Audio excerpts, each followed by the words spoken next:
Hello, and to whom this may concern. What a day. What a fucking day. Let me just fix the mic a little bit here. Testing, testing, 1, 2, 3. Piccolo, piccolo. Yeah, that's it. That's fine. That's fine. Can live with that. The meter's looking good. It was quite a late start, I know. It's been a wacky couple of hours. Got up a little late today. Started some work. The incident occurred. I think internationally we all know by now what I'm talking about. The assassination attempt on Trump's life. That happened, and then everything kind of hit the fan a little bit.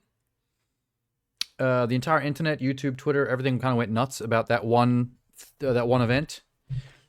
And I got very distracted over the course of the day by the ongoings with that. I had the news on for quite a bit.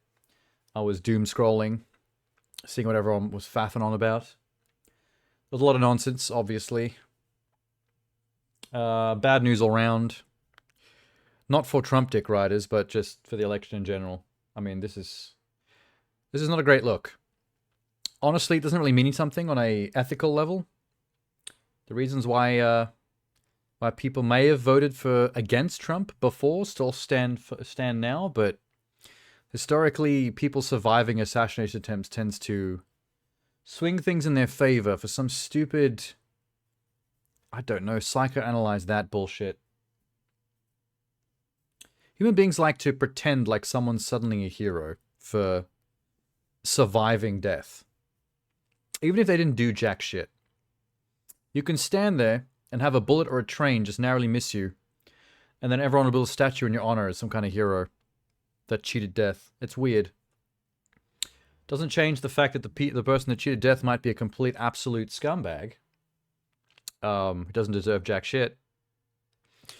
I don't know. Maybe human beings are just dumb and gullible that way. Bunch of lemmings. Oh, a shot of glass nicked your cheek. I guess that makes you a leader and worth following. Ha! Even if you're poisoning the well and fiddling the children's. And you could be guilty of anything before that point, and then all of a sudden, something special. I'm gonna have coffee, man.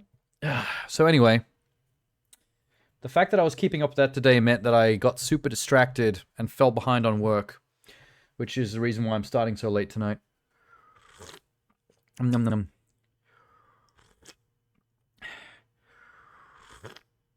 Oh, good lord, that's nice. I made a good one today. I'm glad. I needed that. I freaking needed that, dude. I bet it's gonna be a quiet one too, regardless of the time. I think most people are gonna be either following the news of the political channels, or they're gonna be chilling, trying to forget everything that's happening. A lot of people are gonna be very scared right now. The very idea that this could change the election to a very unfavorable outcome has got a good half, maybe slightly more than half the country probably shitting themselves right now. Very sad. That's too big a swing. That's still too hot. Smaller swigs. Oh, it's still toasty. You know what? I need to chill as well. I need to pick me up. What better pick me up than an Oreo New York cheesecake double stuff? You think I'm lying? Can you see that? Yeah. Double stuff New York cheesecake, baby. Oreos came through. Get that sponsorship.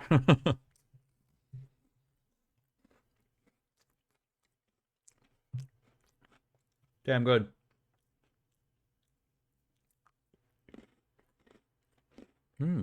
Yummy.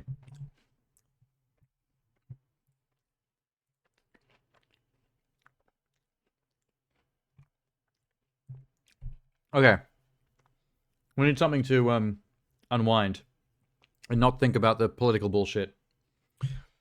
Because they're making me sad all day. Not many missed shots have ever made me sad. This one did. Yeah, that's right, I said it. I don't care. I don't feel bad. I know who I hate. And I know who I don't care about living or dying. And I'm not changing the thoughts and prayers for nobody. I hate that shit. I hate that people do that, man.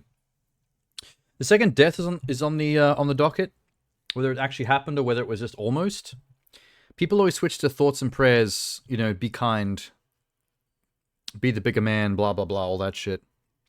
I've experienced that in real life with people that myself and other people I know hate. And then they have like a cancer scare or something, and then all of a sudden everyone is like patting on the back and thoughts and prayers and all kindness and hope they pull through. And it's like, am I the only one that remembers 5 seconds ago when we all hated this person so much we actually wished for their death? And now we're pretending like we're all nice, you know, well-mannered, kind people to this person. Oh, I hate them, but I don't wish them death. Yeah, you did. Many times, over many years. It's fucking stupid. How about Deadpool? This is a movie that... Deadpool and Wolverine. This is a movie that keeps on releasing fucking trailers that are never really any that different from each other. Which is probably good for the movie, since we're not getting spoilt for most of the content. But the trailers themselves are really doing my head in. I feel like we just keep saying the same shit over and over again. Now I can't remember which ones I've seen and which ones I haven't. Good lord. Alright, hang on. Let's see if we can find out. Let's do this.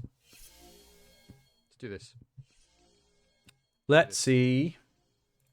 Let's see. Let's see. Why is my Twitch not logged in? Why is my Twitch not logged in? Son of a bitch, Twitch. Why is my Twitch not logged in? Son of a bitch, Twitch. Oh my god. Oh my god. Oh my god. Oh my god. Is that last week? Hang on. Is that last week? Hang on. Nope, there it is. Is that last week? Hang on. Nope, there it is. Is that last week? Hang on. Nope, there it is. Is that last week? Hang on. Let's check. Let's check. See if I can find it. Let's check. See if I can find it. Check. See if I can find it. Check. See if I can find it. Check. See if I can find it. See if I can find it. Okay, Hellboy. Okay, Hellboy. Hellboy. Okay, Hellboy. Hellboy. Okay, Hellboy. Motherfucking Hellboy. Motherfucking Hellboy. Motherfucking Hellboy. Motherfucking Hellboy. Motherfucking Hellboy. Motherfucking Hellboy. That was that horror movie. That was that horror movie. Was it Long Legs? That was that horror movie. Long Legs? That was that horror movie. Long Legs? That was that horror movie. Long Legs?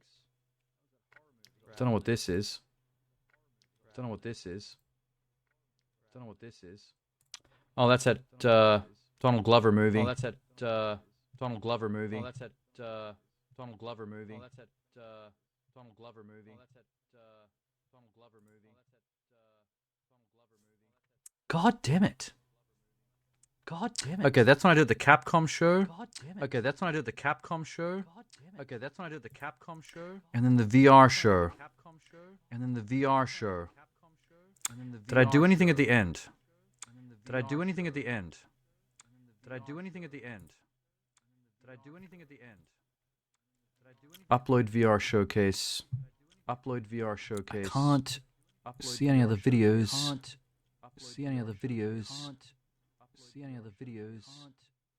See any other videos. See any other videos.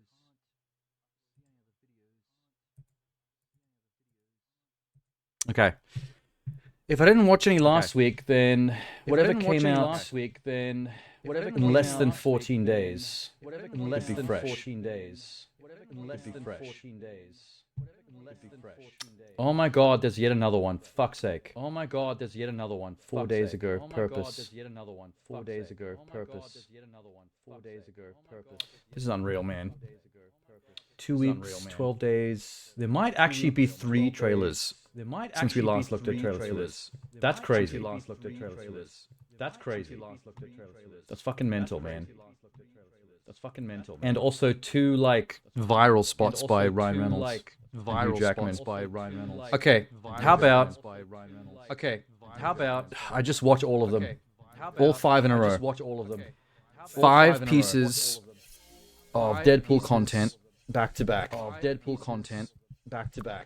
I'm sure at least 3 of them will be almost identical. Mark my freaking words. Mark my freaking words.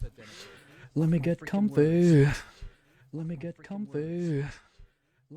If I'm actually in focus when I'm on off the side, I never really checked properly. It looks like I'm in focus when I look at the the OBS feed.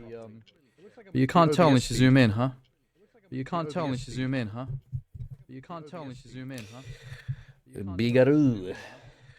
Figaro. Yep, that's good. Figaro. Normal coffee. Yep, that's good. Normal coffee. Yep, that's good. Normal coffee. Yep, that's the spot. All right, I'm ready. Yep, that's the spot. All right, I'm ready. Yep, that's the spot. All right. I'm not ready because I haven't put my headphones in. Yeah, you jit. Yeah, you jit. Whoa.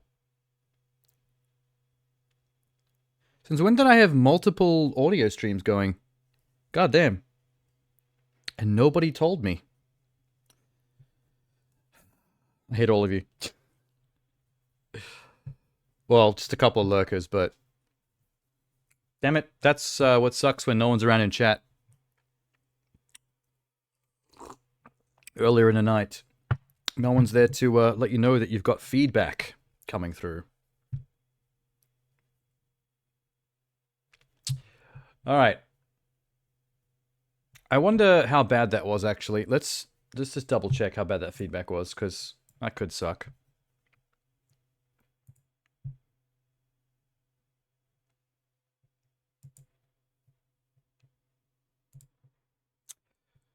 Da da da da da da da da.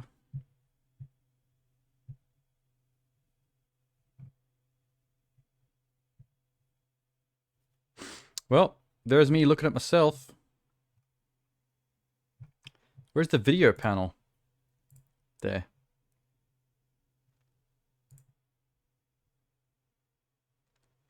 All right, let's hear the damage.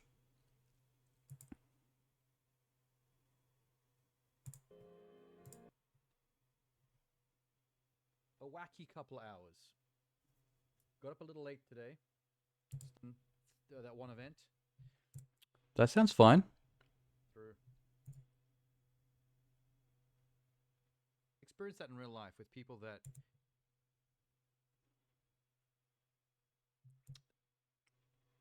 Son of a bitch, Twitch. Son of a bitch, Twitch.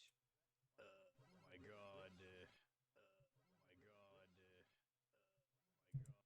Okay, so it's just the part where I was actually screaming through the Elgato.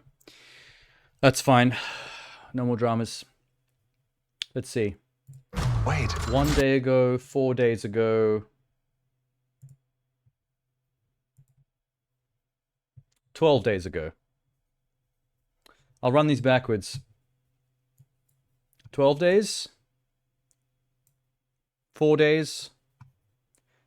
1 day. Also, please stop making trailers before I get sick of this shit. Before it comes out. Because that would upset me greatly. Don't do that to me. Let's give the people what they came for. Deadpool and Wolverine. A team. Shake on it. Oh, you nicked it. Just got the tip with your little steak knife. Sounds like he's talking about his dick. But those claws are nowhere near his dick. Now? Now. Huh. Paul Rudd finally aged. Ha. Am I putting your mask back on? Super hard to eat while I'm wearing it. It's super hard to eat when you're not. It's a good call. Rated R. Well, that was quick. Are these all going to be 30-second spots? I think they are. Okay. I think I've heard the Paul Rudd line somewhere. I think it was some clip on Twitter. And I guess they've stuck it in a TV spot now. The second part about putting his mask back on while he eats, that's fresh. Don't think I've seen that. That seemed like a new joke. Yay, we got a new joke. We got a single new joke. Will we get any new visuals or interesting character or plot points? We have 3 trailers to achieve this. We might only get like 1 or 1.5 new jokes per TV spot. Sadly enough. Next. You've been chosen for a higher purpose. To be a hero among heroes. The Marvel Universe is about to change forever. You mind putting your mask back on? Super hard to eat while I'm wearing it. It's super hard to eat. There's when that you're joke not. again. Good lord. I am Marvel Jesus. You really are Hey. God's perfect idiot, aren't you? The answer is yes. So that was definitely a callback to the first Deadpool, God's Perfect Idiot, in the credits.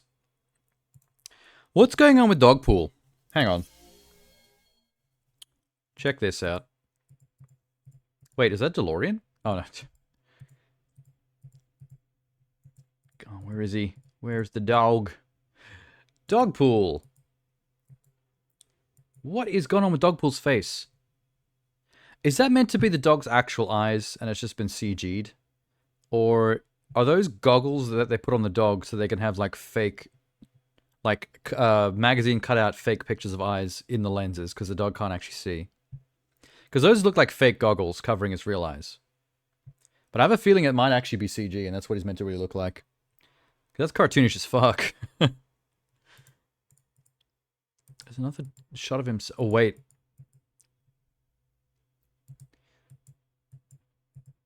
There's a moment here where Cassandra... Are those real people or mannequins? I think it's real people. Cassandra blasts them back into that shop. I saw a screenshot of this moment of them being propelled backwards by what looked like an air blast.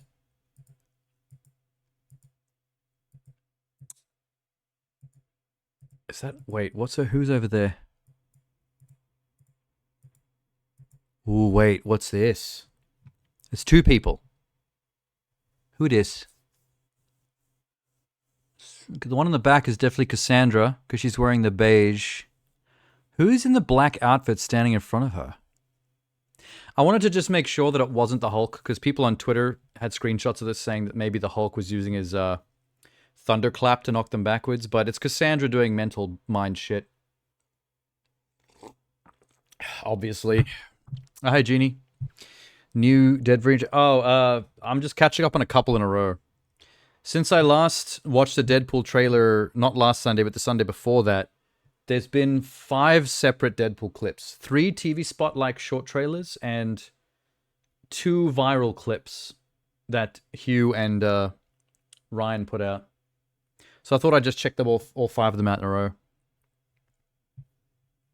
The new one is... Where is it?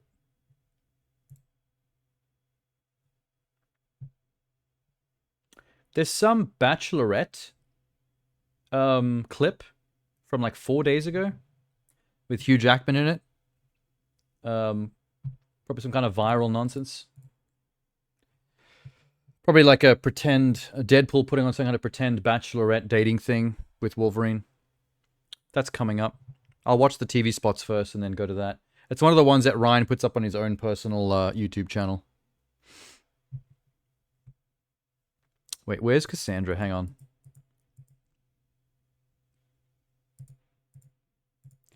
I don't know anymore, man. Like, I thought this shot was her just before it swaps to this shot. I thought this was actually from the same scene, but she's clearly standing in the desert with all the other villains, where that Paul Rudd head is. And there's the Punisher villain. There's Nightcrawler's Red Daddy. There's Lady Deathstrike. Unless they're looking at them through a portal from the desert, and it actually is all from the same scene. But then I think it would reflect that more in this shot. But I still think that's Cassandra over there. You just can barely see her.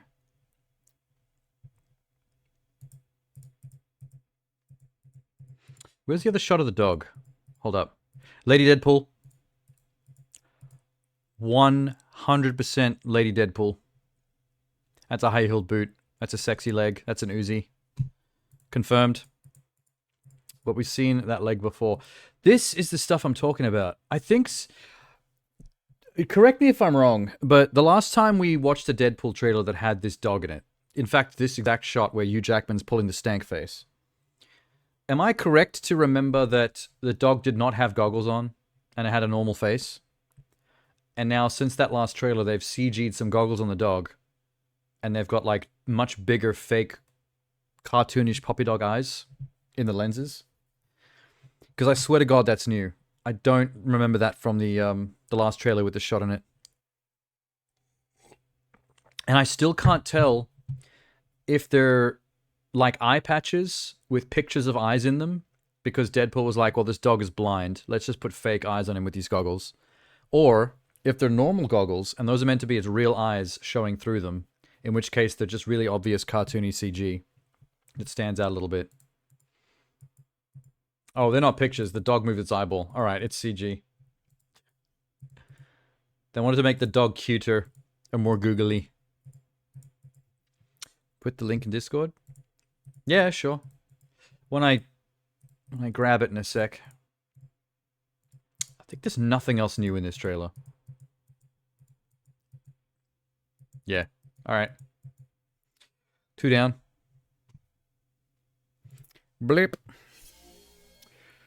Ah, what's this one? Deadpool and Wolverine Pumped trailer, July 13. This was yesterday. Okay, this one's even more recent than I realized. Is this like a tickets on sale, about to be released trailer? It's taken 24 years, 10 movies, a reverse retirement, and studio change, but Wolverine finally looks like Wolverine. True. I heard that at some point in the movie you do actually see him in the mask. The full cowl. But supposedly he spends most of the movie without it. Which is fair. Like, I don't mind if we just see it, just to tip the hat to the fans.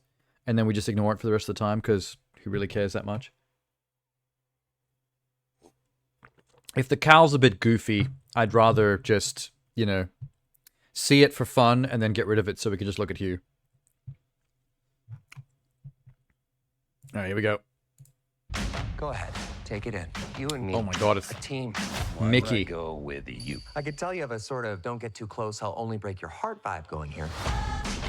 It is Mickey. Let's give the people what they came for. I'm sorry that you had to see that, Yukio. What did Yukio see? I need to know. In civilian life, I wear a toupee, but nobody knows.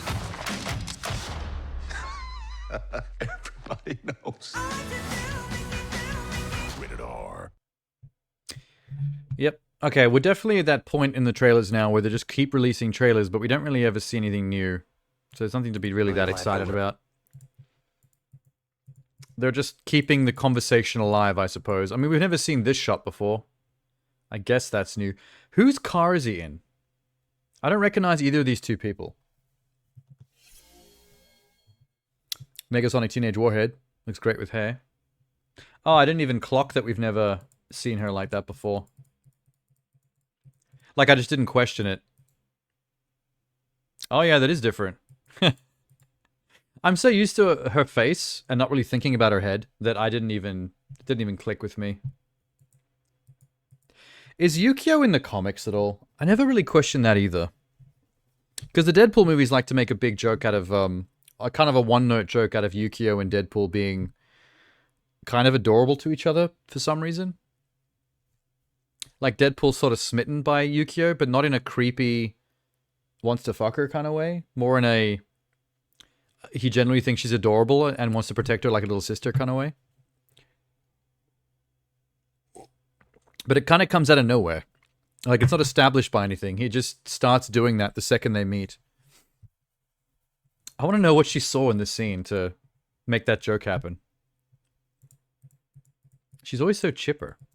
That's what I love about the two of them together as a mutant lesbian couple. They're the perfect, like, opposites attract kind of thing. She's always so upbeat and chipper and sunshine and rainbows, and Negasonic is just pure goth, moody and grumpy and ill-mannered all the time. She's associated with Wolverine. Oh, is she? I thought maybe they just made her up to make it... Oh my god, that's right. I didn't even think of this when it happened. Came for. As a cat person, I would rather not stick my tongue in a dog's mouth. She fits.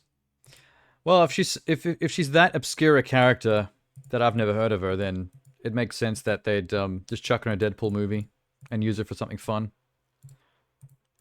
The Deadpool franchise is a great place to stick, like, D-list and less characters, just to fuck around. Also, did you notice that, Logan comes off a lot more drunk in this scene, in this trailer? In the other trailers in this scene, he's mainly just, like, giving Wade shit and roasting him. But his one line in this actually sounded pretty drunk. This one. Wait. Why would I go with you? I could tell you have a sort of don't. That was definitely drunk Hugh. She's a Kunoichi. Kunoichi? What? Why does this sound hentai-esque? Japanese cant term for woman. Female shinobi or practitioner of ninjutsu. Oh, okay. So that's where they get the name of the village in Naruto from. That makes so much more sense now. What's her name? Yukio.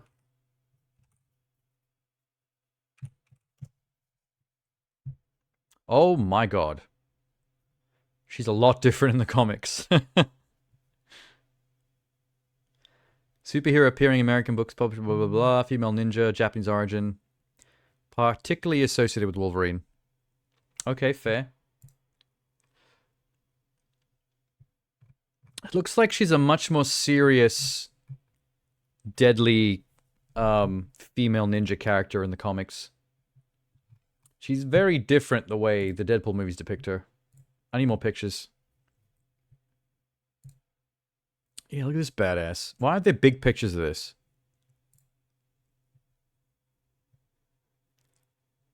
Was that supposed to be Yukio in the Wolverine movie? What the fuck? For real? Wait, that doesn't make sense. Oh, wait, maybe it does. When I was thinking the Wolverine, I was thinking the parts back in time. But she would have been the chick that he was dealing with in modern times? Is Deadpool 2 Yukio the same one from the Wolverine?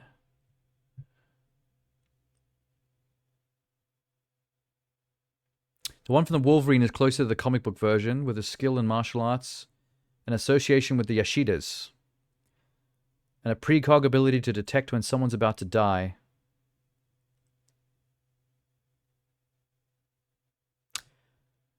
The version in Deadpool 2 has powers somewhat closer to Noriko, the New Mutants' own Surge, instead. Wait, what? Oh, her real name's Noriko, but her mutant name is Surge, and she's from New Mutants. So they basically, for Deadpool, for their version of it, they combined Yukio and Noriko kind of into one character. I never knew that. That's quite new. I wonder how fans feel about that. I mean, I don't know how many fans this Yukio character is supposed to have from the comics, because she's kind of a lesser known, more side character, but like, it's such a difference. Like, if you were a huge fan of Yukio the Badass Ninja from the comics, or maybe even the Wolverine, I feel like you'd be super disappointed by the one in Deadpool. Because she's kind of just like a cute, like, giggly K-pop girl, the way they depict her in that. Kind of as a one-note joke to be the lesbian girlfriend of Teenage Warhead that Deadpool can have like this weird relationship with. It's a bit of a downgrade if you were into the original her. No, no, no, no, no, no. Now I've got Mickey stuck in my head. Hey, Mickey, you're so fine, you blow my mind. Yukio. Yukio. Still adorable. I do like her look in this the best. That one. That hair is really cool. Actually, both of them look really good in this shot. What's this from? This was number... Wait. No, if she's got hair, that means she can't be from number 1. These must all be from number 2.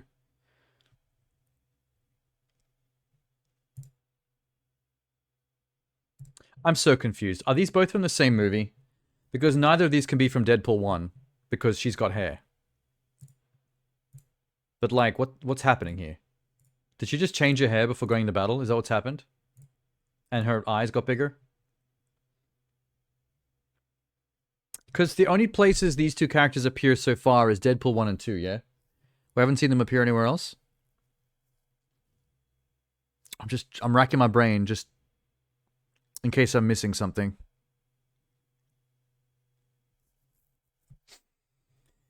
Yukio. I want to date Yukio. Teenage Warhead can visit if she wants. I don't mind. Cool jacket, though. Her jacket's dope in this shot. Alright. Let's stop crushing. Bloop.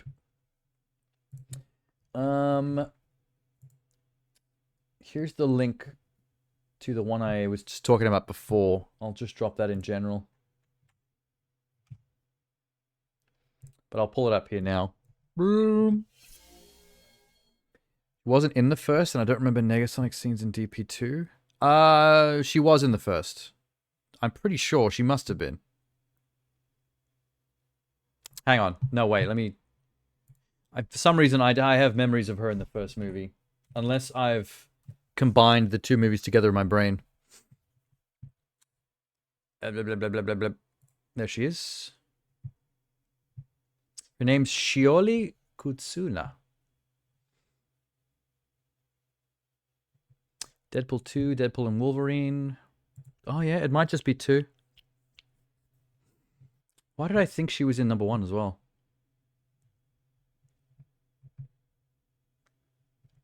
Deadpool 2, The Outsider, Oh Lucy, Play Ball, Neku Atsumi House, Kesekai, Subutu of the Day, Kingsglaive. What the fuck? She has a voice in the Kingsglaive movie, the Final Fantasy 15 film, CGI film, which I haven't seen, but I actually should watch it because Advent Children is a fucking cool as hell movie. I loved Advent Children, especially the Blu-ray re-release that has like so many more scenes in it, and including action scenes. Some of the action scenes are like 2/3 longer, like the highway motorcycle sword fight. So I really should check out this Kingsglaive movie. If it's the same quality as that, then hell yeah. I guess it makes sense because in Deadpool 1 there wouldn't really be any time in the script for suggesting or hinting at or making fun of any kind of Negasonic Teenage Warhead relationship stuff. It's really focused on her and Colossus dealing with Deadpool, and that's it. When you're doing like a fresh origin story for a character that's never had one before in live action, you kind of have to focus up a little bit and not distract yourself too much with side plots and extra characters. So that's fair. All right. Hugh Jackman time. I can't do this. Oh, no. Yes, you can. What the hell am I even doing? You're explaining to Bachelor Nation why our movie is the perfect date movie while holding this. Oh, I love the smell of sunflowers. I'm not doing either of those. Yes, you Could are. smell it through the because you are suit? a confident, powerful person, and 18 to 49-year-old women are super important demo for us. No cap. What? No cap. What does that mean? It's what all of my fellow Gen Zers say. Slay, FR, trauma, Genergy, 4-hour work week, quiet quitting. Look, the point Jeez, is... I'm outta here. All right, stay 4-hour off work camera. week. I'll handle this. Hashtag. Hey Nation, Deadpool here again to tell you that our movie has everything you love. We really zoom into complex relationship dynamics. There's ample amounts of cheeky humor, and in the end, well, I'm not gonna lie, it was quite a payday for us. You promised me the Bachelorette was coming. I made a lot of promises, buddy, and I'll tell you, you are delivering. Awesome. Come again. What was that last little bit? Did we need to see a little snippet from the movie? That was going fine on its own. Also, he said come again. Come again. I don't know why. Just come again. Well, we got a nice eyeful of Hugh Jackman butt cheeks in that one. Thanks, Ryan, for that. I'm sure that was his idea. There's no way that wasn't his idea. Like, Hugh, I want to make an entire trailer of me just showing off your butt. Although, unfortunately, in that superhero spandex, it doesn't really accentuate the butt much. It was a little bit too armored. They could have at least CGI'd up his cheeks a bit. Give us some plump. Give us some thick. You know what I mean?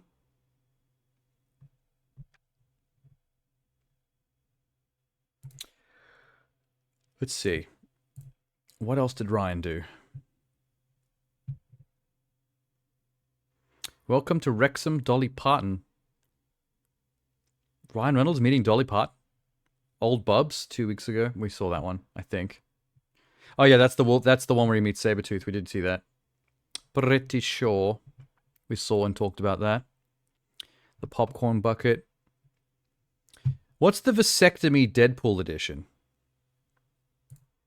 His father. Happiest drink on earth. Aviation gin vasectomy Deadpool edition. Oh, I think vasectomy is his name for a specific aviation gin concoction. For Father's Day. The excuse was Father's Day. Not that Ryan is an excuse to make weird shit. Katana from Suicide Squad is in Callisto Protocol. Oh, the actress. Oh, really? I didn't know there were that many other name characters of note in Callisto Protocol because of the fact that they're only ever focused on what's his name. You know the guy from that Western show that everyone loves so much? He was in Go. He was Hitman, Agent 47 at one point. I don't know why I'm mental blanking on his name.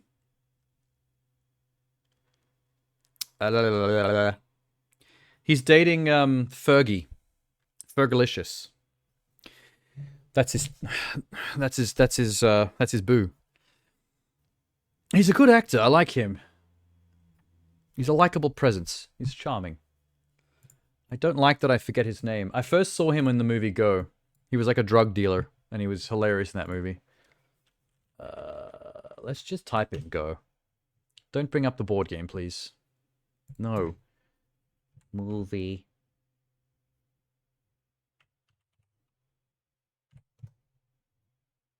That's the movie. Timothy Oliphant. Timothy Oliphant. Now you know. What a legend. Yeah, it's you know who I'm talking about now, right? Wait, let me full screen him. Oh wait, Josh Duhamel. Oh, you know what? I may have combined the two men's names in my brain.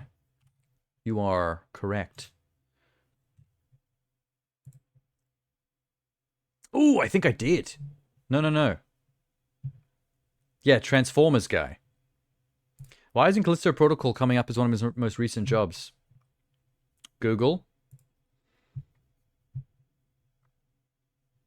You know, it's funny. I kind of think Josh Duhamel and Timothy Oliphant kind of sit in the same space in my mind.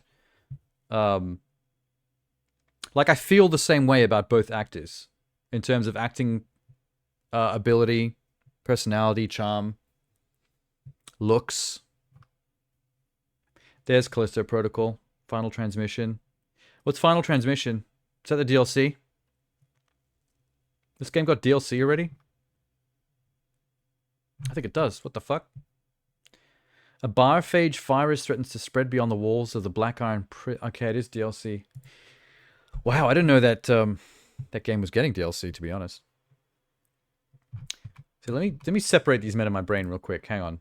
Got 4 movies coming up never heard of. Callisto is in the Mighty Ducks TV series. I didn't even know that. Blade Runner Black Lotus, he does a voice. Batman The Long Halloween, he does the voice of Harvey Dent in that. That's pretty cool. He's in Jupiter's Legacy. It's unfortunate. Think Like a Dog. Veronica Mars. Where are all your good stuff? Taco Bell Web of Fries. What the fuck? Call of Duty World War II did a voice. Transformers. Okay. That's his Transformers era. He was in the Chips movie. He did a voice in Skylanders. That's awesome. Wings, blah, blah, blah. Wrecked, Safe Haven. Movie 43. Ew. Movie's terrible. New Year's Eve. More Transformers. Fuck, he rode the Transformers bus for a while. Yeah, he was in, I think, most of the Transformers movies up until they started to focus on Mark Wahlberg. And then other masculine characters like him ended up getting pushed out. So I guess they could focus on Marky. Something like that. All right. Timothy Oliphant, on the other hand. Mandalorian. He did a stint in that. What else is recent? Simpsons. Okay. Rick and Morty. Crazy, man. Fargo and Curb Your Enthusiasm. He's getting so many good roles. Deadwood. I didn't realize he was on that. Justified is the Western I was thinking of. He's the lead in Justified, and a lot of people say that's a really good show. Snowden. Once Upon a Time in Hollywood. I don't even remember what he does in that movie. And I love that movie. I really can't remember what character he plays at all. He was an Archer. Lucas Troy. Call of Duty Modern... Wow. Josh Duhamel and Timothy Oliphant have both done Call of Duty Modern Warfare voices. Interesting. Rango. The Office. Electrolux. High Life. Hitman. That's what I'm talking about. The Hitman movie. He played Agent 47, which was kind of crazy. I would never have picked Timothy Oliphant as one of my first choices to play Agent 47. Like, in my head, that doesn't make sense, but he did an okay job. It was the movie itself that was kind of like, meh. He was the villain in Die Hard 4.0. I do remember that. Otherwise known as Live Free and Die Hard, depending on what country you're in. Girl Next Door, Man Apart. He's got a much longer resume than Josh Duhamel. So which one's dating Fergie? There's a backup dancer for Jonas Song. Really? That's so cool. Okay. Timothy Oliphant is dating Alexis Neef. So Josh Duhamel must be the one that's... Yeah, he's the one that was dating Fergie. He actually had a really cute story about how that happened, too. It was something like... I think he was going on like the same talk show or something, and he admitted to being like a fan and having a crush on her. And I think she found that funny and cute and stuff, and they hit it off, like, backstage. And he ended up dating her.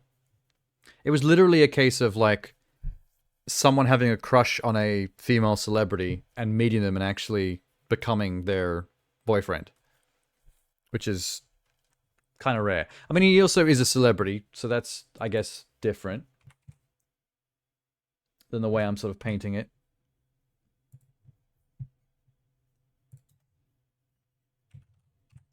I think it was on some talk show where he told that story. And I thought that was really cute.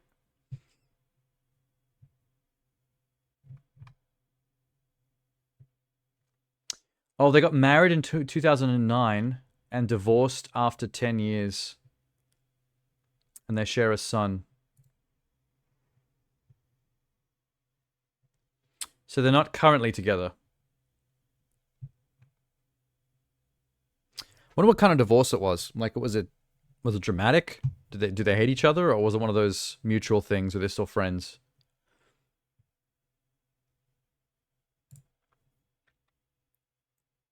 He's a decade older than he thought.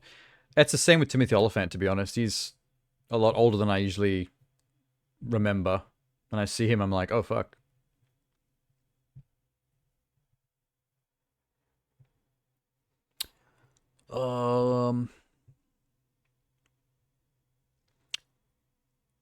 Josh Duhamel got candid about his relationship to ex-wife Fergie and why the Hollywood romance wasn't meant to last. The suggestion that the relationship taught him you can only accept people for who they are and not what you need them to be. Josh said, I'd say that's probably true, and she probably could say the same thing about me. You know what I think? We both agree that we're just very different. We made an awesome kid, we get along great, and we get to raise him without any acrimony. Life in the spotlight took a personal toll. I don't think I ever really got comfortable with it, the 50-year-old explained. Yeah, he is pretty old. It was just a lot. I miss the simplicity of who I really am. I'm just not a guy who is comfortable doing red carpets and doing all the Hollywood stuff. I don't hate it. I'm better at it now, but it just took me a long time to really feel like I belong. You know, Hollywood and LA, that whole lifestyle can suck the life out of you if you're not careful. He looked back at his life with the Black Eyed Peas singer, and he doesn't have any regrets. I've made peace with that part of my life. She and I have a great relationship. We're both raising the boy together. There wasn't anything wrong with it. We actually had a great time, but I think we just kind of outgrew each other and have very different interests.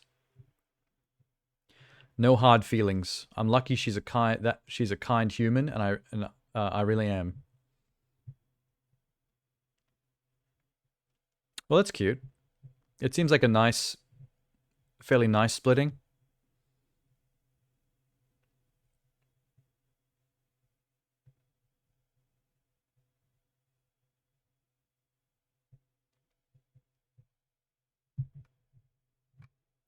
I kind of see what he means, in a way. I don't know either of them personally, obviously, but Josh Duhamel seems like the kind of guy that came from, like a bit more like a salt of the earth kind of American dude. Like someone who's used to... He'd like to live in the country, in like a big house, and have privacy. And, do like living off the land stuff, own a horse, maybe stuff like that. Fergie seems like the kind of person that would live in a penthouse at the top of a high-rise in the middle of Hollywood and would be all about like late-night Hollywood celebrity parties and stuff and schmoozing and social media influencing and everything that Hollywood celeb lifestyle comes with. You know what I mean? Like the difference between a city girl and a country boy. Or vice versa. That does... It's funny because those things are a bit like oil and water, but at the same time, opposites also attract. So you're always seeing city boys and country girls, or country girls and city boys, like, getting together, being infatuated with each other, but it just, in the long term, it's difficult. Because there's, like, different attitudes. There's different ways of appreciating life, or expectations from life. Like the one kind of person wants to leave the limelight and doesn't see it as being a big deal and wants the more wholesome stuff. And the other person sees their celebrity as like everything. It's all about impressions. It's all about your visibility. It's all about being on camera, being seen, being at the party, staying relevant. Like they're not just a celebrity. They literally they need the limelight. It's about being a celebrity. I don't know. It's hard for people to understand what side they're going to fall on, I think, before they become famous. Because some people take to it easily and just become that celebrity. Like, that's their whole persona. And they lean into it. And they become a little bit like Rich Snob, maybe. Sometimes it's, a little bit negative, but other people go the other way. Other people get fame and fortune, and they get burnt out and tired, and they're just sick of it. They're sick of paparazzi. They're sick of people talking to them on the street. They can't go anywhere. They're expected to be at all kinds of places all the time. And it's like, they suddenly realize that, do they really want the fame and the money, or would they prefer to just be middle class and just chilling? Sometimes you have to get to the fame and fortune before you know that you'd prefer that. Everyone sees the grass greener on the other side, but sometimes you need to go walk there to realize it's not what you're about, you know what I mean? It seems like Josh Duhamel realized that. Probably somewhere towards the end of his stint doing Transformers, he was probably like, you know what? It's nice being famous and having money, but fuck this Hollywood shit. I want my horse and my house in the country. And Fergie was just like, fuck that. I'm all about the spotlight, baby. Hollywood parties all around. She's dressed so trendy in this photo. I have a feeling Fergie dressed him. And this is definitely a stage photo up with their kid. God, she's hot. Fergie is gorgeous. Oh, hey, Batman and Robin. Sorry, I was just admiring Fergalicious here. It's hard to crush on Fergie when every photo of her has got her kid in it. It's making me feel a bit uncomfortable. I'm out of here. Let me close this down. Oh, look, it's Ryan. He's like, what are you doing? Why you left me behind this? Looking at Fergie, not me. Look at me make my gin. Alright, let's watch him make his gin. It's Father's Day. It's Father's Day. Because somehow, I keep having kids. This year, Yeah, we're stop gonna it. take our annual vasectomy up a notch with aviation gin, Deadpool edition. Deadpool edition. That's why it's called the vasectomy. It's gonna be red, isn't I'll show you it? how to make it first. You're gonna take an ice-filled That's gonna be glass, red. and you're gonna add 1 ounce of cranberry juice. Then you're gonna add 3 ounces of tonic. Oh, that's Betty Buzz. I wonder what other surprises are in store. Wait! Betty Buzz? What's that a reference to? Next, you're gonna grab this little yellow guy, and you're gonna give it a squeeze. Oh, too much. What you thinking about? Oh, yellow Little because seeds in Wolverine. there. Got Well, it. You know you're doing it right. How many kids do you have? And now we're gonna add 1.5 ounces of Aviation American Gin Deadpool Edition. It's the same bottle is as actually really Aviation cool. Gin, but with The 100% Deadpool edition bottle of Aviation Gin is really rad. Finally, we're gonna give it a stir. Is that an actual We're gonna add this little cocktail bar garnish stirring device? here, and there you go. Why was that so Deadpool long? Vasectomy. Pairs perfectly with 2 dads over 40 pretending they're not too arthritic to pull off a superhero movie. Cool. Happy Father's Day, everyone. That was pretty funny. Not too arthritic to pull off a superhero movie. I mean, they're just between 40 and 50, yeah. They're cracking on 50. That's not really arthritis yet.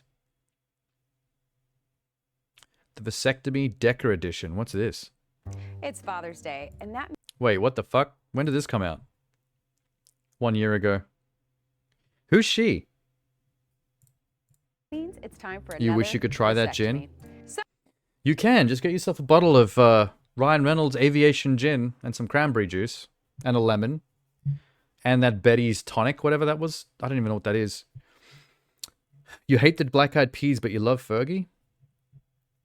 I would say I'm neutral on the Black Eyed Peas. I've never really followed them, but there's a handful of maybe 3 or 4 of their songs that I think are really catchy. Like Let's Get It Started is a classic. In fact, their version that they made for The Sims is probably even better. I don't know if you knew this, but just like Katy Perry, Black Eyed Peas recorded their own Sims version of Let's Get It Started. If you get the Herbs, remember the Herbs, the Sims in the City spin-off? It's literally the intro song to the game, the opening cutscene.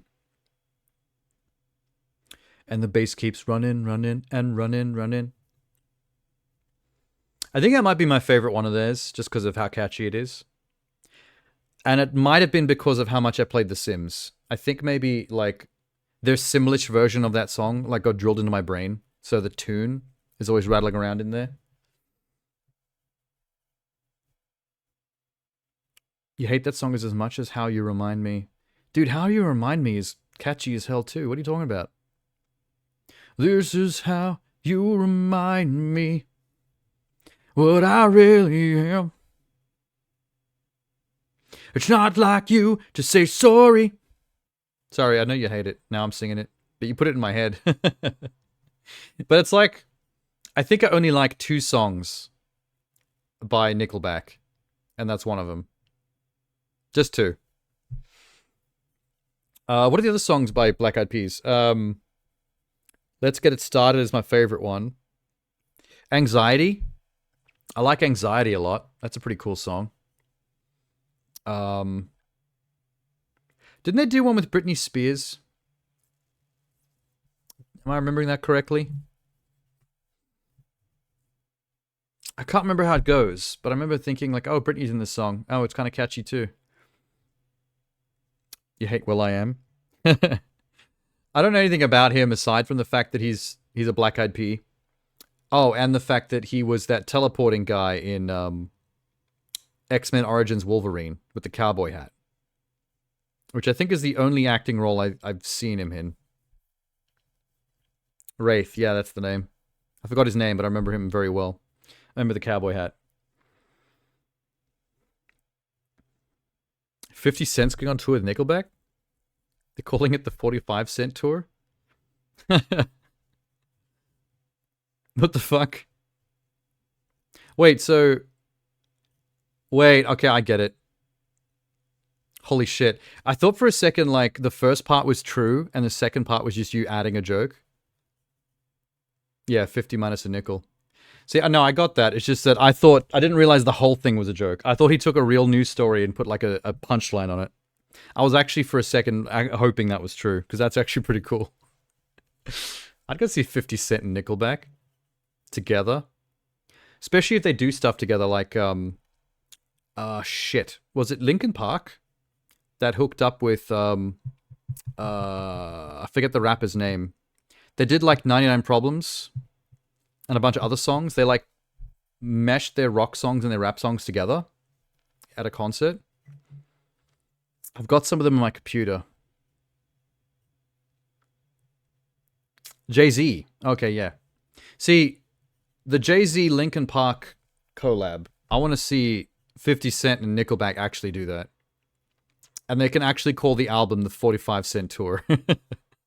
Because that's, I think that's a given. You kind of have to. It's too perfect.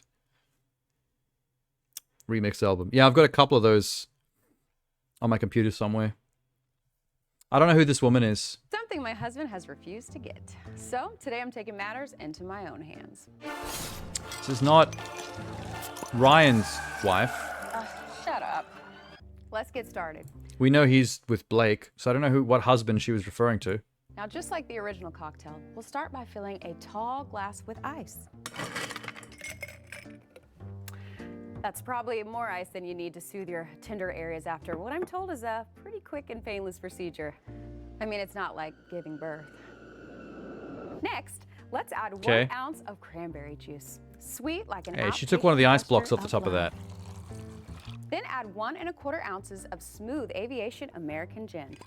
The perfect gin for anyone who loves notes of citrus or jets.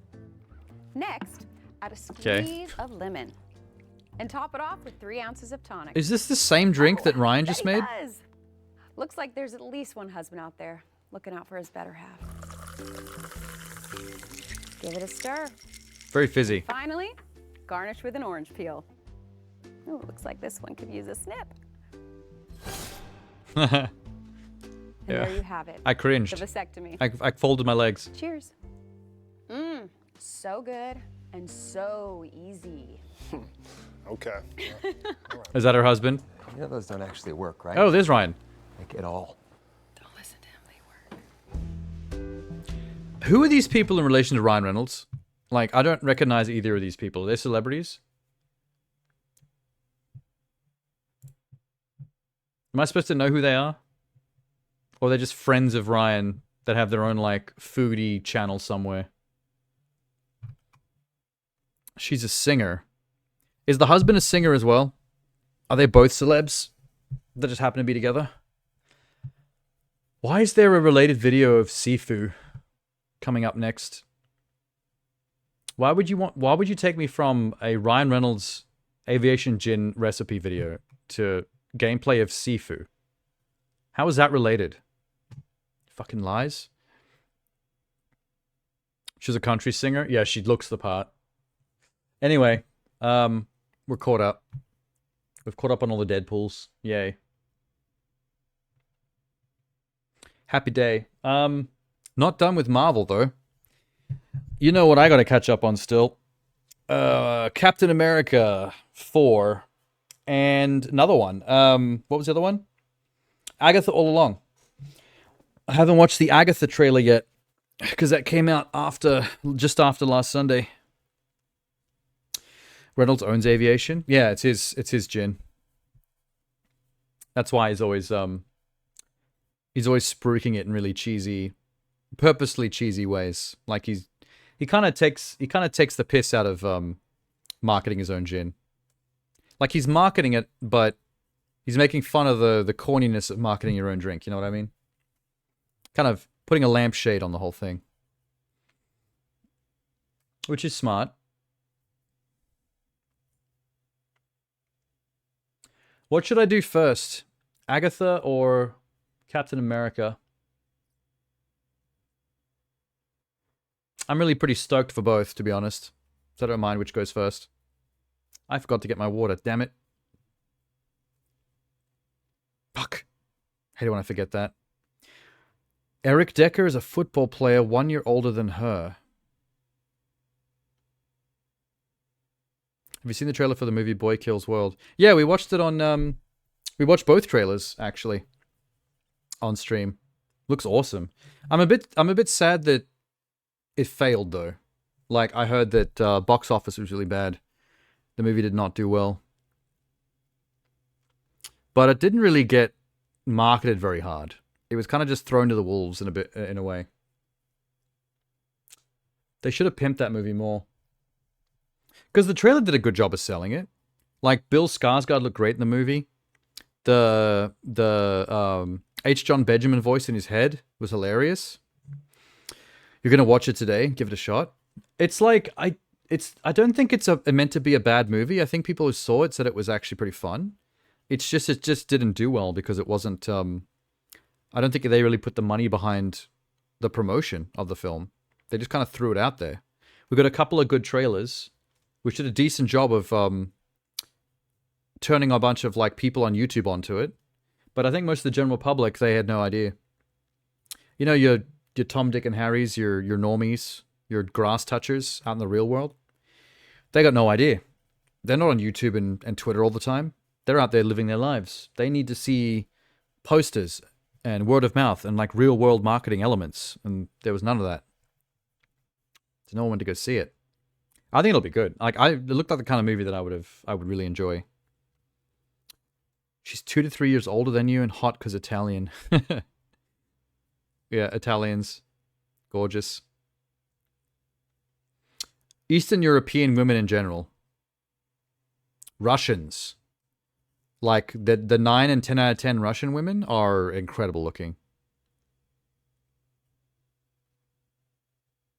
Trump shot at you? Oh, that sucks. I mean, we already disliked him quite a bit. It's sad that he took a shot at you, Jeannie. I'd tell the authorities, but he's a very rich and powerful man. He's probably going to get away with it. Oh, she's 3 years older. Her husband's 2 years older. And they look really good for your age. For their age. Yeah, I was talking about the Trump thing when I first came online earlier, because it was one of the reasons why I was late today. I woke up late and I started working some point past lunch. And I didn't really get much work done because the incident occurred and it was all over Twitter and the internet. And so I got really distracted throughout a lot of the day, keeping up with the news and doom scrolling and seeing what was going on with that.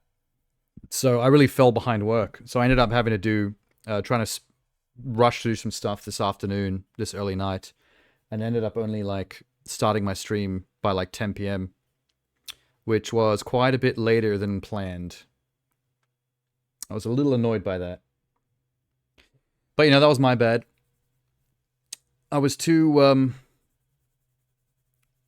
glued to the events and all the press screenings and all the news reports and all the stuff that was going down that I just wasn't doing as much work as I should have been.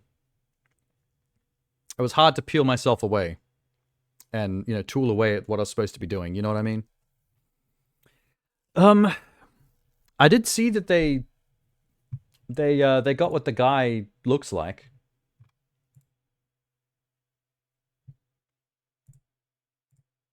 Hang on.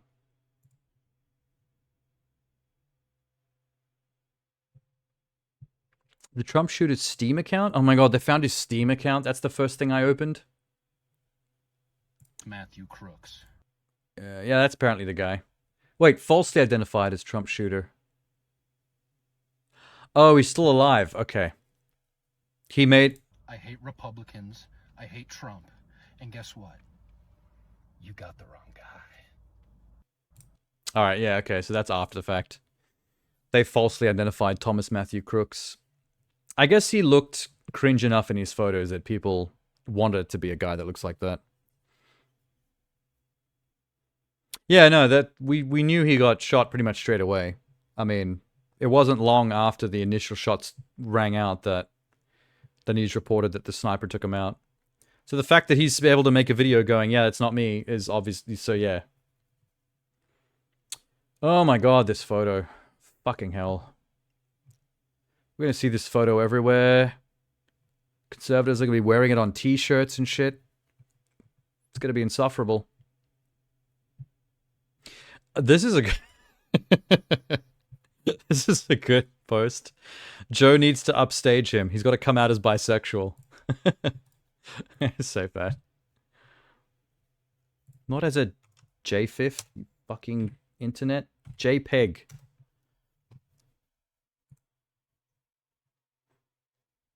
Oh, that's a good photo. Covering himself in Heinz ketchup. I'm going to save that one too. Hell yeah. Give me the memes. Show me memes.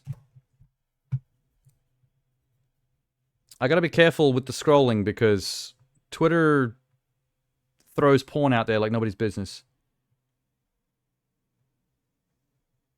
Oh my god, this is a great response as well. This one guy posted, "Do you think they feel responsible?" And then posted a screenshot of all the late night talk show hosts that are always roasting Trump.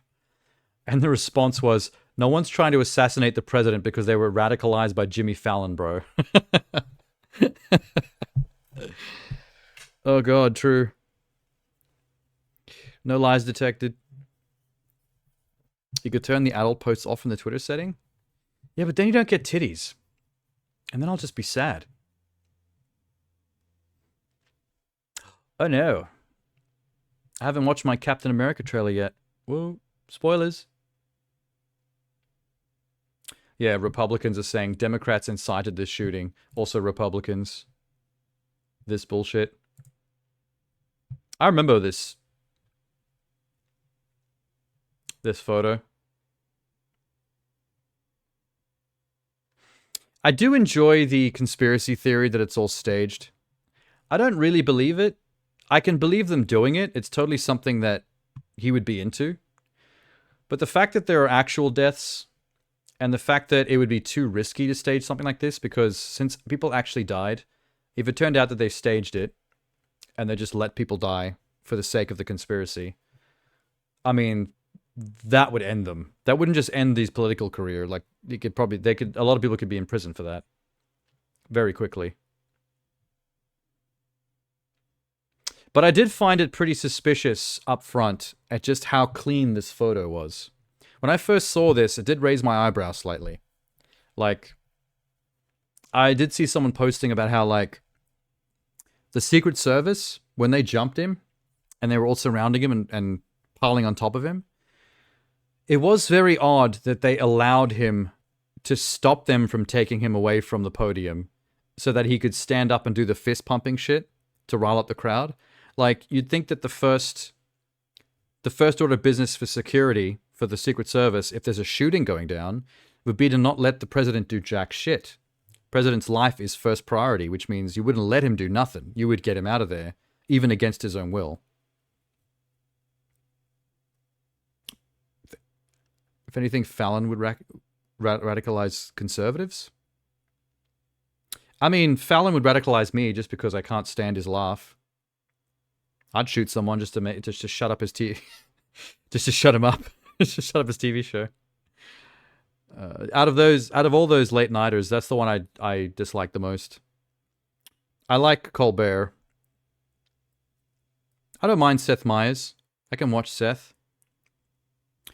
Kimmel I can watch, but I'm not terribly fond because he kind of makes me feel tired. He has the energy of a tired dad. I'm not sure if he really wants to be doing this no more. I forgot to finish my coffee. Oh, that's disgusting. It's cold. Ugh. Yuck, I hate cold coffee. Trump is too much of a coward. Yeah, but he's also pretty stupid. Like, and he does drink his own Kool-Aid. He does sniff his own bum a little bit. He legitimately would forget about the immediate danger and, like, only be thinking about the optics of acting like a hero and, like, pumping up his own self-idolization. I could see him risking his own life by accident just because he's so up himself that he forgets how dangerous it is. Kimmel's been doing it for 20 years. Feels like he's been doing it for 60. The way his energy's like. I like John Oliver. I like Stephen Colbert. And I don't mind Seth Meyers at all. I think that's the top ones. Jon Stewart's probably the best. If I could vote any late night host for president, it would be Jon Stewart. I think Jon Stewart would make a pretty solid president in the United States. John for POTUS. Oh, you want to see a much better version of that photo, by the way? Check this out. Here you go. Enjoy that. Screen grab it if you need it. You need to make yourself feel better. George Carlin? Oh, he's a straight comedian. I'm talking about late night hosts specifically.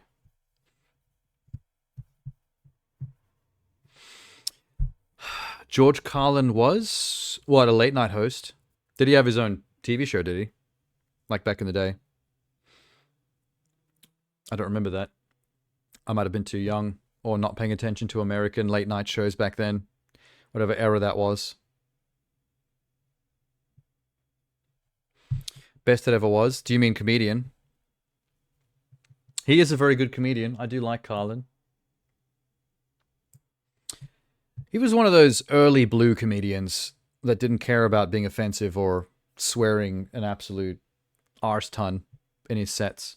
But he was always smart enough and funny enough in how he utilized it. Some comedians, they go blue or they swear a lot and it just feels cringe. Like, it feels like they're trying to be edgy for edgy's sake, but Carlin was like the real deal.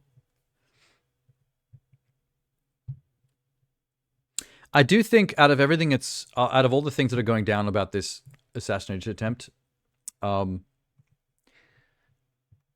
best memes I think coming out of it are the conspiracy theory memes about them faking it. Like, I really like this one. That's a really good meme.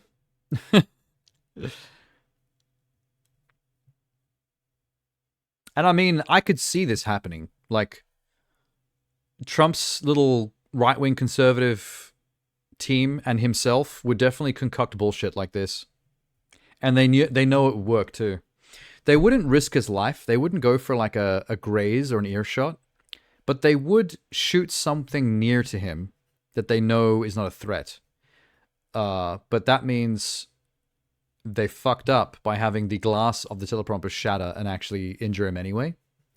See, that's one of the things that leans me back towards potential conspiracy, is that the fact that the injury comes from the glass flying off the teleprompter means that the bullet came nowhere near actually hitting Trump, which means that if you were going to fake it, which means you wouldn't actually want to put him in danger, you just want to make it seem like he was, you wouldn't have the bullet graze anywhere near him, you'd actually try to hit an object nearby. So people can go, oh no, shooter. But all you did was shoot a podium or shoot a sign or something.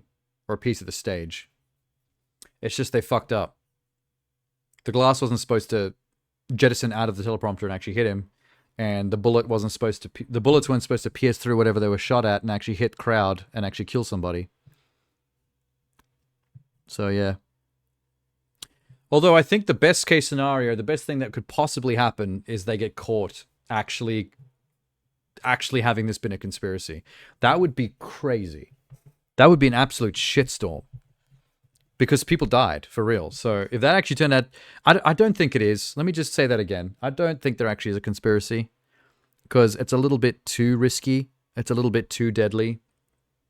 And like you said before, he's a bit of a coward. So would he even risk a person, even a fake sharpshooter, firing a bullet anywhere near him if there was a chance that it could... Like, there could be a freak accident that actually takes him out for real? But yeah. I don't know, man. I still think there's other things that are weird about it. The Secret Service letting him pose for his photo op rather than getting him out of there to safety. That was weird.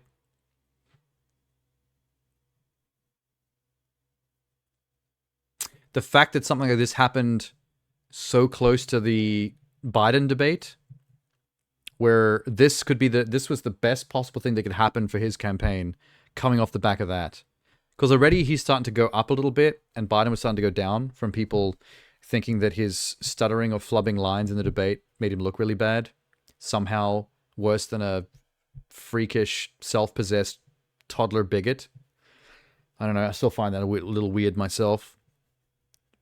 That an old man being an old man was somehow more a transgression than just everything that Trump is about and all the lies he told. That's a little weird, man. That's a little weird, America. But then this happens right after that, and it's like, this seemed like a too perfect a 1-2 punch. But let me not keep on harping on about conspiracies, because I still think it's probably bullshit. Oh, it's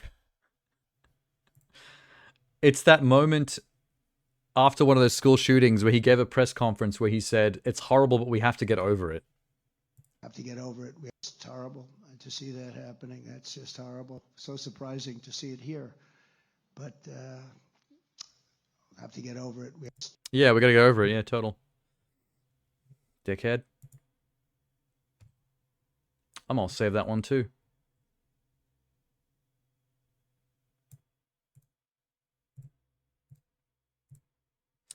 I saw another one that was, I think it was this. Yeah. I am old enough to remember when Trump called men who took a bullet for their country losers and suckers. I like presidents who don't get shot in the ear. I think that was quite savage. Because I also remember when he said that. And he literally said, I think he was talking about, who's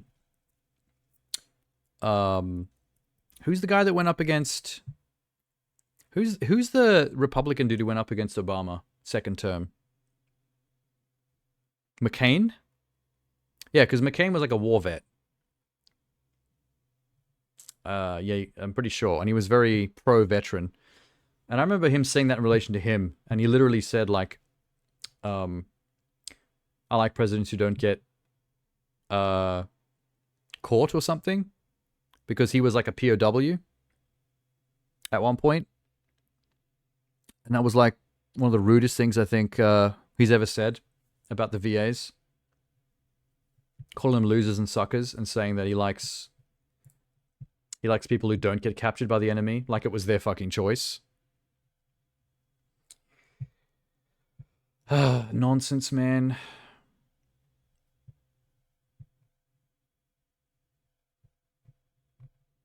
This is a good response. This pic will be in future history books. The pic of him fist pumping, I'm sure they're talking about. And then the meme is, there's not going to be any history books, you stupid slut. Probably not. If he gets a second term, probably not. I'll save that one as well.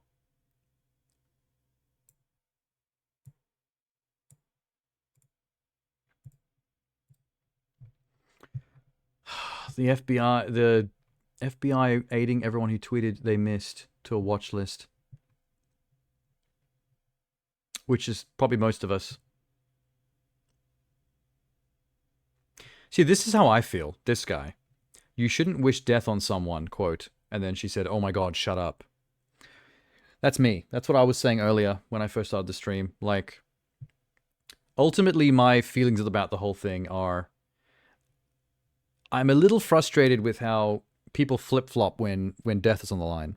Like, sometimes people hate certain other people so much for many years, for most of their life, for very specific and very agreeable and understandable reasons, to the point of even wishing death on them. But then they almost do die, or they actually do, and then everyone suddenly switches brains into this like, oh, it's actually so sad. I wouldn't have wished death on anybody. I didn't agree with them, but you know, this shouldn't happen. You know, anti-violence, blah blah blah. And it's like, fucking shut up, man. It's, if you hate someone and wanted them to die, just own it. I'll own it. I think it sucks that guy missed. I think he should be given a mulligan. Give him a do-over. I ain't gonna sit here and pretend like it's such a horrible thing. No. That man is a horrible thing. I will laugh and party the day that shot actually makes its target. And I will not apologize for that. One of two things shouldn't have happened. They shouldn't have missed or never even attempted in the first place. Oh yeah, it's the worst case scenario. Because in America specifically, there's a track record of politicians surviving assassination attempts suddenly becoming very popular and winning elections. It's just... Oh, that's a good one. To victims of gun violence, get over it. Well, I'm just going to save that too. God, it's a good night for memes. Tell you what. Bad night for America, though. My condolences. Look at these two posing with the same gun that just made an attempt on the president's life. The ex-president's life. Fucking Boebert and Marjorie Taylor Greene. And they're already talking shit on their Twitters, I'm telling you now. I saw one of them say something, including Alex Jones. Alex Jones said some bullshit. Elon Musk had a really cringy tweet where he was like, I fully endorse President Trump and hope he gets better or something. And I'm like, oh, shut up, man. Sit down. Not a good time to dick ride.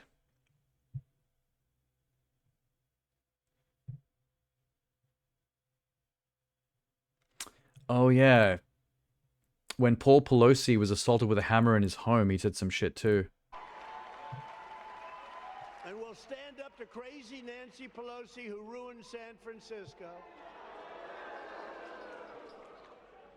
How's her husband doing, by the way? Anybody know? This motherfucker. And people keep saying we're supposed to be kind and thoughts and prayers to him getting better. Would he do that? No, he wouldn't. And she's against building a wall at our border, even though she has a wall around her house, which obviously didn't do a very good job. Fucking dickhead, man.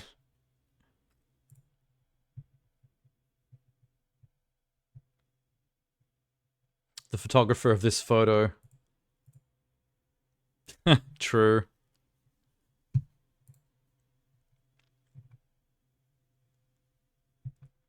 Biden and Trump have talked on the phone, says the White House.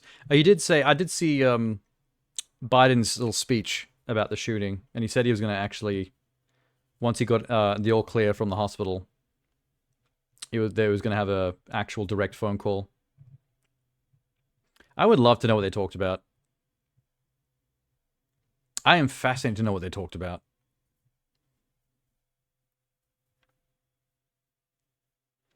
On record saying they tried to shoot her on Jan 6. I mean, yeah. A lot of terrible things about Jan 6, but, you know. You know what's funny? They're now doing the thing where they're talking about, like, some of the stuff Biden said recently in speeches being an inciting to violence that may have caused the assassination attempt. Like, wordage like, Trump has a target on him or something. He said something to those lines in terms of fighting back against Trump. And I'm like, are they doing this on purpose as a kind of forced kind of irony against the fact that, like, like the Jan 6 stuff was always the argument against Trump, is that he's always been a person who incites his crowds to violence using incendiary rhetoric, they call it. Incendiary rhetoric. That's the term. And now they're trying to like force the same shit with this situation. And it's like, you don't see the hypocrisy with that? I would have hit Trump with this. Gets out the full anti-tank rifle. Yeah, I don't know. If they're gonna do something crazy, like commit more. Hey, Sydney Sweeney. Oh my god. All right. What is the name that you said? Yeah, what was the thing you said to the Proud Boys? Stand back and stand by in that one speech. When he was asked if he condemns the Nazi violence, and he couldn't even say no. He said a bunch of like waffling bullshit and ended it with the stand back and stand by shit. Blair White, the pick me trans woman. Oh no, not a pick me. The most insufferable type. Right at the top too. Oh, I do know this person. YouTuber, podcaster, loudmouth. I have seen a tweet by her regarding this.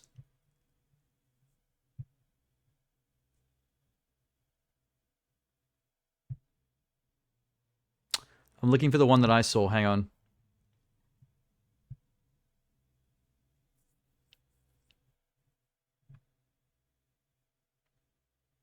Oh, this is the one that I saw. This is the tweet that I saw. She said, Donald Trump took a bullet for his country. If you're voting for anyone else, you can go fuck yourself. That's where I'm at. Which is a really stupid thing to say. Because he didn't take a bullet for his country. He didn't even take a bullet. Completely circumstantial. If he had to... Like, if he was capable of choosing to take a bullet for his country, he had plenty of chances. For example, the Bone Spurs incident. Him dodging the draft was his chance to potentially take a bullet for his country. You think he's going to do it? No. Him narrowly and accidentally getting, like, missing getting shot at by just standing there, he didn't do jack shit.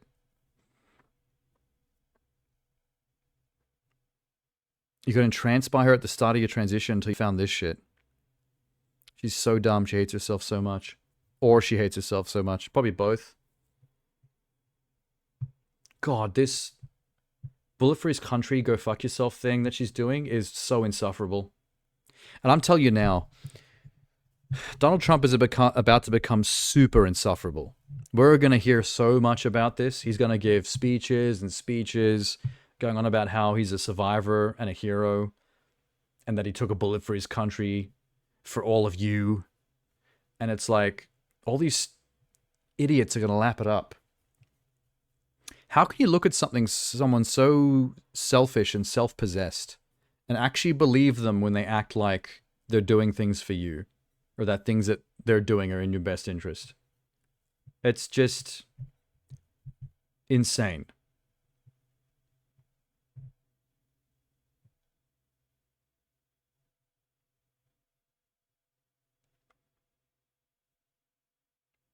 Trump is beating Biden's ass so badly, I feel like he's beating me too.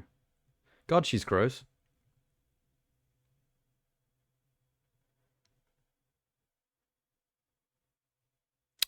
Okay. Here she is turning on other trans people for speaking out about her.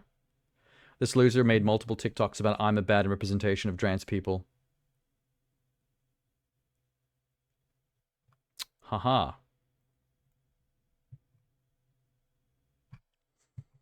I don't like this. I don't like this lady. I don't like her at all.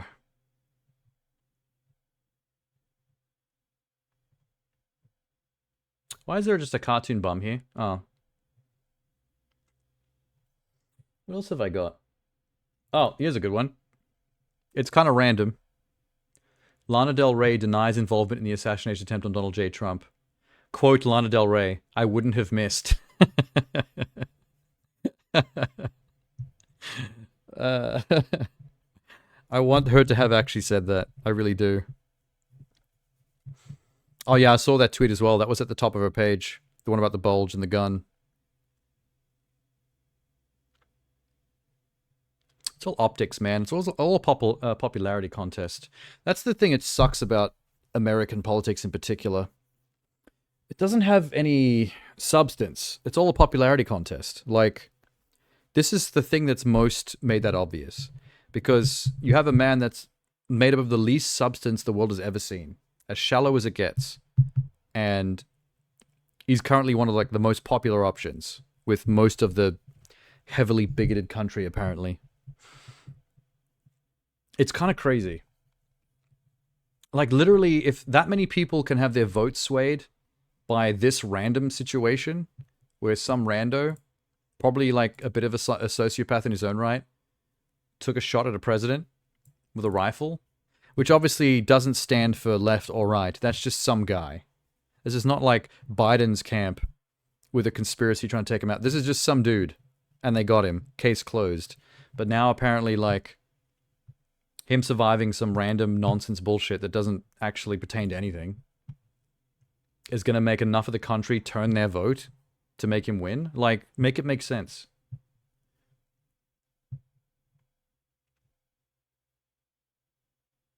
If I don't like someone for very good reasons, for very well-established reasons, some like random shallow event like that's not going to suddenly switch me. So I don't know how other people do that. It doesn't make any sense.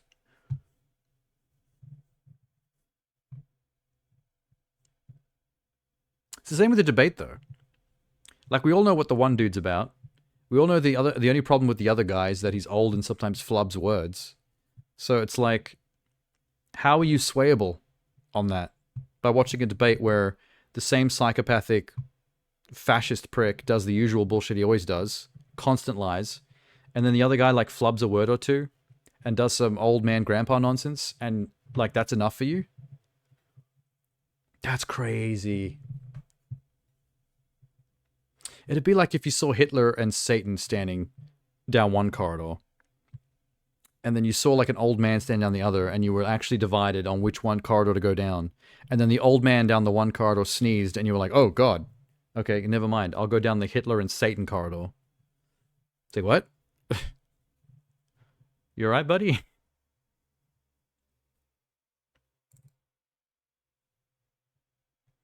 This is pretty much it. This is you guys in movies versus real life. It's funny how much The Boys has like become the perfect ongoing satire of current America, moment to moment. Hope the writers keep keeping up with what's going on in real life and reflecting it in this show. It's a good mirror. It's doing a good job in that sense. Here's a good meme from WWE. Trump after staging his own fake assassination.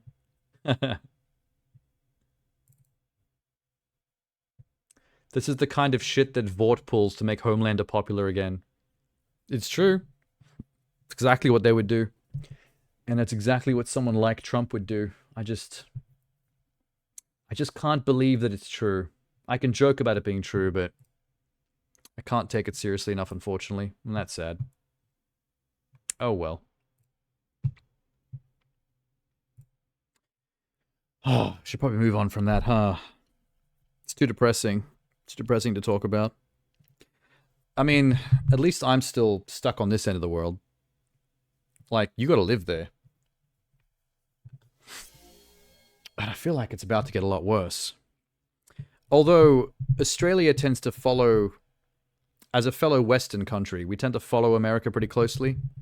So if that place starts going down the toilet in a big way, we're going to follow suit pretty quickly.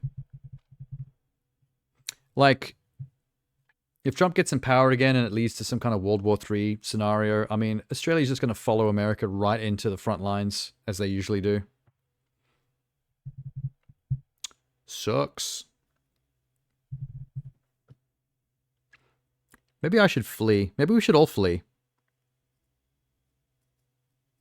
What country can we flee to that won't get drafted into World War III?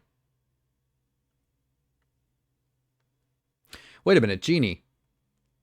Are you in the clear from draft or not? How does the legality of that work? I'm curious about that. If that were to if that scenario were to occur, because drafts have historically focused on the male populace, but the legal system can be sometimes shaky on the rules regarding trans people. In some respects, it acknowledges those changes, and in other respects, it doesn't sometimes, which can lead to like lots of problems for the trans community. Oh, because you served, you can't be drafted. Oh, so either way, it's a non-issue. Okay. But what do you think, though? Like, how do you think the government would treat the trans issue when it came to drafting male populace? Do you think something...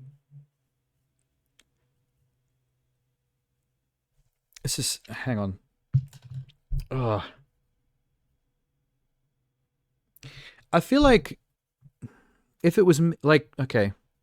If it was me, my assumption, by my logic, I feel like something like a draft would have to acknowledge trans status. Right? Like if you were born female and you became a trans man, I feel like you should be eligible to be drafted. If you were born a man and you became a trans woman, I feel like you shouldn't. But that's my logic. There's a very good chance that the legal system in regards to like drafting rules and stuff would just ignore trans status. If they have like biological information about how you were born, they might just go with that and not give a shit. Because really they're just throwing cannon fodder out there. Like would they really care about the optics, about the politics of it?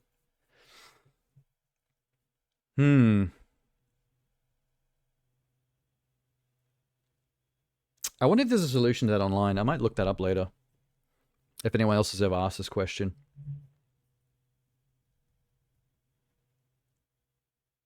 Maybe I should serve, so I can't be fucking drafted. I'm sure... I don't know if... Would Australia follow suit with a draft, though, if America did that? I think they would. And if I'm a citizen, I'm pretty sure that would make me eligible, despite the fact that I wasn't born here. I only legally became an Australian, but I think legally is enough. I don't think that would count me out, being from Africa.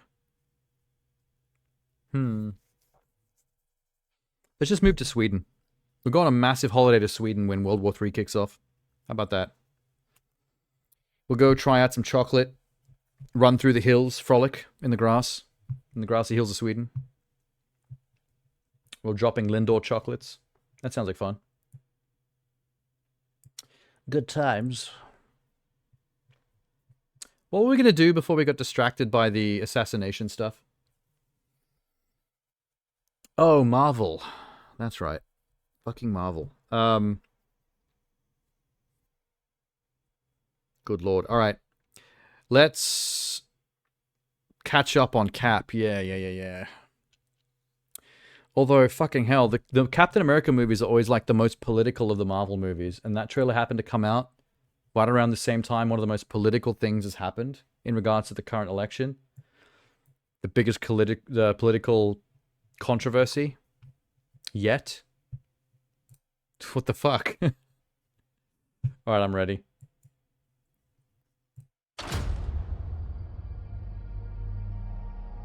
Wilson. Is that Harrison? Thanks for coming in. Hell yeah. Thank you for the invite, sir. I have to admit, I'm still getting used to the new look. They said lose the mustache or lose the election. Elections again. Holy shit. I haven't always agreed in the past, but I want to make another Let me just pause this real quick. America. Hold up. Just really quickly. This is all very on the nose, but let me ignore that. I love the fact that they put a lampshade on the change of the actor with the mustache line. I had to shave the mustache or lose the election. But the question I would ask is why didn't Harrison Ford want to grow a mustache or use a fake one? Did he just have that in his contract? Was he like, no mustache? And then Marvel was like, bro, Ross is known for his mustache. Like, that's part of the character. And he was like, if you want me, then no mustache. And they're like, we're going to have to put this in the dialogue so the fans don't eat us alive. An official military position. And if we disagree on how to manage this situation, then what happens? Well, then Winter Soldier happens. Work with me, Sam. Or Civil War. It's happened twice now. We'll show the world a better way forward. Is that Isaiah?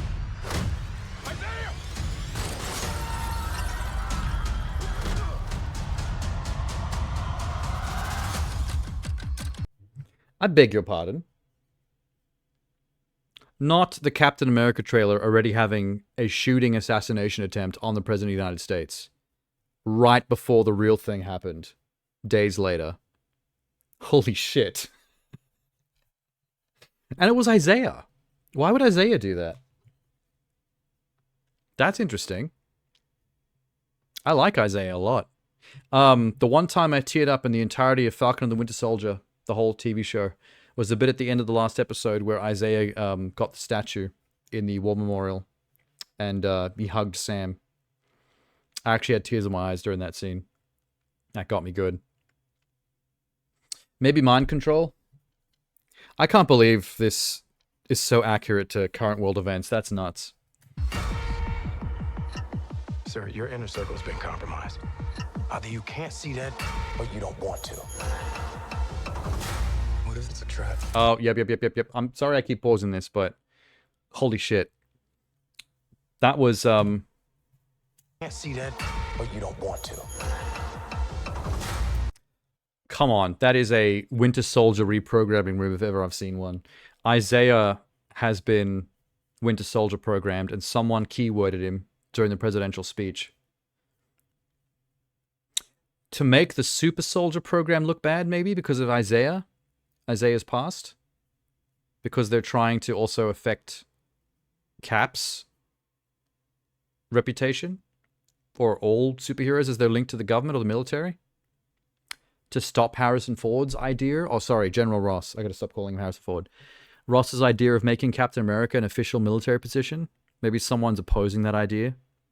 So they're making super soldiers and heroes look bad with some winter soldiering. That's my theory anyway. What if it's a trap? The other Falcon's here. Global power is shifting. You're just a pawn.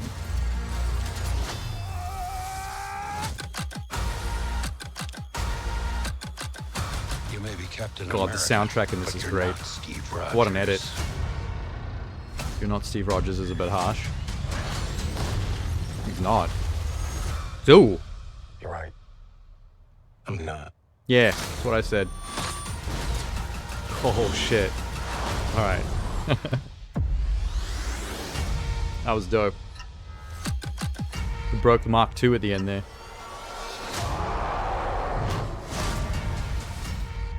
Ooh! Ooh! Ooh! Oh shit! Hang on, full screen that. Oh, that's a big red chonky leg. So Harrison Ford is Red Hulking out. Ross has finally done it. Okay. The thing I'm most interested in this movie right now is finding out the context for how General Ross has reached Red Hulk status. I would really like to know how he got here and why. What the reasoning is going to be. And how it pertains to the plot that I was just hypothesizing before. Maybe he's pretending to be all for the Captain America military position. He's saying one thing as the president, but he's doing the opposite behind closed doors. And then he goes Red Hulk when things start to go pear-shaped and he has to take matters into his own hands. Something like that? Or, hear me out, maybe he's on the level through this entire trailer, and things go so horribly wrong against him because the terrorists are doing too good a job that he tries to take matters into his own hands, into his own heroics. He can't leave it up to Sam and anyone else. And he makes the mistake of going Super Soldier Red Hulk. which at first goes well, maybe? Maybe going Red Hulk actually does help save the day. But then in the long term, it's a fuck up. Maybe being Red Hulk causes further problems for him in terms of the presidency. For example, the amazing destruction sim we just saw on the White House. This. It's like, okay, you went Red Hulk. That's alarming.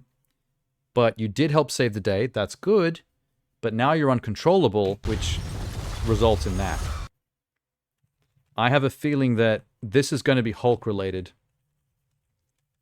This feels like something that happens when the Red Hulk loses control and takes out half of his own White House. Unless it's something crashing into the... Hang on. The camera's whipping to the right. I feel like there's been some CG removed here. Remember the Spider-Man No Way Home trailer? How they removed the two other Spider-Men from those shots? Those big special effects wide shots? I have a feeling that Red Hulk has been digitally removed from this shot to not give it away. Or at least something is, so that we don't know why the White House is going full destruction sim. But damn, does it look good. You know what doesn't look good? Some of these outdoor shots. This is a green screen. A very obvious one. Oh god, that is so CG. Those cars are fake as hell. I think a lot of where this movie takes place, where these cherry blossoms are, is going to look very Disney Plus volume. What do they call that volume room that they film in with the screens? The digital green screen room. Definite full computer generated. Not great. God, this edit's really good though, this. Hold on. This. That fucking beat to the edit is so good.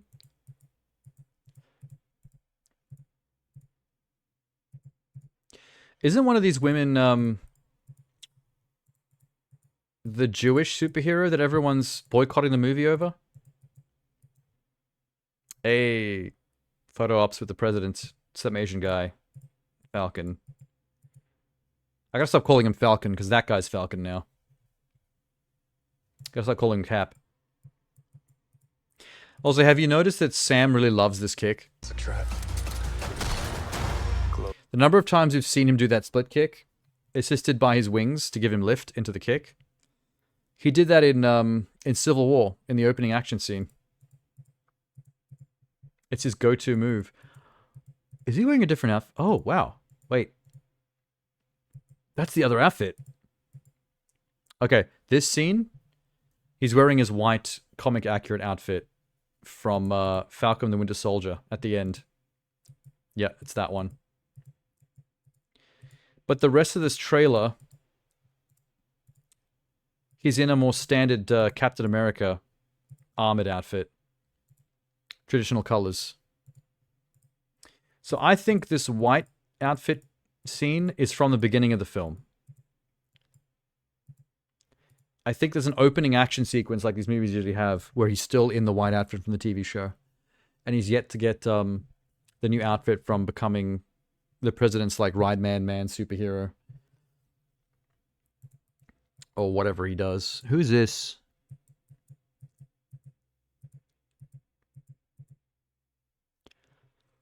I can't tell. It might be Exposito. Gus Fring. Giancarlo Exposito. I can't tell in that particular shot though. God, Harrison's looking really old lately. Then again, everything he's done recently has looked really old. Because he is. It's kind of a dumb thing to say. Giancarlo Esposito. Okay, thank you.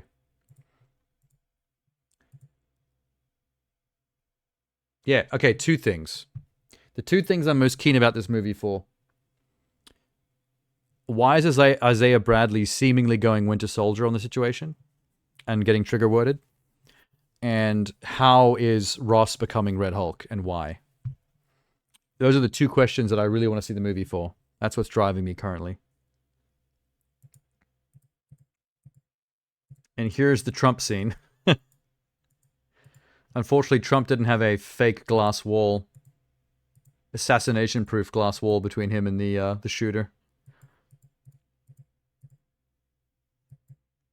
I'm really glad that Disney didn't feel the need to remove this trailer after the fact because of how close it was to that incident. Because I've seen that kind of thing happen before in pop culture. Like something is too it's too close to some recent drama or tragedy, and then it ends up having to get pulled. Like the trailer for 9/11 did it heaps. The trailer for the original Spider-Man movie, they removed the teaser trailer because it had a shot of the Twin Towers with a helicopter trapped between his web, between the two towers, like a fly. It was a really cool teaser, but when 9/11 happened, they had to basically delete that trailer from existence. Also that Arnie movie, Collateral Damage, where he plays a firefighter dealing with terrorist attacks around the city. That movie was supposed to come out like in the year that 9/11 happened, and then they put it on the back burner for another couple of years and sat on it because they felt like the content, the themes of the film were too close to home after the tragedy. So yeah, we're kind of lucky that this trailer didn't get pulled by Disney after the shooting, but maybe no one cares enough about Trump to give a shit. People like Captain America more. Are people going to mention it in the comments? The marketing for this just got crazier 14 hours ago. Yeah, this dude's... I don't think the people replying to his comment realized what he was talking about, though. Crazy how a presidential assassination attempt is depicted in this teaser, and we just had one a few hours ago. Yeah, I think the comments have now been taken over by people referencing that. If I could suggest, to bring it back to the movie for a second, if I could suggest just one improvement, I kind of wish Harrison Ford went with the mustache. I'm sad that he ex-nayed it. He should have leaned into it. I'm disappointed in Harrison. Give us the Ross mustache.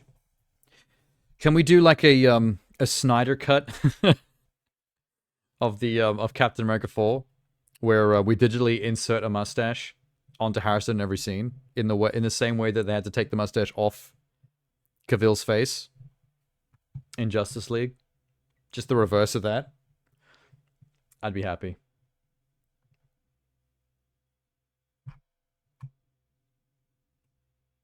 Well, I'm impressed. Is this the chick? Is this the Israeli female superhero that everyone's up in arms about? Because I keep seeing people boycotting the movie on Twitter and saying they're not going to see it, and fuck Disney and fuck Disney Plus forever for having her in this movie.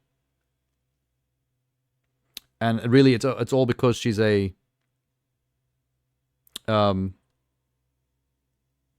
Jewish superhero. And with the stuff going on in Gaza, who is that? Sabra, I believe her name is. She appears in the trailer maybe 3 times, I think. And here she is, yeah. Alter ego of the Israeli superheroine Ruth Bat Seraph, a mutant. So she's tied to X-Men stuff. An agent for the Israeli Secret Service. So we've known for a while now that actress is going to be playing Sabra in Captain America New World Order. And people have been up in arms for a while now about not wanting that, because they also found out that she's not just going to be a cameo, she's going to be an ongoing side character in the film. Like, she has a major role. She's not just there for, like, to be seen once or to have 1 or 2 lines of dialogue. She's actually throughout the movie. And people are very upset. The frustrating thing is that the people that are upset, I feel like I'm on their side in terms of the reason they're upset, because they're upset about the Israeli Gaza stuff. They're just being anti-Israel, the Israeli treatment of Palestinians, which is fair enough. It's just that I feel like sometimes the impotent rage of people who want to make as much of a difference as possible with this real world tragedy that's currently ongoing, it gets applied to things like this that are meaningless. Like boycotting a Disney Marvel movie because one of the superheroes happens to have a Jewish Israeli connection in the comics. Like it's always been a thing about the character. I don't see how that helps the situation in Gaza. Like, do what you can to help the situation in Gaza if possible. Draw light to it, whatever. But this fictional superhero, this fictional mutant superhero, is not going to make or break any issues. Her whole presence in Captain America 4 is going to have nothing to do with her Israeli background. She's going to be there assisting in or getting involved in whatever the plot of this movie is to do with Red Hulk and the presidency. It's not like there's going to be any kind of pro-Israel message in here that to shake the fucking tree over in Gaza. Like, she's just going to be there doing some kind of Black Widow-y shit in the background. She's kind of cool looking. I don't know which version of her I like better, though. Look at this old school one. This is pretty cool. She's got the star on her head and her chest as well, just in case you didn't realize what she's about. But I like that her cape is basically like a blue fur coat. It's a bit extravagant. She looks like Angelina Jolie with an afro here. Babin. Okay, there's the actress there. Boom. She's kind of cute.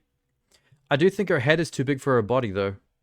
She's got like a child body, but then like an adult head, which is kind of top-heavy as well. She's got a tiny chin, but a really massive forehead. I'm sorry, I shouldn't be roasting this woman's looks for no reason whatsoever. God, I turn into a bitch sometimes. Here's a look. Holy shit. The old school stuff is really rad. Like the golden era of comics drawings are really cool. Still with the blue fur coat cape. Probably not practical. I don't think we'd see that in live action anytime soon. There's a good photo of her. The actress, I mean. And kind of more like what she's going to look like in Captain America. Yeah, so here's a shot of her in the movie. Let me get another one. I know I saw her multiple times.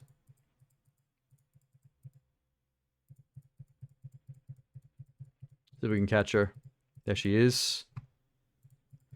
Either being interrogated or doing the interrogating. Explosion. Applause. Isaiah tries to shoot President Ross. Wonder if she's in that room with everybody else. Isaiah escapes. Come on, where is she?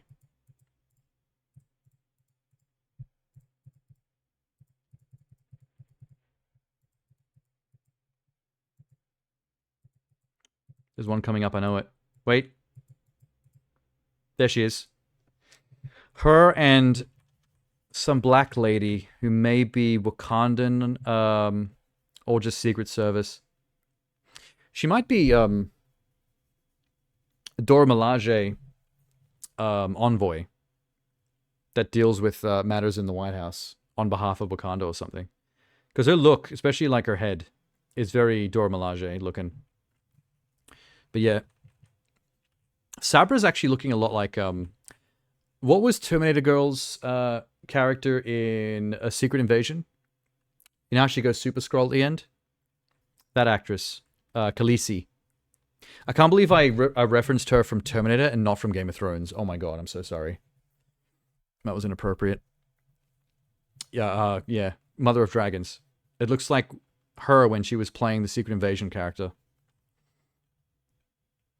They have a very similar vibe. Who do you think died? There is a very important funeral.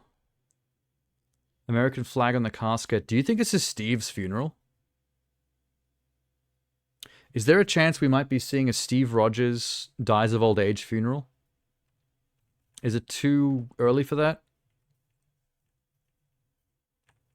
I feel like Steve would have a bigger funeral than that. He was a national treasure.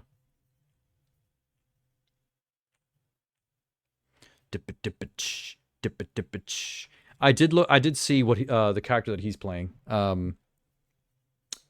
Washington something? How do you spell his name? Giancarlo Espacito. I misclick.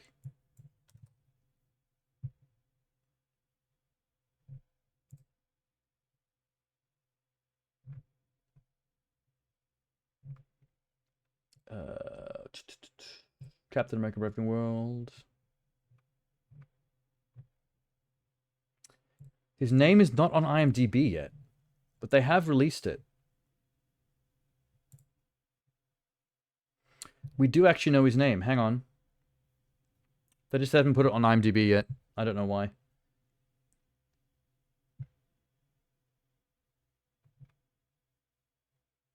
George Washington Bridge.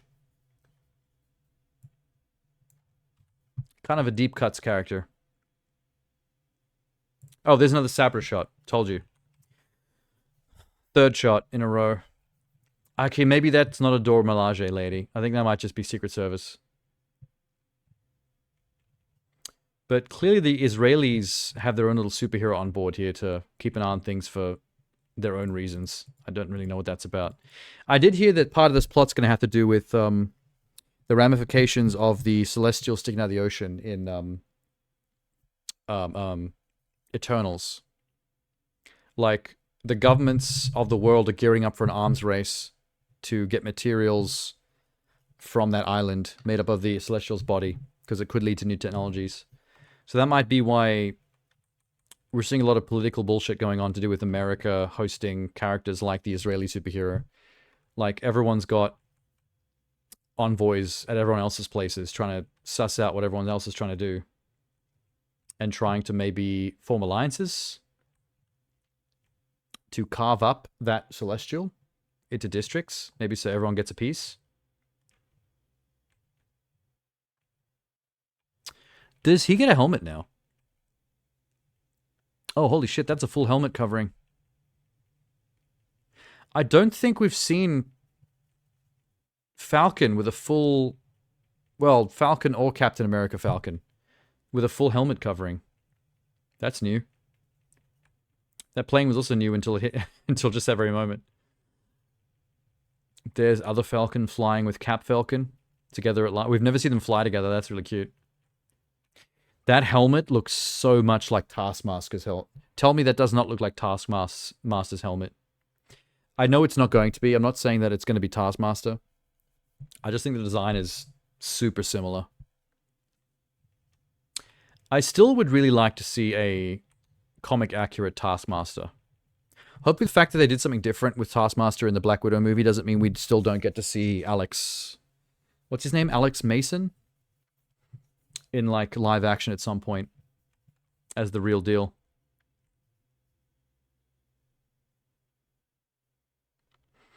Damn, this looks good. I want a better shot of Harrison Ford's Hulk face. I want to see what he looks like. How close does he look? Oh yeah, sorry. George Washington Bridge. Almost forgot. Not the fucking bridge. Marvel. Yeah, this dude.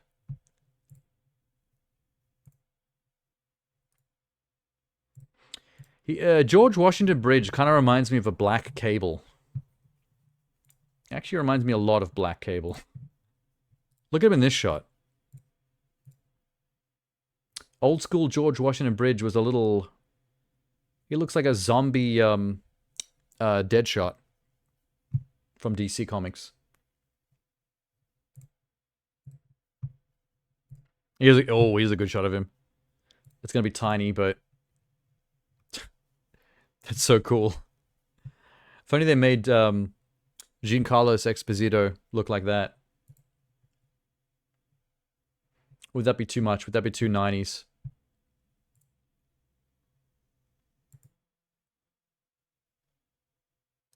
This is probably close to what they're going for. Hold on.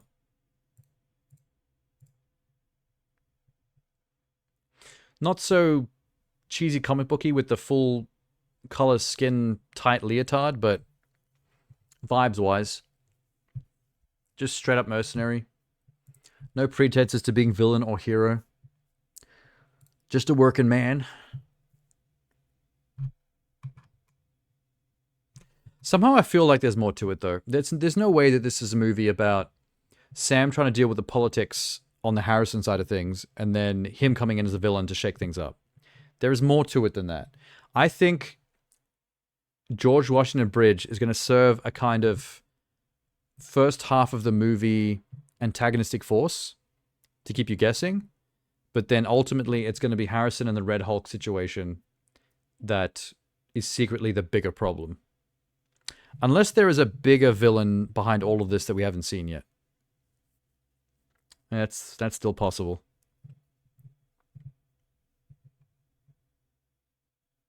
One that maybe takes George Washington Bridge out of the situation, but forces Cap and Red Hulk to combine forces. But even though Red Hulk does a good thing in helping with that situation, he goes haywire and becomes uncontrollable, and then becomes another movie's bad thing. Although we can't do that yet because he's meant to be in Thunderbolts. Fuck. Yeah, he's meant to be in Thunderbolts, as in creating and leading that team, yeah? So he's got to stay good for a while. So this movie's going to reveal him, and he's probably going to help Sam, and he's probably going to be good for the time being. He's going to carry that over into trying to be more good by creating the Thunderbolts to do stuff that other superheroes can't. And then at some point after Thunderbolts, the Red Hulk thing's going to become problematic. And then we get a Hulk versus Red Hulk in some future movie, an Avengers or a standalone Hulk film, whatever.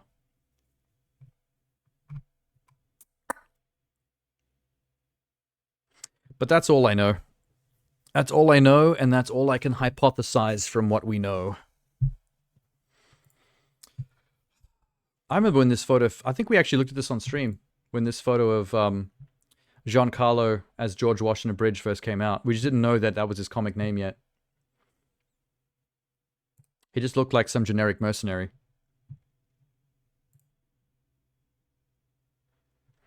How a Marvel Netflix hero killed S.H.I.E.L.D.'s mutant hunter George Washington Bridge X-Force. What the fuck?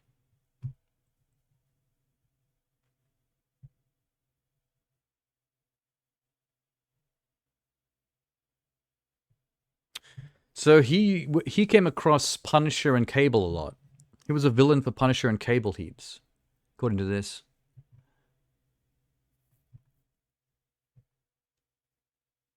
Cool. Didn't know that. X-Force turns an Omega-level mutant into Freddy Krueger. This is just a long article talking about George Washington Bridge in the comics. I thought it was going to be more about the movie. Is there an official synopsis out for the film?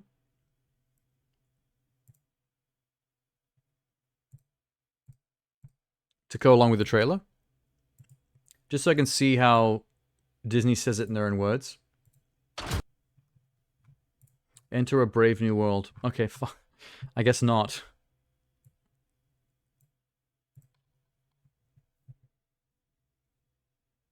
Wikipedia.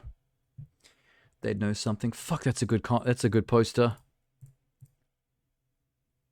Did you ever see this Cap 4 poster before? With the shield being gripped by the Hulk hand?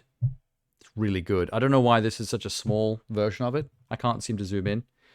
There we go. There you go. I forced it. It's a really good poster. I wish that was like the poster. But we'll go and get fancier ones. I shouldn't have closed that. Fuck. I lost Wikipedia. Nope, there it is. Nope. Getting frustrated. There it is. Alright, synopsis. Premise. International incident must work to stop the true brains behind it. That's all they're saying.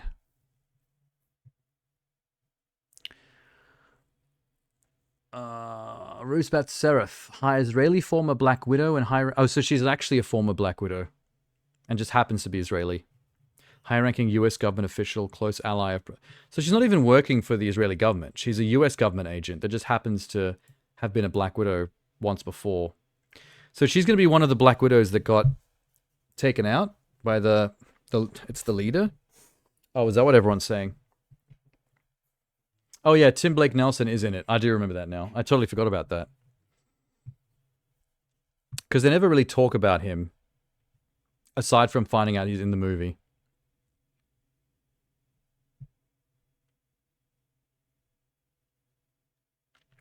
Cellular biologist who accidentally cross-contaminated with Bruce Banner's blood, granting him superintelligence. Stern's inclusion in the film was one of the reasons Ona was interested in the job, feeling that someone who operates from intellect would be a good adversary for Wilson. He's going to have a more comic-accurate look. That means his head's going to be all bulbous and gross-looking. Neat. Who's Ona? Is that the director? Oh, it is the director. Julius Ona. A black filmmaker. The Girls in Trouble, Cloverfield Paradox, and Lucy. Oh no. That's not a great track record. I've not seen The Girls in Trouble. I don't recognize this film at all. I don't know Lucy either. I've only seen Cloverfield Paradox, and that was not good. It scares me a bit. The trailer looks amazing, though. The trailer is so much better than I expected. I was expecting it's probably going to be good, but it was kind of way better than even what I was ready for. It's kind of nuts. Sort of stoked. Which is good, because Marvel needs some hits. People are talking way too much shit. And I always hate that, because I ain't no Marvel hater. I'm pretty easy going with that stuff. I like all the stuff they've made. I haven't disliked a single movie or TV show, so I'm on a good track record myself. But I am biased. Man, that Cloverfield Paradox thing has got me super worried.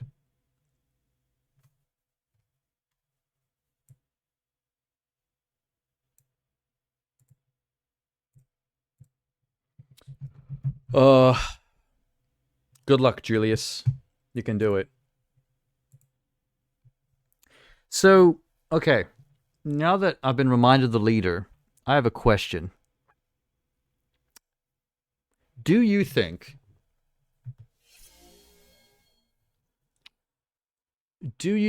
that Harrison Ford, aka General Ross's transformation into Red Hulk, do you think that is something forced against his will by the leader in order to create problems for the US presidency? Because who can trust a president who has the Hulk curse, infliction, whatever, uncontrollable? Something like that.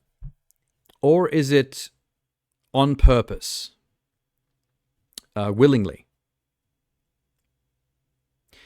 Does Ross hire or collaborate with the leader, knowing that he's the key to understanding the Hulk DNA gamma radiation issue, because he was, part of it from the beginning?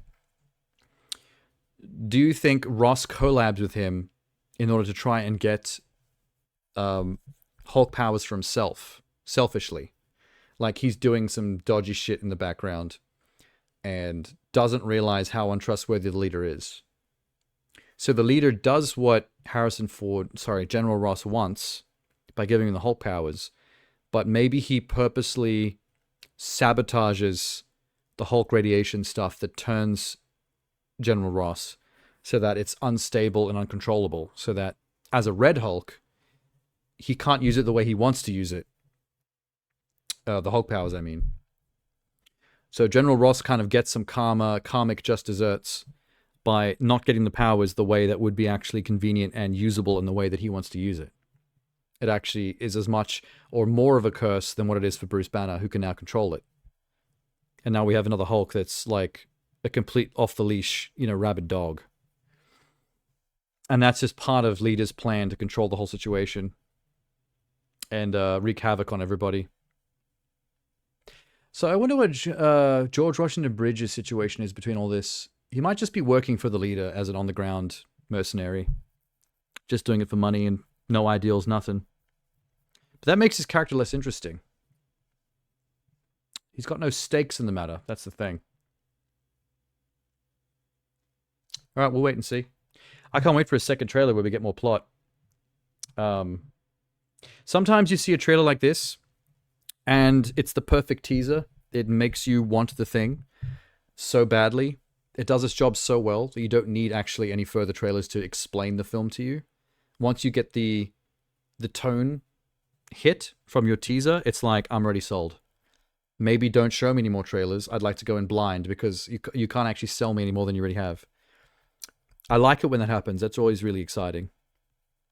Because a lot of the other times, you'll get a teaser that makes you go, interesting, but I don't really know enough about what's going on or understand what the draw is. I need a real trailer. The teaser has only whet your appetite enough to make you want another trailer to actually explain the goddamn movie and get the actual plot outline. And then you might go, oh yeah, cool. Or, oh, it's just something like this. Okay, never mind. I've lost interest. Which means you've got a 50-50 chance of losing or gaining people on that first official trailer, piggybacking off the teaser. Whereas a trailer like this, you've already won with the teaser. You can let the other trailers go. I guess Deadpool and Wolverine kind of, once you've shown the teaser, people are already so on board, you don't really need to show any more movie, which is why they've made 15 or 16 fucking trailers that have no more content than the damn teaser did, so there's no point in them doing it. And yet we still keep getting them. Ugh. Alright. Switching Marvels. That's enough, Cap. Time for Agatha All Along. A.K.A. Agatha Coven of Chaos. A.K.A. Darkhold Diaries. A.K.A. There were a few of these. Do you remember? When they announced this TV show, there were quite a few titles that were going by. It was getting kind of funny. Maybe they were doing it on purpose.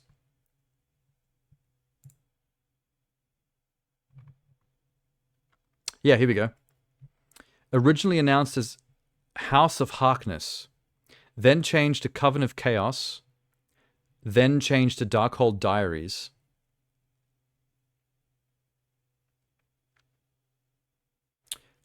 Just before the trailer came out, Marvel seemingly leaked the name The Lying Witch with the Great Wardrobe. They quickly took it down, but I think that was a cheeky viral joke. And then the trailer finally came out to reveal, the teaser finally came out to reveal it was called Agatha All Along. So I think they were playing like a high-level marketing game with this. I think they were purposely giving us fake names, one after the other, until they'd gotten like 5 fake names deep, just so they could pull off the actually it was Agatha All Along joke, which is a pretty high concept gag. You got to give them that one. It's actually honestly pretty funny. I don't know though, some of these are good names. House of Harkness, Coven of Chaos, and Darkhold Diaries. That's the kind of thing you could run if you were in the middle of a busy stream with lots of people, you could run a poll on that. What name do people think is the better name for the show?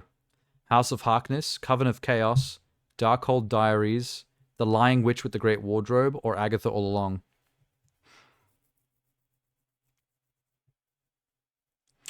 Even though they went with Agatha all along, I think I'm leaning towards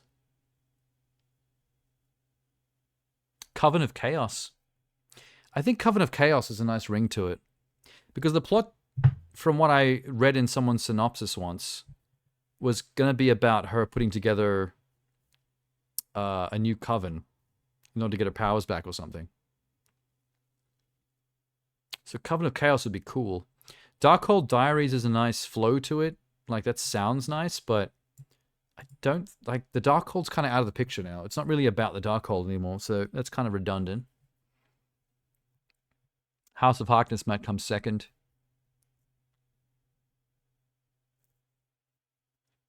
Like, Agatha all along is a fun name, but it's not as badass as the others.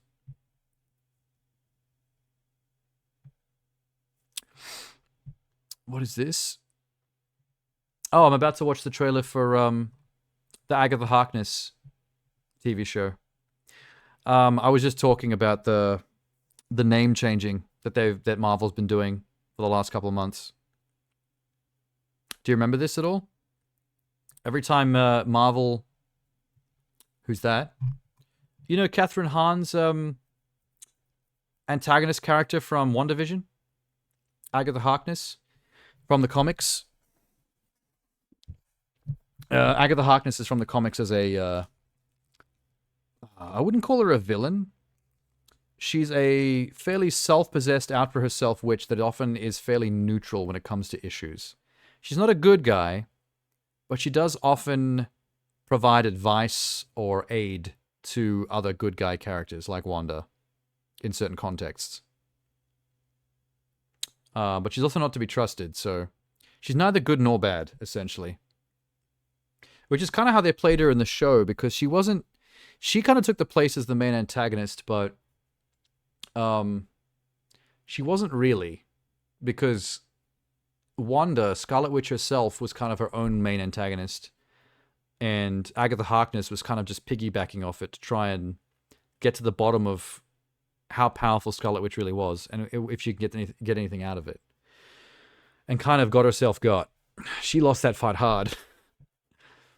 You've only seen Avengers 1, Thor 1, Love and Thunder, Black Panther 2, She-Hulk and Hawkeye. Avengers 1 and Thor 1 again. Oh, so you haven't seen much at all. I mean, I've seen all of it, and I've been fairly positive about all of it myself. I've never seen any Disney Marvel thing I've disliked. WandaVision's one of my favorite shows, too. Out of all the Disney Plus shows, WandaVision's probably my top still. Catherine Hahn's Agatha Harkness and Elizabeth Olsen getting to really put some real work into Wanda and her trauma. That was really good stuff. Anyway, yeah, what I was talking about though when you came in, Jeannie, leading up to this trailer coming out for the last like half a year or so, Disney Marvel's been changing the name of this TV show like every other month. They announced it as House of Harkness, and then months later they changed the name to Coven of Chaos, and then months later they changed the name to Darkhold Diaries. And then right before this trailer came out, they had one last joke name that they pretended to leak and then immediately removed from their Twitter, which said The Lying Witch and the Great Wardrobe, which is obviously a joke name. And then the trailer finally came out and it was called Agatha All Along, which is not obviously because you haven't seen it. It's a reference to a song that happens in WandaVision called Agatha All Along. That's meant to be like an old TV show sitcom theme. Revealing that she's like the villain. Agatha all along. It was actually like top of the charts. I don't know if you remember that, but it was in the news for taking the #1 spot on like Spotify. People were grooving on that track. As old school as it was. All right. I'm keen. God, I love Catherine Hahn. She's such a good actress, and she's so funny whenever she gets to do comedy. Another beautiful day. Surprised to see you out here, detective. Why is she detective? Found her down here by the water. Cause? Blunt force trauma. There's no way this is like a True Detective crime procedural. What happened to you? Nah, it's just some bullshit. I have a lead in the case. This is part of Wanda's personality spell. But I can't shake this feeling I'm seeing it wrong. I don't know how she turned into a detective, though. Is this really how you see yourself? Hey, That Aubrey witch Plaza. is gone, leaving you trapped in her distorted spell. She's gonna make such a good Claw witch. your way out.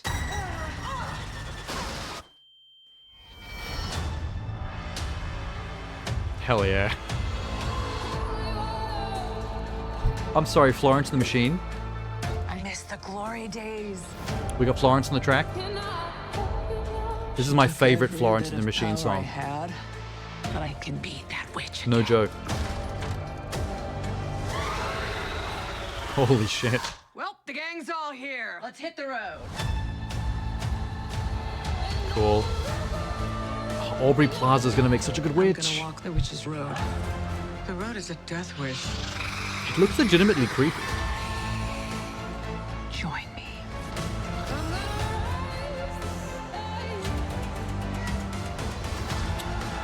I don't know if Aubrey Plaza is good or bad guy.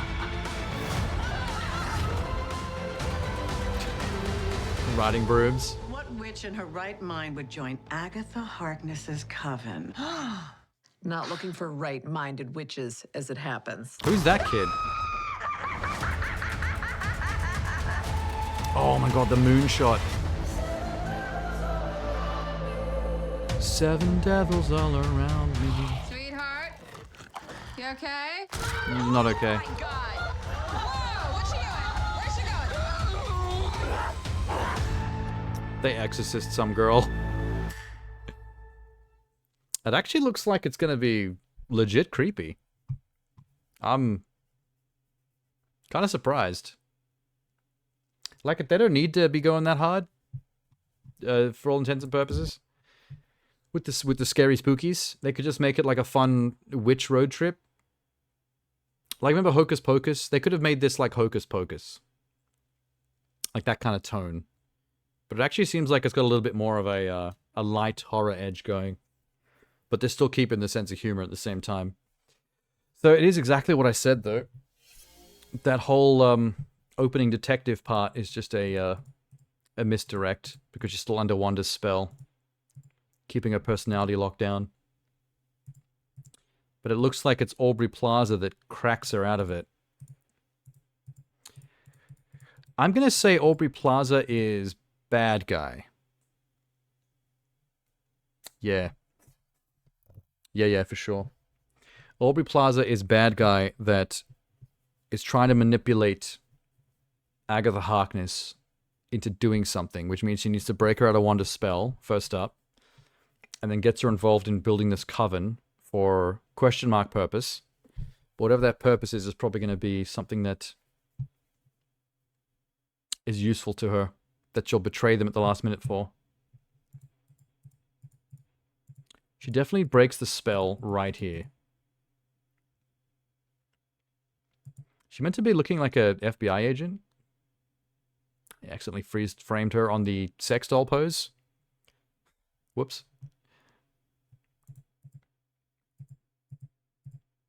I love how she shifts through all the different sitcom looks.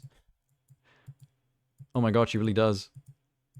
On this day on set, they had to basically do so many different outfit and makeup combos just to get this scene done.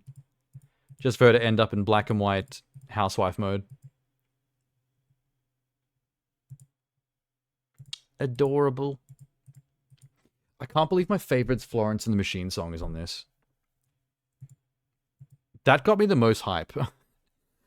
More so than anything we actually saw in the trailer. Florence and the Machine got me stoked. So we've got yellow rocks. Probably magical. That's them doing the exorcism thing, probably. That we saw at the end. Magical doorway. That's her fully completed coven there. Black lady, old lady, Asian lady. And Catherine Hahn. Freaky ass demon. Mephisto confirmed. Yes, this is what I'm talking about. This is a total horror movie shot. And she undercuts it. Who is this kid? I think he's gay, because the way he acts in that last scene seems like they were going for flamboyantly gay. Like in an aggressively obvious way. And why is she here? That is one of the housewives from WandaVision. She was not a witch. So I don't know why she's involved. There's a really good shot of Aubrey Plaza here. Hang on. There's Asian lady. There's gay kid. Sorry. Let's call him goth kid. Very goth kid. Someone needs to give the casting director a raise for casting Aubrey Plaza as Evil Witch, because that's so fucking cool. So perfect. She's never cruising with the others. So she's clearly not part of this coven that she encouraged Harkness to make. So she's definitely pulling strings from behind the scenes and turning out to be villain. There's a tree getting felt up. Evil, I guess. Awesome Transylvanian castle and a yellow swamp. Probably not even on Earth. Someone getting evicted? What's happening here is my question. 4 witches are trying to use magic on Agatha and she's absorbing it.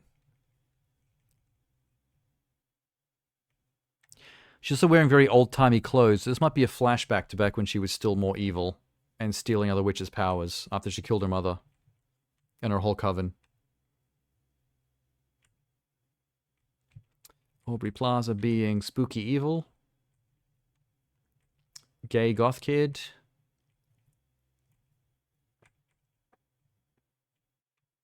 I don't know what she's doing to him in this... What is in this room? That is so random. Maybe at some point they get captured by S.H.I.E.L.D. and this is some kind of anti-magic prison chamber that they keep witches in and sorcerers. I mean, with Doctor Strange around, they would probably need to have some kind of anti-magic containment. It would come in handy. Evil coven of some kind. Some Michelle Yeoh looking chick lighting a lighter. Aubrey Plaza's playing herself. Evil witch? Yeah, exactly. There she is. She's so awesome. Where's the other shot of her? Hang on. The other shot of her is so good. There it is. Secret evil green witch. I need to know who the gay goth kid is. Let's see. Agatha all along. Gay kid? Is that a good enough Google search? Variety confirms that Joe Locke is playing Billy Kaplan. Wait, what? Are you serious? The infamous Agatha Harkness finds herself down and out of power after a suspicious goth teen helps her break her free from a distorted spell. That'd be Scarlet Witch's spell from WandaVision. Her interest is piqued when he begs her to take him on the legendary witch's road. Magical gauntlet of trials that, if survived, rewards a witch with what they're missing. Agatha and this mysterious teen pulls together a desperate coven. Okay, I haven't actually read a synopsis until just now. So how does Aubrey Plaza fit into this? Because it says the goth teen guy is the one that snaps her out of her WandaVision spell and gets her to help with the Witch's Road thing. He's the reason she's on the quest. I thought it was Aubrey Plaza because she's at the start of the trailer snapping, seemingly looking like she's snapping her out of her bullshit.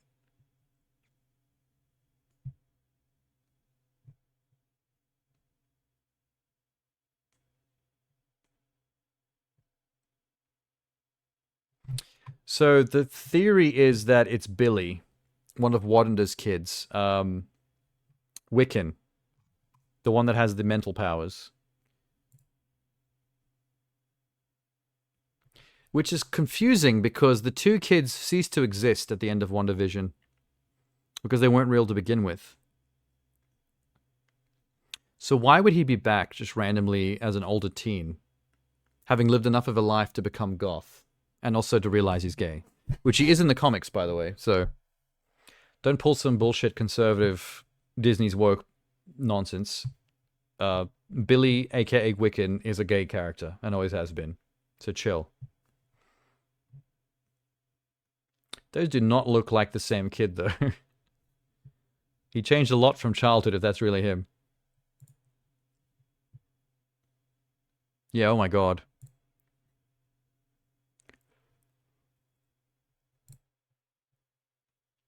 Oh, I guess like... no, his ears got more sticky outy. And he became more of a brunette. It's a bit of a stretch. But we don't actually know for sure if it's actually Billy. Everyone just is saying that it's him.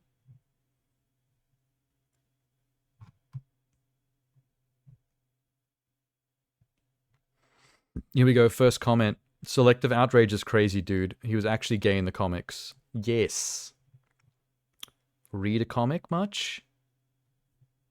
Calm down, fellas. Anyway. So, okay, sure, that's Billy then. Well, let's just accept that. Sick-ass witches. What's going on here? Okay, this Michelle Yeoh looking-ass chick has a lighter. A door explodes. Catherine Hahn is covered in cuts and blood and is cackling like an evil witch. This lady is slapping a light bulb. Slip, slip, slip, slip, slip, slip. Aubrey Plaza's looking even hotter in this shot than even before. And is about to have a super witch fight in this house. So she's the one who blew up the door to get inside. I think it's pretty obvious that she starts out acting like she's helping, but she's just using Agatha Harkness, because she goes full evil in this shot.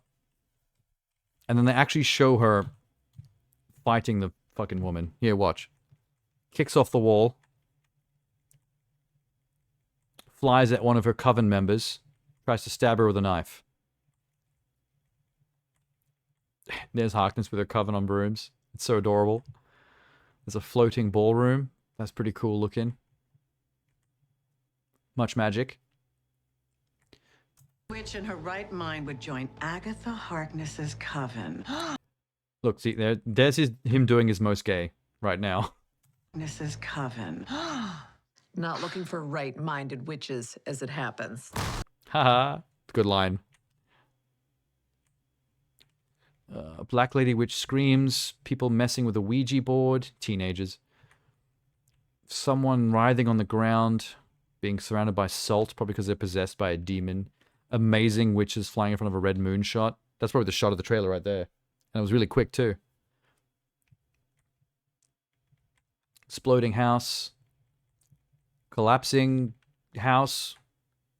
Some evil witch creature in the woods that has bugs and bees and centipedes coming out of her face.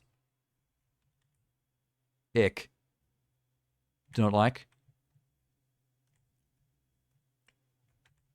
That's probably her coming into her powers or something at the end, in the final episode. Can we just hear Florence the Machine one last time? Ready?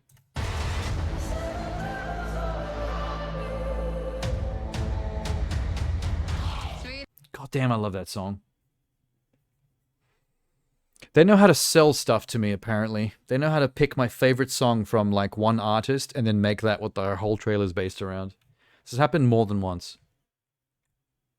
This is when Aubrey's still trying to pretend like she's a good guy. Helping the other witches.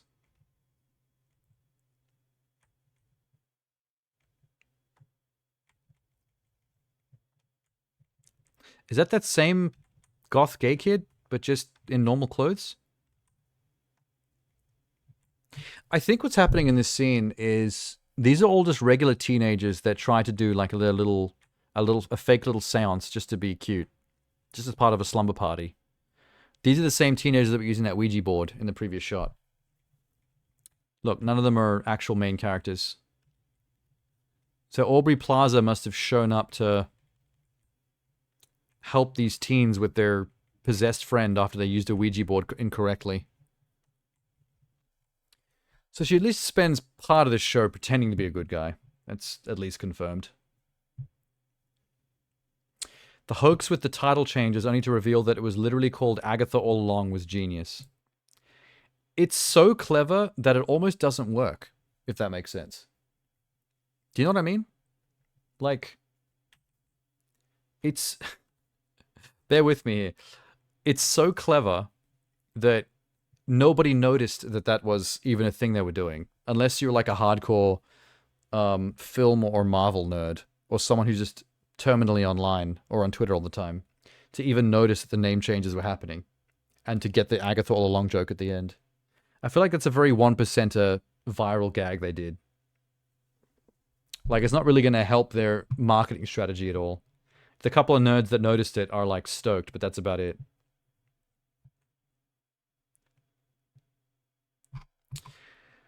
Wow, okay. We're batting 2 for 2 tonight on Marvel.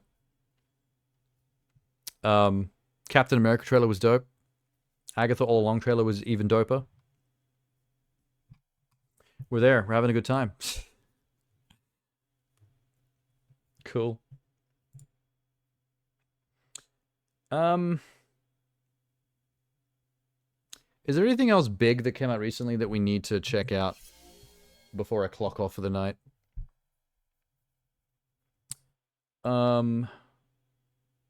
Anything huge? Let me think. I'm pretty sure there was at least 1 or 2 other movies that are like fairly large-scale main things. Nothing really big gaming-wise that I can think of.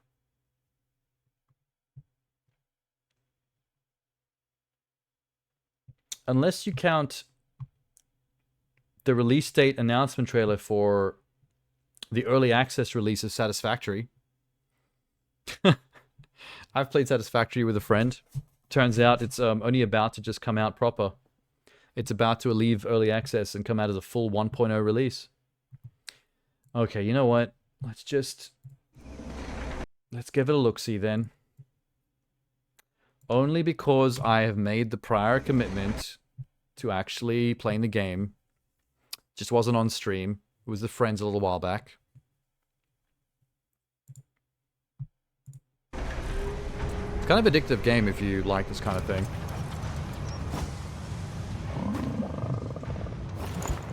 I hope they added more story context stuff, because that's what I was missing from the early access version.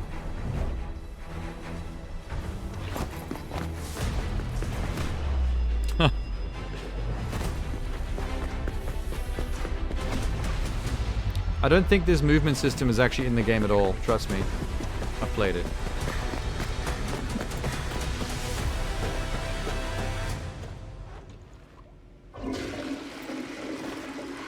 Hey.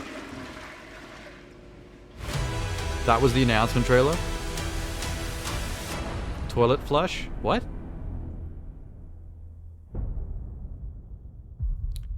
What do they mean by toilet flush?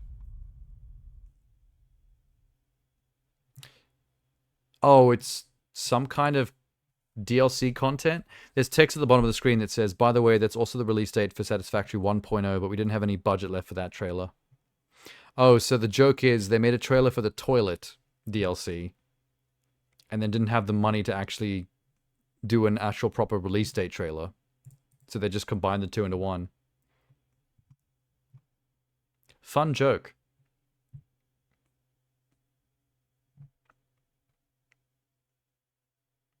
So, is it just fully a joke, or are they actually adding toilets? Is that actually a feature? I don't know what they may have added in all the updates since I played it. For all I know, it's a different game now. I would never even know it. I'm gonna show a friend that later, that I've played that with. See what they think. I mean, it's cute. It's mainly a joke trailer. I mean, you get the news that you are there for from the title alone, just knowing that it's a 1.0 release. The trailer itself doesn't have to do jack shit. So, good for them. They're having fun with it, having a sense of humor. We like that.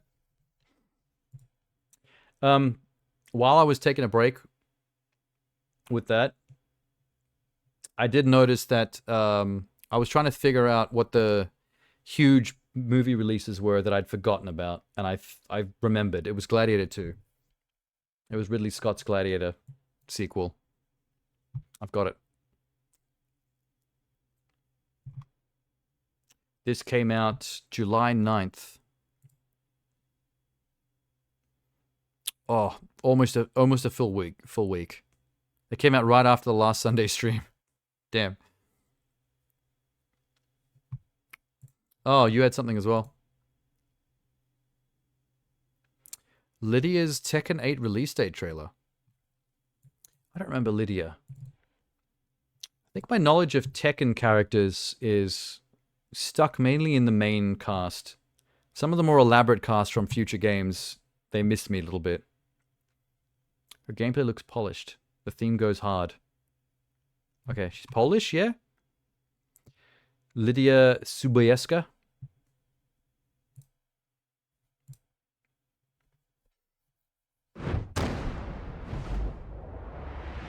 Punch.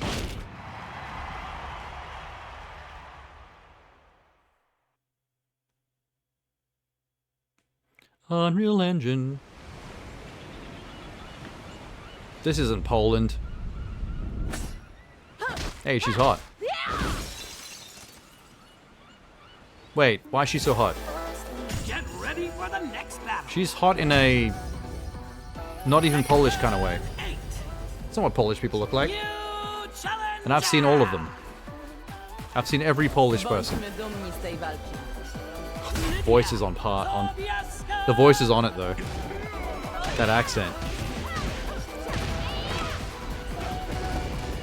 She was DLC in 7. So she's definitely part of the generation of characters that I was not familiar with at all. I only know the characters from like the earliest Tekkens, like 1 and 2.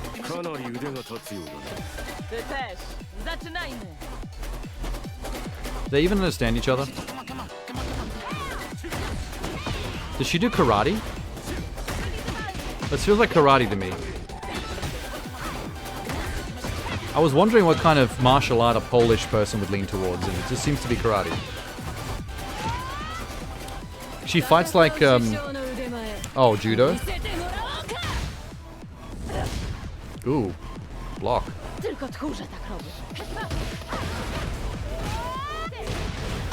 Are you sure it's judo?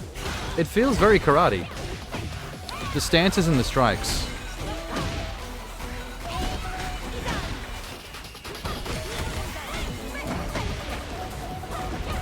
There's a whale in the background just flopping about.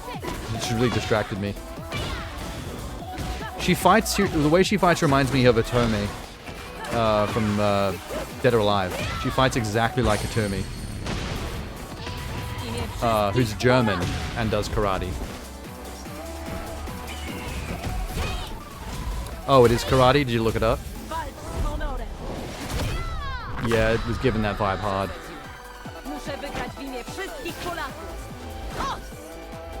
She's fighting for the people of Poland. For everyone. That was fun. Way more attractive than I expected her to be. Good lord.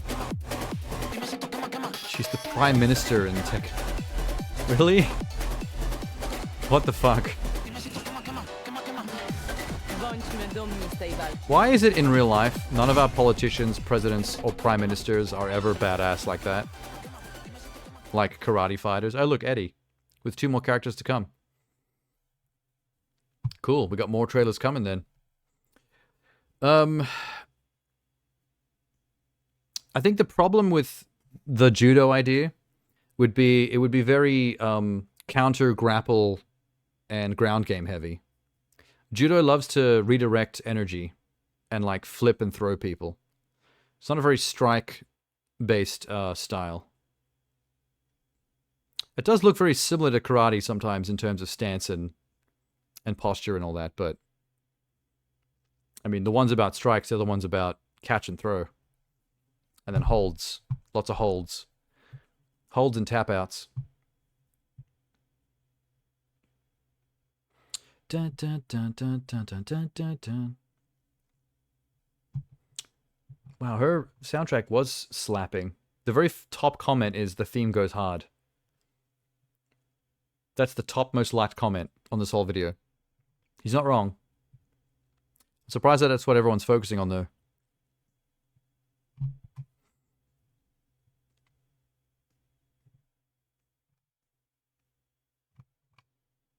Getting distracted. Let me just back out of this. Oh, yeah. That's right. Before I forget. Gladiator 2. I don't know who Paul Mescal is, but we got Pedro Pascal and Denzel Washington. And Joseph Quinn. Holy shit. That's a threefer. I think Paul Mescal is the main character. I just don't know who that's supposed to be. But I like Denzel and I like Joseph Quinn. And I like me some Pedro Pascal. So that's 3 for 4 there.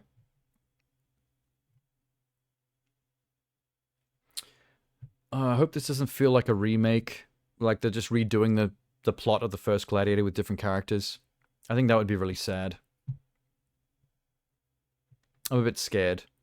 I'm also scared because it's Ridley Scott and he's fallen off.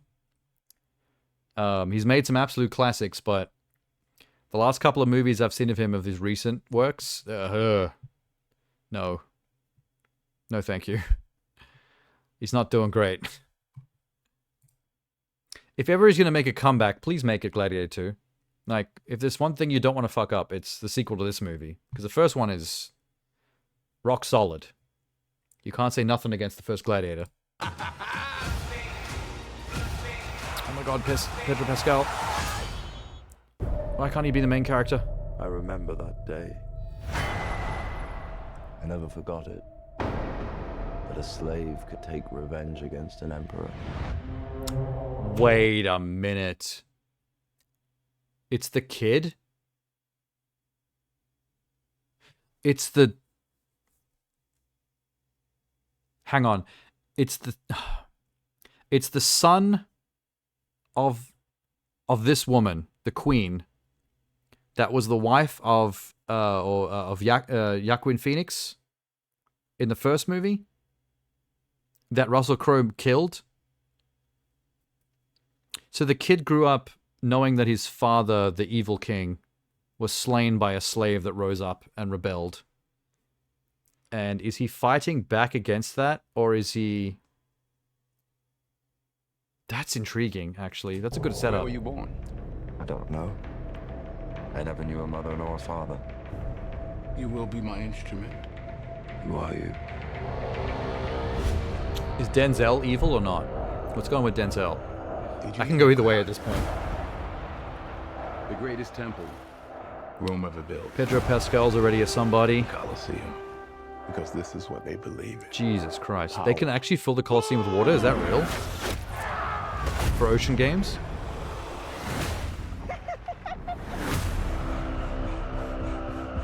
General Acacius. There So- are victories yet still to come. There's Joseph Quinn. Rome has so many subjects. She must feed them. They can eat war. So he's the replacement for Joaquin Phoenix as an evil Roman, snot-nosed, entitled little bitch boy leader. The gladiators into free men. You have something in you. I knew it from the start. Did you now? Rage. That rage is your gift. Maybe after Joaquin Phoenix died, his mother fell apart and then got killed as well, and he ended up in slavery. This is about survival! Survive! Hold together and when it charges, break for the wall. The rhino. Is this how they're upgrading the lion? Sorry, the tiger from the first one? Whose head could I give you that would satisfy this fury? The entire Roman armies.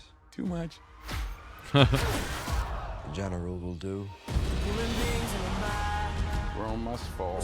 Joseph Quinn I need only give it is playing a Really hateable looking villain.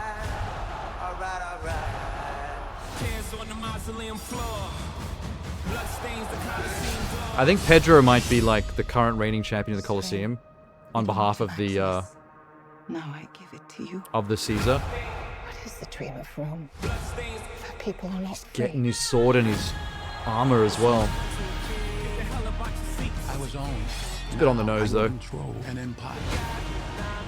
I will not waste another generation of young men for their vanity. Oh, he's going to be so hateable. Surely he gets God at the end.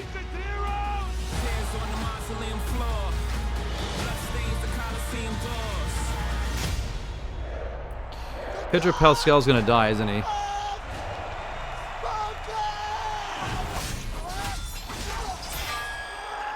If he has to fight the main character. That wasn't him. That wasn't him. That was not... Nope. That was not Pedro Pascal. We're not losing Pedro's head again. Yeah, that's some other dude. Blonde with a beard. If Pedro Pascal lost his head again, just like he did in Game of Thrones, both in a similar vibe show / movie, it would be too much for me. Can't handle it.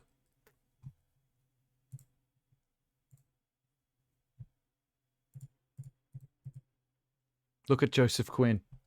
Look at him. Look at him just lapping it up. It does seem a little bit like they're following too close to the original Gladiator. Like we'd have another scumbag Caesar kind of character running the Colosseum, just like Phoenix did. We have another slave gladiator dude that's rising up to try and rebel against him. In fact, there's a shot in this trailer where he takes a crossbow bolt to him up in the stands and barely misses. It just seems like it's treading a very similar path. Like, how do you differentiate this movie from the last one? Like, what is the other thing that's going to happen to make it more interesting? He'd be the new Sean Bean. Well, he hasn't died in enough things to be the new Sean Bean, but 2 period vibe shows where he plays like a gladiatorial type fighter who gets his head crushed or removed is a weird coincidence. I can't think of anything else he's actually died in though.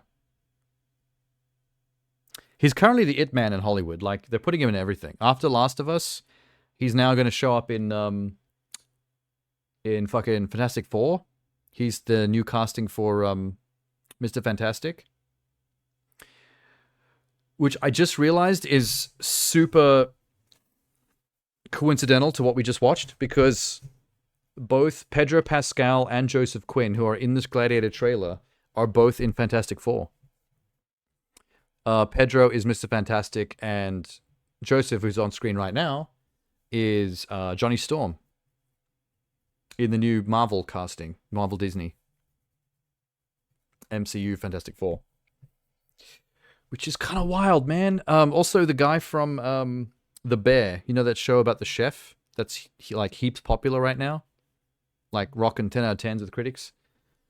The main character from that is meant to be Ben Grimm, the Thing. And I'm mental blanking on Sue. I've totally forgotten who Sue Storm is gonna be played by. But I know those 3 at least. Because 2 of them are right in front of me right now. Good reminder. I wonder if there's ever any connection with actors showing up in the same movies like this. Like, did Marvel get a chance... Did Disney get a chance to audition both these actors close to the same time or together in between filming scenes for Gladiator? So maybe Gladiator came first, and they both happened to nail the auditions at Disney, piggybacking off this. Like, Disney was like, all right, Ridley Scott, give me those 4 actors from your cast, send them over on the weekend when they're not filming. We want to try something. And then out of the actors they looked at, they took 2 of them and gave them major roles. I feel bad that I don't remember Sue Storm's casting. The only female in the team, and it's the one I don't remember. That makes me look like a shithead. Fantastic Five. Casting. Vanessa Kirby is Susan Storm. Oh, yes. She was just recently in Napoleon. She's Jason Statham's sister in Fast and the Furious Presents Hobbs and Shaw. She's in the most recent Mission Impossible, Dead Reckoning. So she's making out like a bandit. Oh, she was also in Mission Impossible Fallout, the one before that. Oh yeah, she's kicking ass. She's doing numbers. She's doing a Pedro Pascal right now. She's just getting into everything. Actually, all three of them are. Joseph Quinn, hot off the heels of being Eddie in Stranger Things. He's been just getting movie after movie. Like, he was just in Quiet Place. He was just in the Quiet Place sequel. Sorry, prequel. What was it called? Day Zero?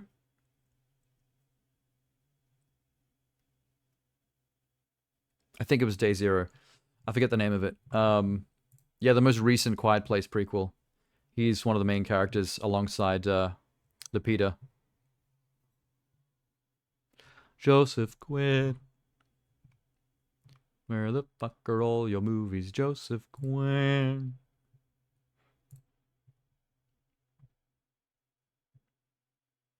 Why isn't Quiet Place showing up here? Oh, there it is. Quiet Place Day 1. What did I say? Day 0? I was a bit off. I was a little bit off. I have seen the movie Kin. I remember that. I just don't remember him in it. He must have been a kid. Overlord, I've heard, is very good.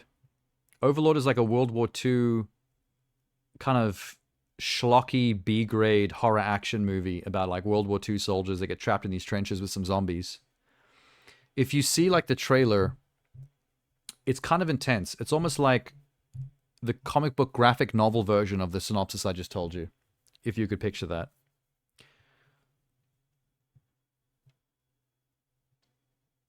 I don't know what Horde is. It was in that too. Les Miserables. Les Miserables. It's so much better way to say it. Wait, that was not the one with what's her name? What's this? The TV show version? Oh my god, it's for BBC. Alright. Sure. Alright, yeah, okay. I'm going to be optimistic about Gladiator 2. Not because of anything from the trailer, but because I like the cast, and I feel like statistically Ridley Scott is due for a win, because his last few movies were terrible. Which probably makes it less of a chance it's going to be good, but still. I just want to be optimistic. Whatever. I feel like being optimistic. I don't want there to be a bad Gladiator 2. I'd rather it be good, so we don't feel like we wasted our time. Because we're going to see it anyway, because it's a big deal. Oh, speaking of Quiet Place, did you see that there's a game coming out? Amazingly, like, of all the things to make a video game out of, I was not, like, A Quiet Place was not on my bingo sheet. Hang on, let me just see if I can find it real quick. Hang on.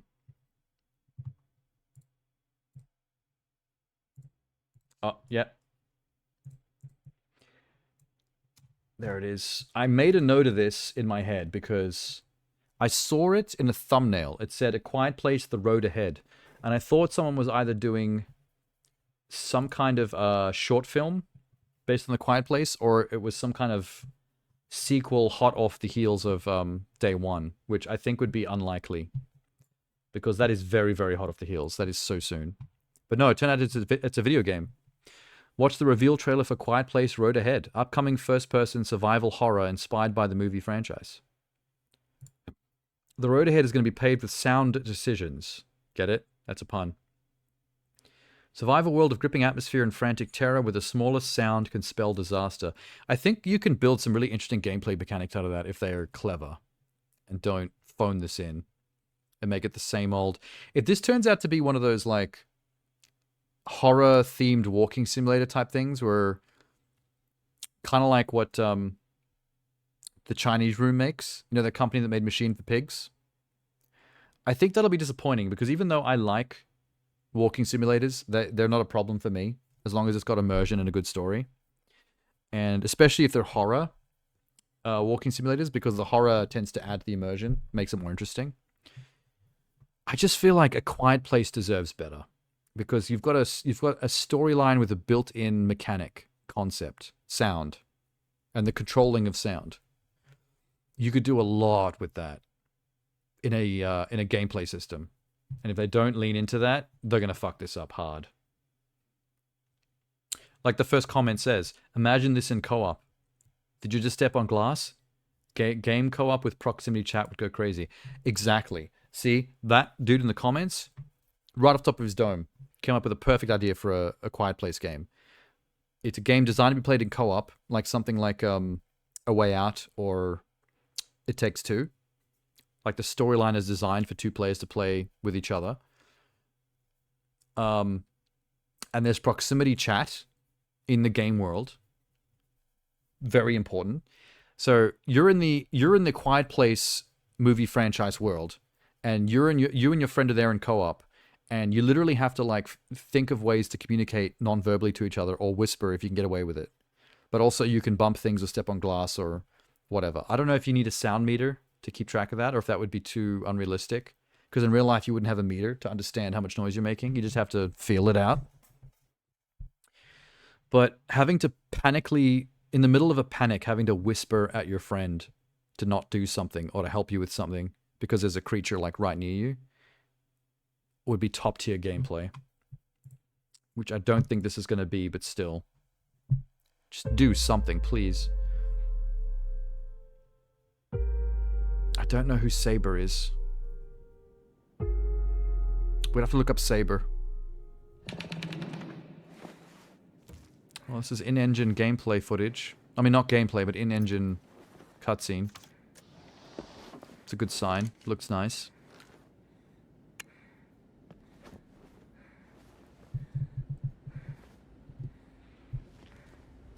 Just hearing his breathing is stressful.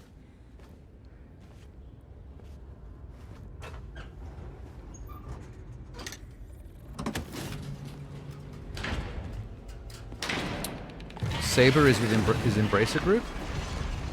New KOTOR remake? Oh, really?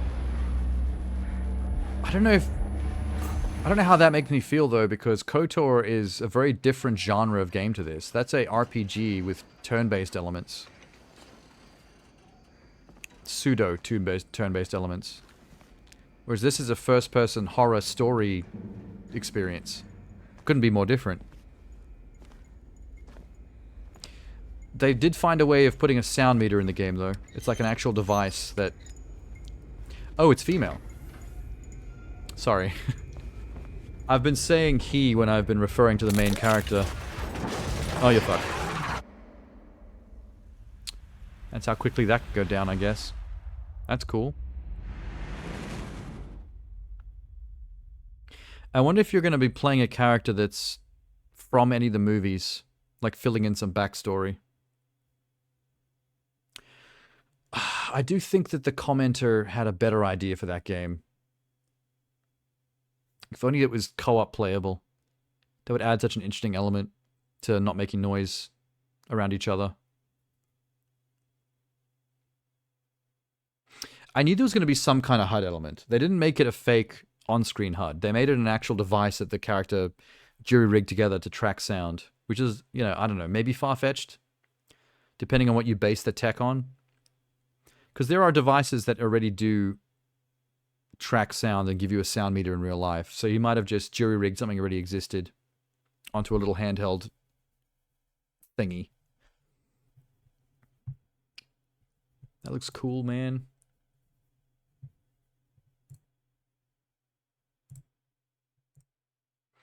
Dun, dun, dun. I should probably leave soon, huh?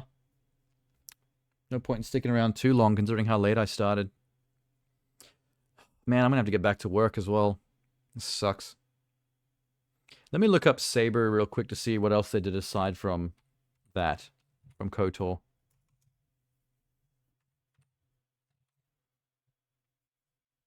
Interactive.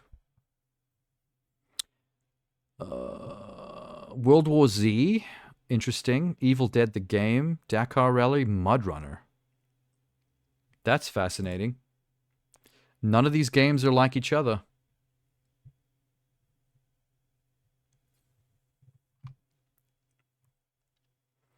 Still in development? Oh yeah, I know it is. If it came out, I'd know, because I'm a fan of the original.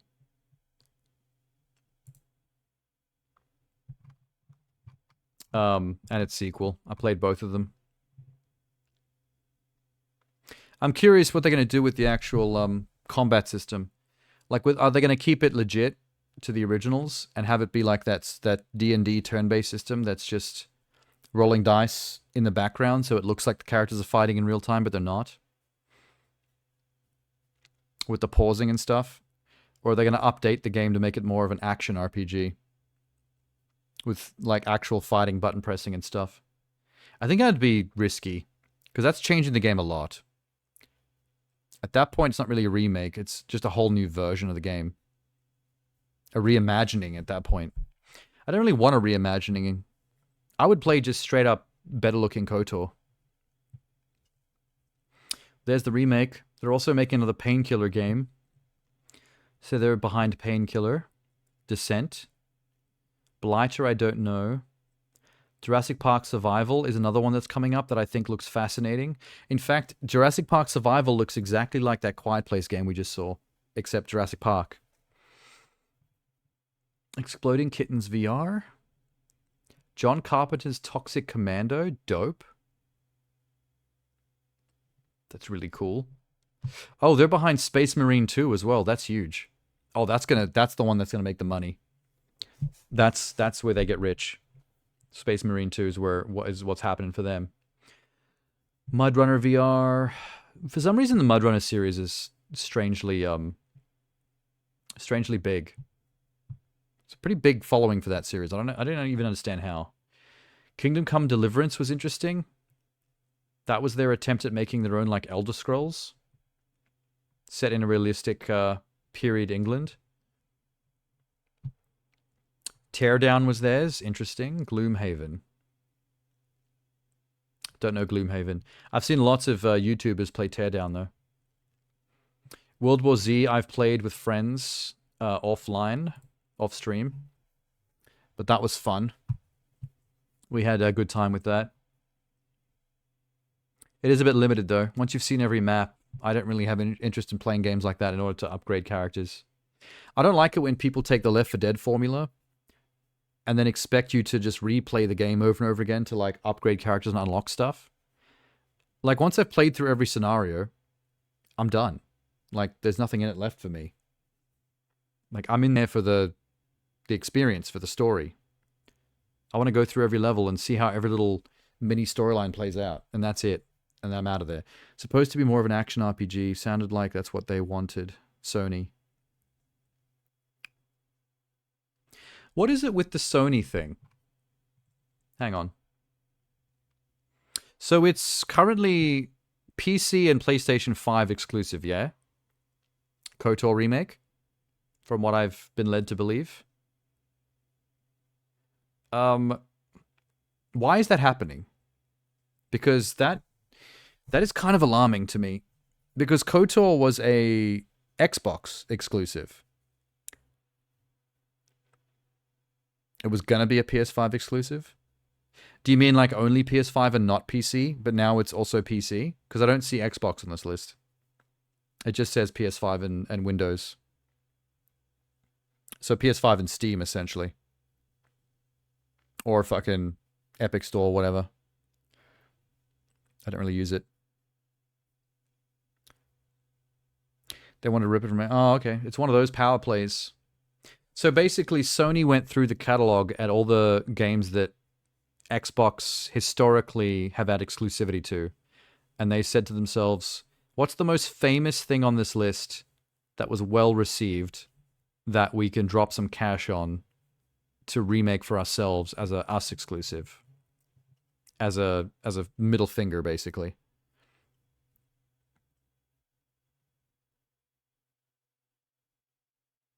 Maybe Xbox said no. Supposedly Sony backed out. What of the original? Because KOTOR was a fairly notoriously well-received original OG Xbox game.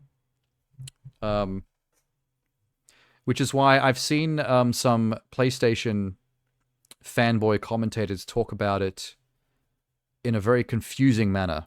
I was watching some YouTube commentators that are basically like Sony ponies.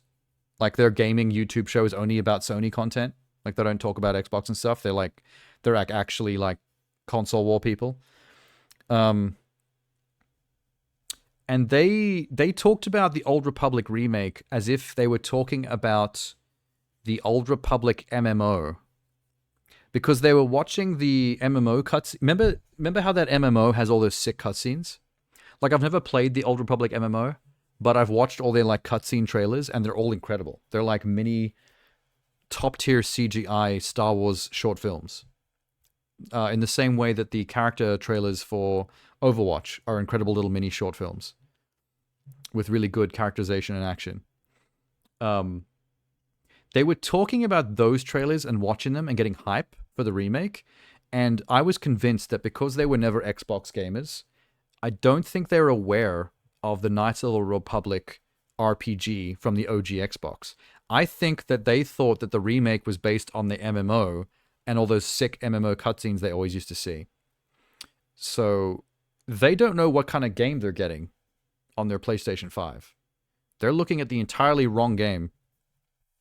Because the names are too similar. I think the MMO is just Star Wars The Old Republic, and the Xbox RPG was Star Wars Knights of the Old Republic. So I think that's where the confusion lands. Sony backed out of the remake. The report said they didn't like what they saw and wanted it to be more of an action. I do think I remember something like this, but that does ring a bell. It doesn't seem like the listings have changed, though. It seems to be still listed as a PS5 exclusive here, on the wiki at least. Although someone may have just not updated it if something has actually changed. That's not a good look for Sony, though. Because if Sony got mad that they didn't like the look of the remake because they were looking for an action RPG, that proves that the Sony higher-ups were not even looking at or giving a shit about the game itself. Like, they were only looking at the clout behind the game that they could steal from Xbox for some points, for some console war points.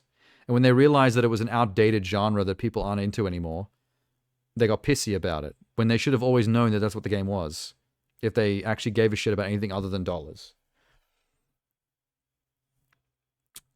We won't know until it comes out. Yeah, I mean, obviously we have to wait and see what happens, but it's just, I get frustrated with Sony a lot nowadays. Not just in the gaming sphere, but in the filmmaking sphere. Like, so many decisions that Sony makes them look like dickheads.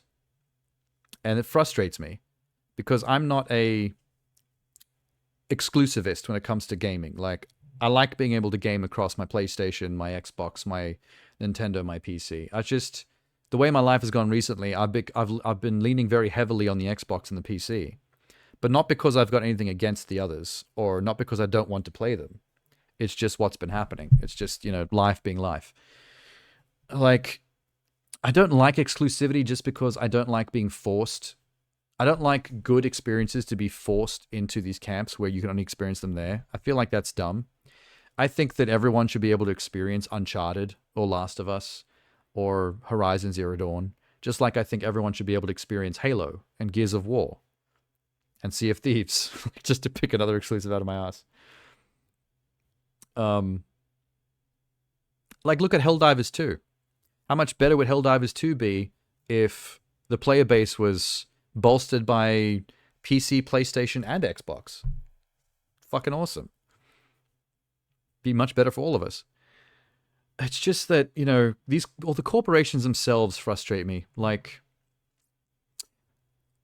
and they're all responsible for it. Nintendo, I'm not hard on Nintendo for being behind the curve when it comes to technology.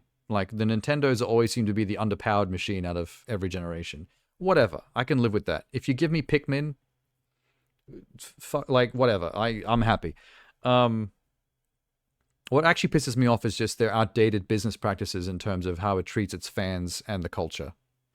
The way like Nintendo goes around copyright striking and ruining the lives of fans on YouTube that are just trying to talk about their favorite console. And then their favorite console comes along and basically rips their heart out of their chest. Like, Nintendo is like savage for that shit, and it disgusts me. I just can't stand that about Nintendo. And it's the outdated Japanese mentality towards business and copyright. They're so hardcore about protecting business and copyright over in that country that they take it to a illogical extreme in terms of like biting the hand that feeds them. When you start like kicking and pissing on your fans while they're down, simply for wanting to give you money for your product, it's like there's something wrong going on there that they need to look at themselves in the mirror over. Microsoft, I don't know what's going on with their layoffs lately. That's the thing that pisses me off about them currently. The whole laying off of things like Tango Softworks and all the others. Whatever the developer's name was that made Dishonored and the vampire one that everyone hated, and Deathloop. They killed that company. They killed Tango, who just had the massive Hi-Fi Rush W. Like, that's the thing right now that everyone's roasting Microsoft for. It's like, why are you pulling all these plugs of companies that are actually like making you money and knocking out successes? It doesn't make any sense. What are you doing?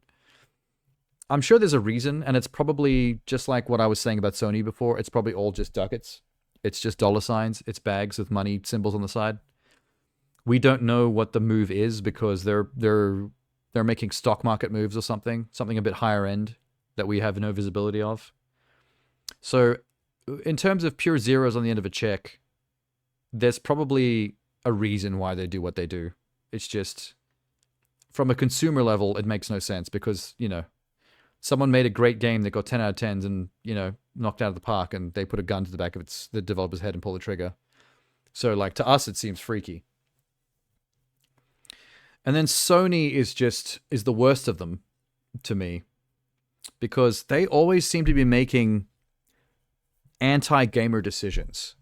They make decisions that are clearly as anti-competitor as possible. Like, Sony are the ones that are very anti-Xbox, anti-Nintendo. Like, if anyone's going to make a decision to say fuck you to the other consoles for their own benefit, it's Sony. Because a lot of the time, Xbox and Microsoft are willing to play ball with the others. Like, when major developers or publishers are like, hey, look, let's do this collaborative thing where our game is going to be like cross-platform and stuff. Sony's usually the one that says no. Like, we don't want to do anything that you know, plays friendly with our competitors. And I find that frustrating. Jim Ryan was making all the decisions after Japan gave up control, moved HQ to California. So Jim Ryan's the motherfucker. It's just, it's very anti-consumer to me to make all your decisions based on fuck my competitor.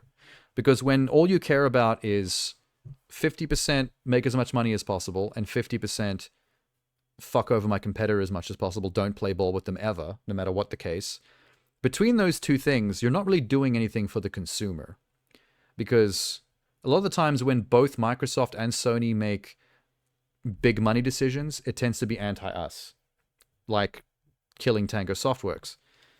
Or look at HBO killing that Looney Tunes movie and Batgirl. It's exactly the same thing I'm talking about. When they killed Batgirl, they were not making a decision based on the consumer or based on art.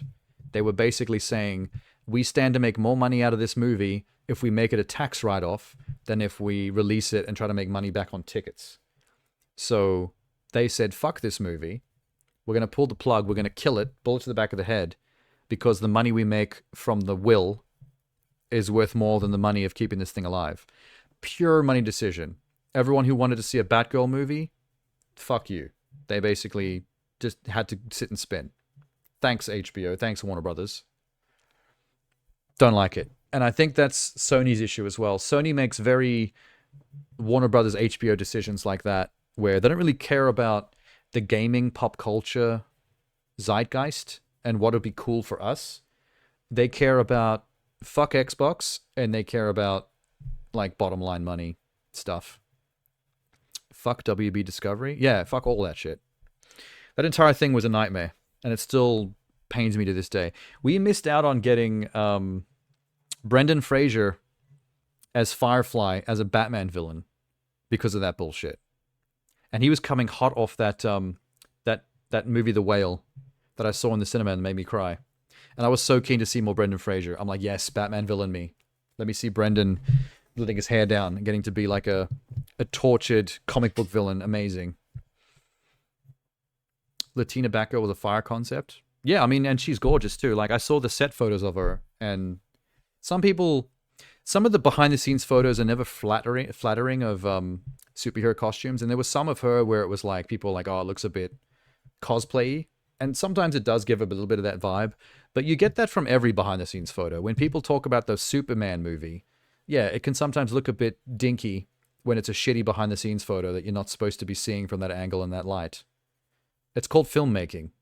You gotta wait for the final product to see the vision. And we did see some, like, production release photos and stuff that were way better, and I was like, this is probably going to be something. In fact, didn't those directors go on to make something good after that? It was two guys. It was a directing duo. Oh yeah, and fucking Michael Keaton was meant to reprise his role as Batman in it as well. And J.K. Simmons is going to turn up again as well, you know who. Fucking James Gordon. Directed Adil El Arbi and Bilal Falah. The two guys responsible for, I believe, the Miss Marvel Disney Plus show. Which I also liked. Not everyone liked it, unfortunately, but it was very specifically target marketed to certain audiences. Bad Boys. That's what it was. The new Bad Boys that's coming out, Bad Boys 4. I forget the name. Ride or Die. That we saw the trailer for recently. It's these two guys. They walked off of Batgirl after that drama, and they got to make the next Bad Boys.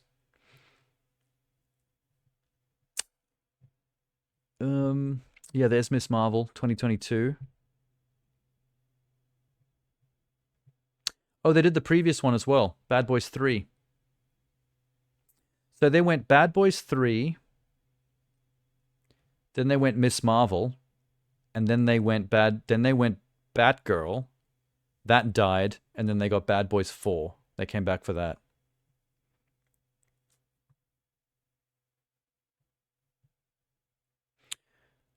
They also did a television pilot for a graphic novel series called Scalped that was unreleased in 2017. They have two unreleased projects, Scalped and Batgirl, both comic related. That's must be frustrating for them. They're probably getting really tired of the Hollywood system fucking them over like this. It's kind of rude. Okay, the new Bad Boys trailer looks fun. There's some real creativity in the filmmaking in that trailer. But I didn't actually like the previous Bad Boys movie, which they're also responsible for. Bad Boys for Life. It was kind of meh to me. That's a good example of what I would call a mid movie. There's nothing particularly or specifically wrong with it that makes it bad. It's just nothing. Like, I walked out and I was like, I'm going to forget about everything that's happened in this movie within like a month or two. Like, I never even saw the damn thing. I was so bored during the third act when they were having that shootout in that decrepit, rundown, abandoned Bayou Hotel thing, or whatever that place was. I was so over it by that point. It is nice to see Will Smith and Martin Lawrence playing off each other. They've got a good rapport. They're both charming, but I just wasn't about it. So it doesn't bode well for the next one, but the trailer was decent. I'm just distracting myself now from the pain of losing Batgirl. I wanted to see Latina Batgirl versus Brendan Fraser Firebug villain. Would have been so tight.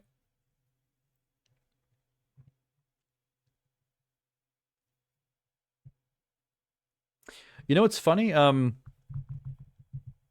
the stuff I said about Sony, I feel like their worst behavior is actually less on the PlayStation side of things and more on their movie side of things. Like, their shenanigans when it comes to movies, like the way they keep on dragging around the Ghostbusters corpse and making a dance for them, even though it's just not the same anymore.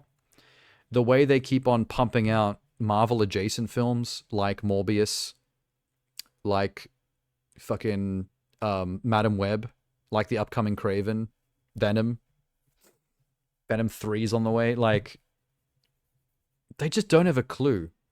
Sony to me are the epitome of a boardroom of suits that don't understand jack shit about the stuff that they're spending money on.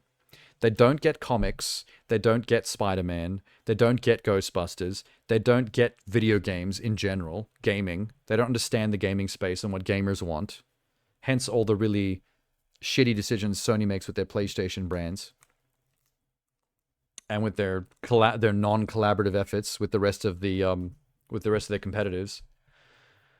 The only thing they've ever done right, I think, when it comes to PlayStation is their investment in PSVR. I do think VR is the way of the future, and I think they're doing a good job in keeping the PlayStation VR up to date and competitive with the more expensive PC equivalents.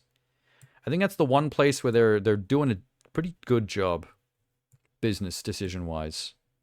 And it's one where I'm surprised that Microsoft haven't tried to match them. The fact that the Xbox doesn't have any kind of VR console competitor equivalent to PSVR is weird to me. It's like Microsoft looked at Sony putting all their eggs into the VR basket and they went, well, let's just bet the other way and hope that we're right and they're wrong. But in this case, one of them's going to lose out big on that.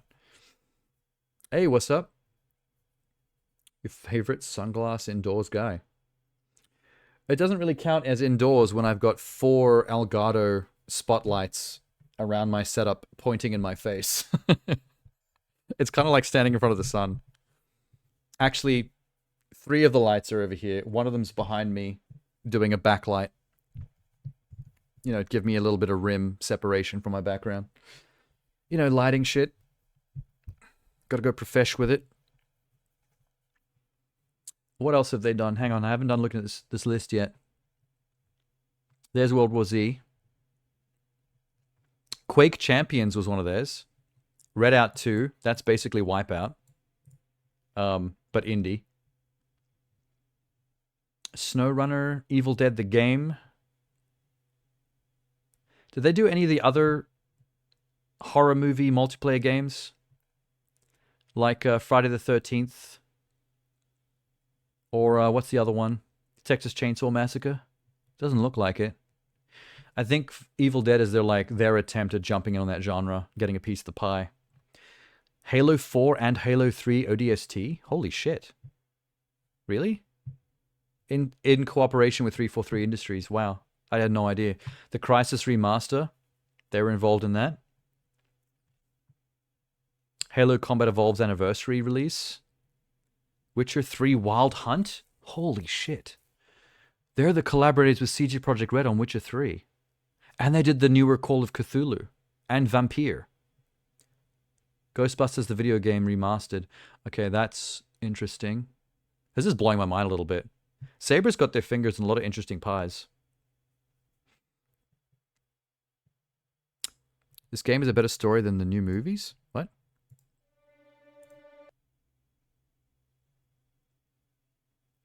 Oh, you're talking about the MMO. Oh, we were just... That's a weird coincidence, man. We were just talking about this. I don't know if you were lurking in the background, maybe? But me and Jeannie were like literally just talking about Star Wars Old Republic stuff. Although we were specifically talking about the Knights of the Old Republic remake. Remember the old Xbox RPG back in the day that they're remaking right now? Yeah, we were talking about it because we're not sure if the remake is still going to be PlayStation exclusive or not, because there was some controversy over that. But also, like, a lot of people online are getting, like, PlayStation gamers specifically, are getting Knights of the Republic confused with the Old Republic. Like, people don't know that there's a difference between the old Xbox RPG and the MMO, which are very different games. But people are watching all the cutscenes for this and going crazy about how good it looks, not realizing that it's not the remake that they're getting on PlayStation at all. And they're going to be disappointed though, because it's pseudo turn-based real-time. Like if you've ever played Knights of the Republic, it's like the characters look like they're fighting in real time, but it's actually turn-based in that in the background, the game is like rolling the dice to figure out by your stats of who's doing damage and who's missing. And it's just playing out in real time in front of you. And you can pause it to change your orders and tell them to do something different. Doesn't mean it's not good. It's a very good game. Amazing RPG.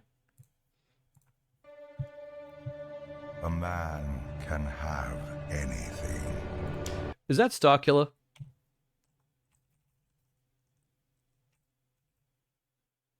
Yo.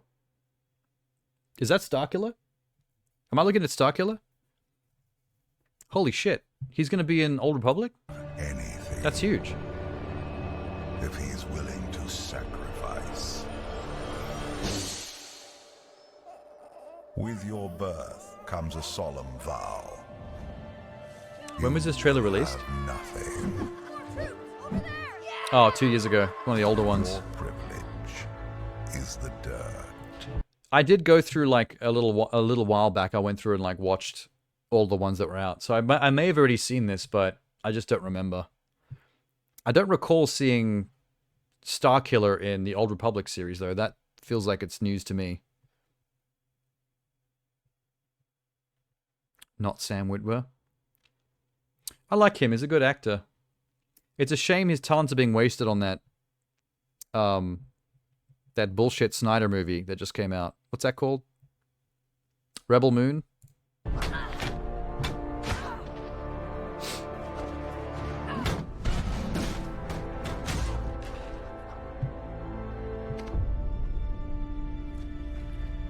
The boys. Are they already got them in like light side and dark side robes? In the dark. That's a bit much. Only ambition will guide you.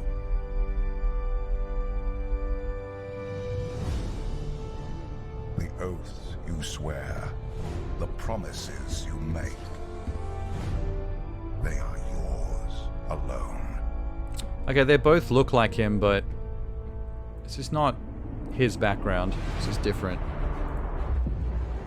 Your freedom will be the wars you wage. Yeah, I think it just looks like him. I think I got too excited too quickly. This is not his storyline. Starkiller is found as a baby by Darth Vader in a Wookiee village and senses his connection to the Force and brings him up as a secret apprentice.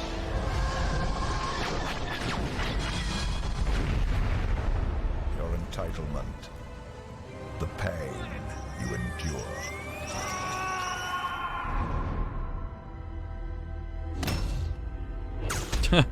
Got elbowed in the face.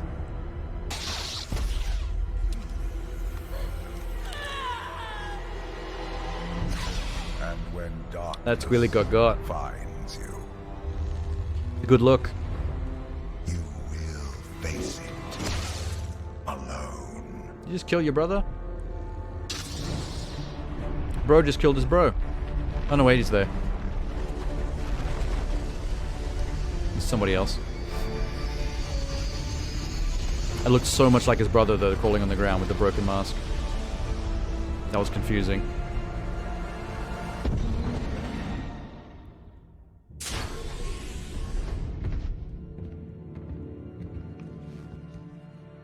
Here's a piece of egg. Oh, it's a scroll. It looked like an eggshell he was holding. Ah, my breakfast. Very good. You will make fine apprentices. Apprentice chefs, that is. Make me an omelette. That's not gonna go well.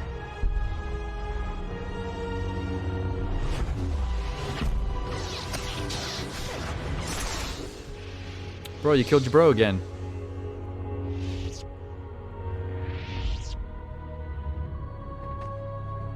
Does he have to keep wearing the helmet face like that? At this point, you might as well just take it off. It's not really serving any purpose. Bro, you killed me, bro. I'm sorry, bro.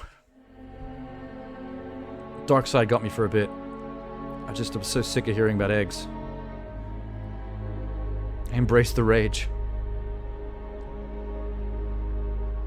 Let the anger flow through you. Come with me. Use that power, that force, that violence to scramble my eggs. I still want breakfast. Go, child. Feed me. His face was scorched? Yeah, I did see that. But he's being weirdly self-conscious about it because the half a mask thing looks really inconvenient. It'd be so annoying having that covering half your depth perception.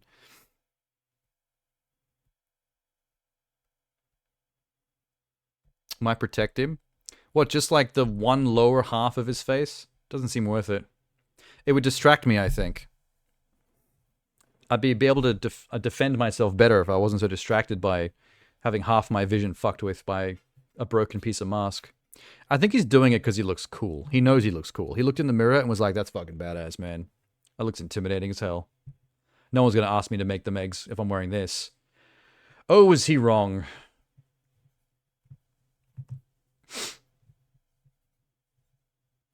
Blip. What was the other thing you sent? Oh, wait, let me close this. I think it's funny how by the time you came in, we'd been talking about the Sony thing for so long, coming off the back of having watched the Quiet Place video game trailer. Somehow we got from the Quiet Place video game trailer all the way up to this now, like Star Wars stuff. We've come a long way.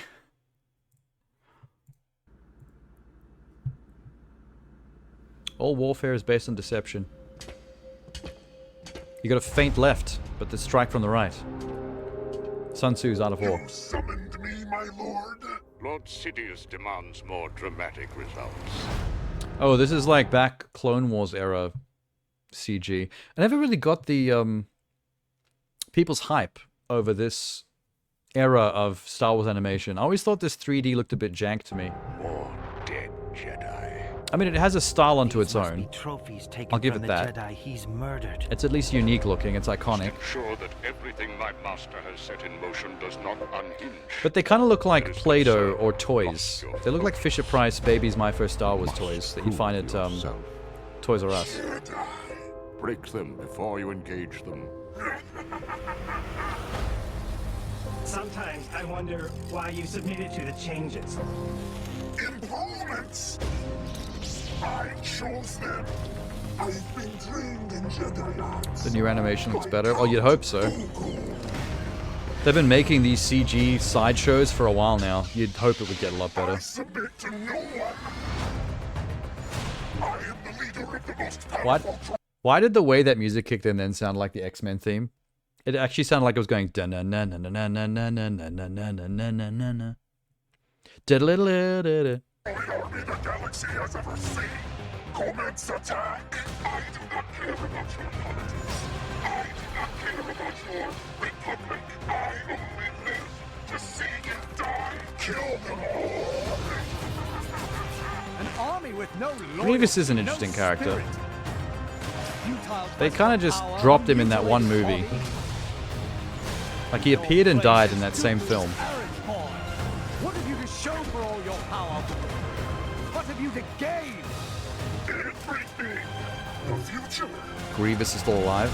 Oh, I don't know for sure, but if I were a betting man, I'd say that Grievous is still alive in some form in the TV shows somewhere.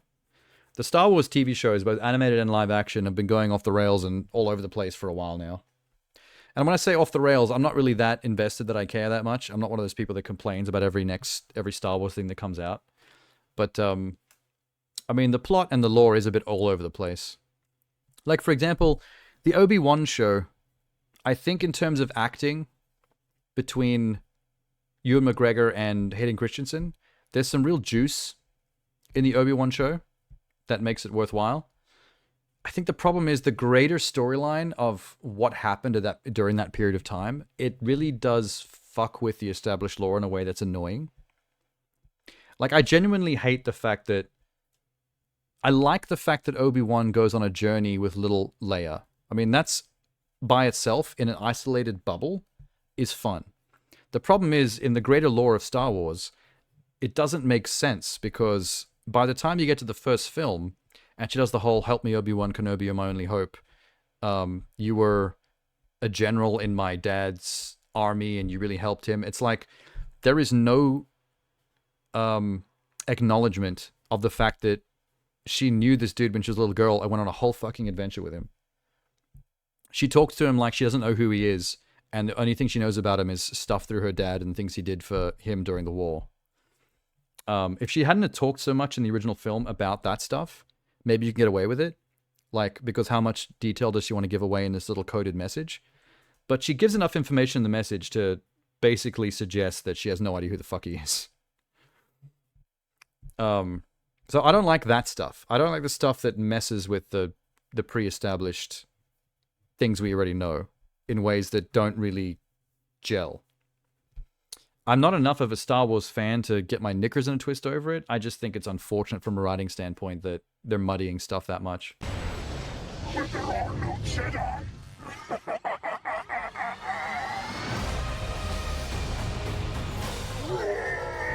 will kill you all.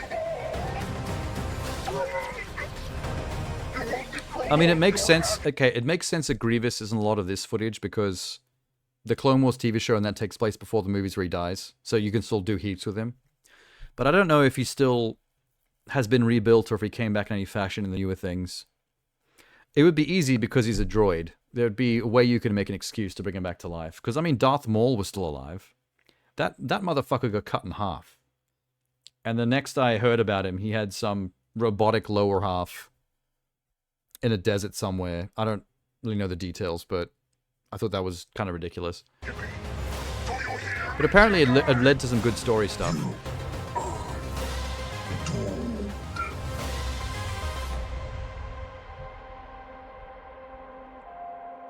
Also, why does Grievous cough and hack up a lung like he's a 60-year-old smoker?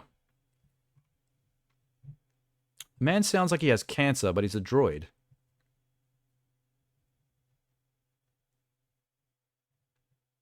Living, breathing, killing machine. Not a Jedi, not a Sith.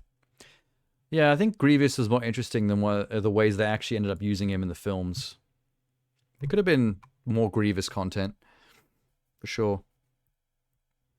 Canonically, I don't think he's ever come back. He was nerfed because he sustained a huge injury in the war. Oh, that's fair. I mean, it looks like you kind of have to nerf him because he's a force-sensitive robot that can hold 4 lightsabers at once. It does seem like a little bit OP. Ooh. Let me just sneak through here. What's happening here? Hold on.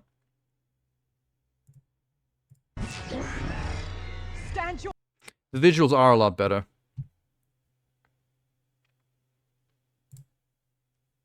There he is. It still does look like a video game cutscene, to be fair, but it doesn't have to look any better than that. As long as it looks like a really good video game cutscene, which it never used to. It looked like a kids show when it first started. It looked like a claymation kids show based on toys. They already had like a toy-looking design, like they knew they were gonna make toys out of it. But this does look a lot better. Oh yeah, I have seen this clip. I remember this chick with the blades. Is she in... I saw her in something. Fuck, what was it? Did she appear in any of the live action stuff? This girl with the tooth scythes? Or am I wrong? I've seen her in something else. I'm mental blanking what it was. Shit.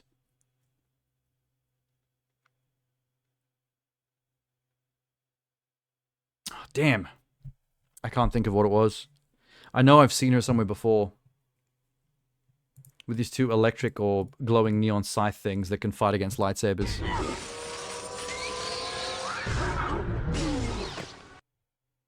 Cool, man.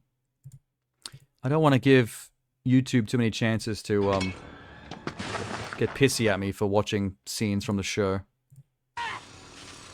Yeah, the ruins have the... Okay, hang on. Let me back up.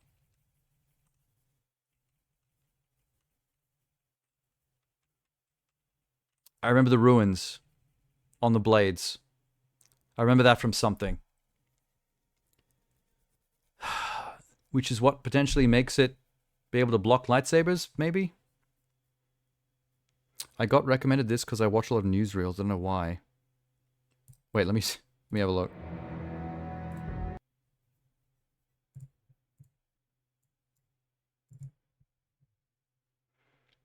Created a modern world that's taken away from what it could have been. Bowden.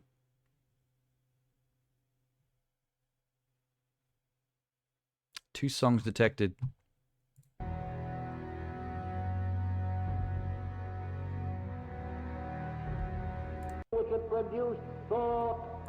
Is this historical footage of, like, period Europe?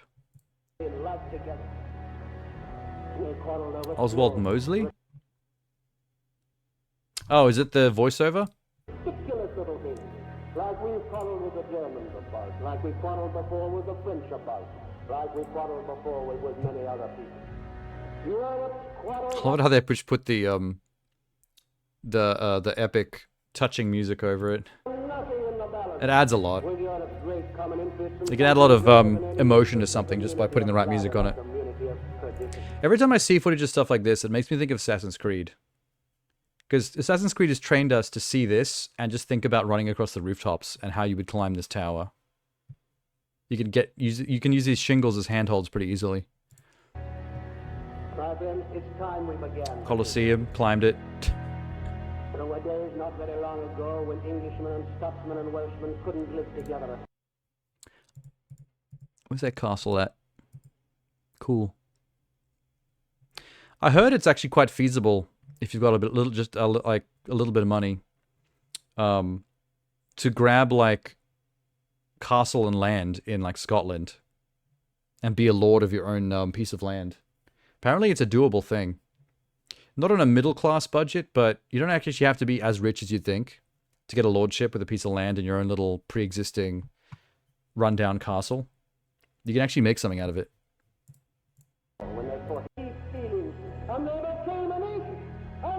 Oh, look what it is. You see that painting everywhere. There was a politician in the 30s who advocated for isolationist fascist government, but it was a monarchy. He wanted an isolationist fascist government? Wait, so it was a monarchy, but he wanted that instead. It seems like going from one thing that's not great to something that's potentially worse.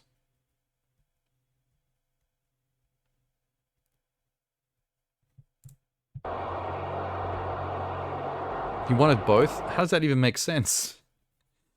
I mean, monarchies can very easily be isolationist and also quite fascist. Because, I mean, they're basically like a little family-based dictatorship.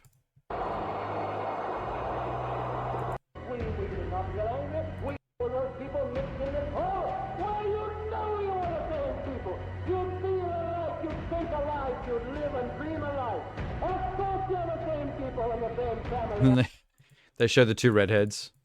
Wait, three. Oh my god. This family only has this one kind of child. There is no other template. They pop up the same child every single time. I wonder if they're disappointed. They're just carbon copies of each other.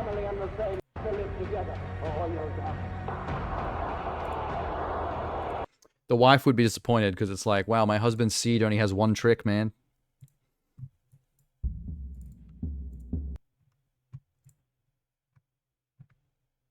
What's this from? TK History. Transcript chapters.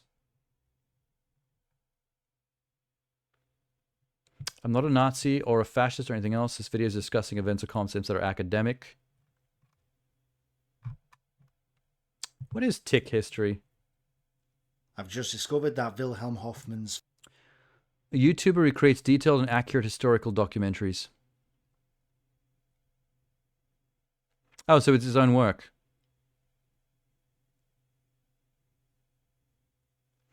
I neither support the far left or far right, which is why some videos are getting dislikes, evil comments are being left, and my email address is no longer available. Poor guy. Oh, how big has he gotten? 356k subscribers. Quick disclaimer, I'm not a fascist, not a Nazi, not a racist, not anything else, nor am I promoting these ideologies. The point of this video... Man, I really hope he doesn't copyright his stuff. ...is to educate ourselves so we learn from history instead of repeating it. On that note, I'm going to keep it smaller just in case. I've done a lot of videos on Hitler and National Socialism, I've done a few videos on Mussolini and Italian fascism, and now I'm looking into Mosley's British fascism. So far, I've discovered several differences. That is kind of an issue with online political discourse, though. Like, if someone like him just wants to make documentaries and videos talking about what certain things in history were like or what certain people were like, it's very easy to trigger people just because you're talking about them. Like, somehow as if talking about an event or a person makes you supportive of it, as opposed to someone who's just speaking about what just happened, the facts of the events. It's kind of like shooting a messenger. It's like, hey, back in these days, this happened. And then it's like, well, now we're angry at you for telling us that. And it's like, well, I didn't make it happen. I'm just educating everyone on what it was. And it's like, well, yeah, but now we're mad at you for it. You may as well have been the person who did it. It's kind of ridiculous. In the doctrines between the three types of ideology, so to kick off a new series of videos on Mosley... You do have to be careful, though. Like, subjective versus objective is the key. Like, if you're making videos just going, this is what happened on these days, these are the people involved, this is what they were like, and the kind of things they did. That's pretty objective. But if you're making like a documentary where your script has a lot of added subjectivity to it, where the way you talk about things has a lot of your own personal opinions or bias instilled into it, then it kind of changes it a little bit. Then you kind of are slightly asking for whatever kind of attention you're about to get. Like, if you're going to talk about fascist stuff, but talk about it like you're in awe of it and that you think it was correct and it should be being done now, then you're inviting people to disagree and be mad about your opinion. They still shouldn't send you death threats or whatever, but simply not agreeing with your opinion and wanting to let you know that and argue about it, that's fine. That's discourse.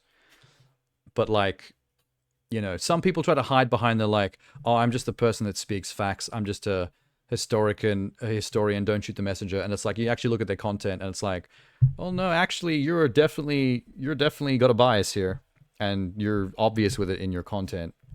You've pretty much, you know, laid it all out there for people to disagree with, and now you're mad they're disagreeing.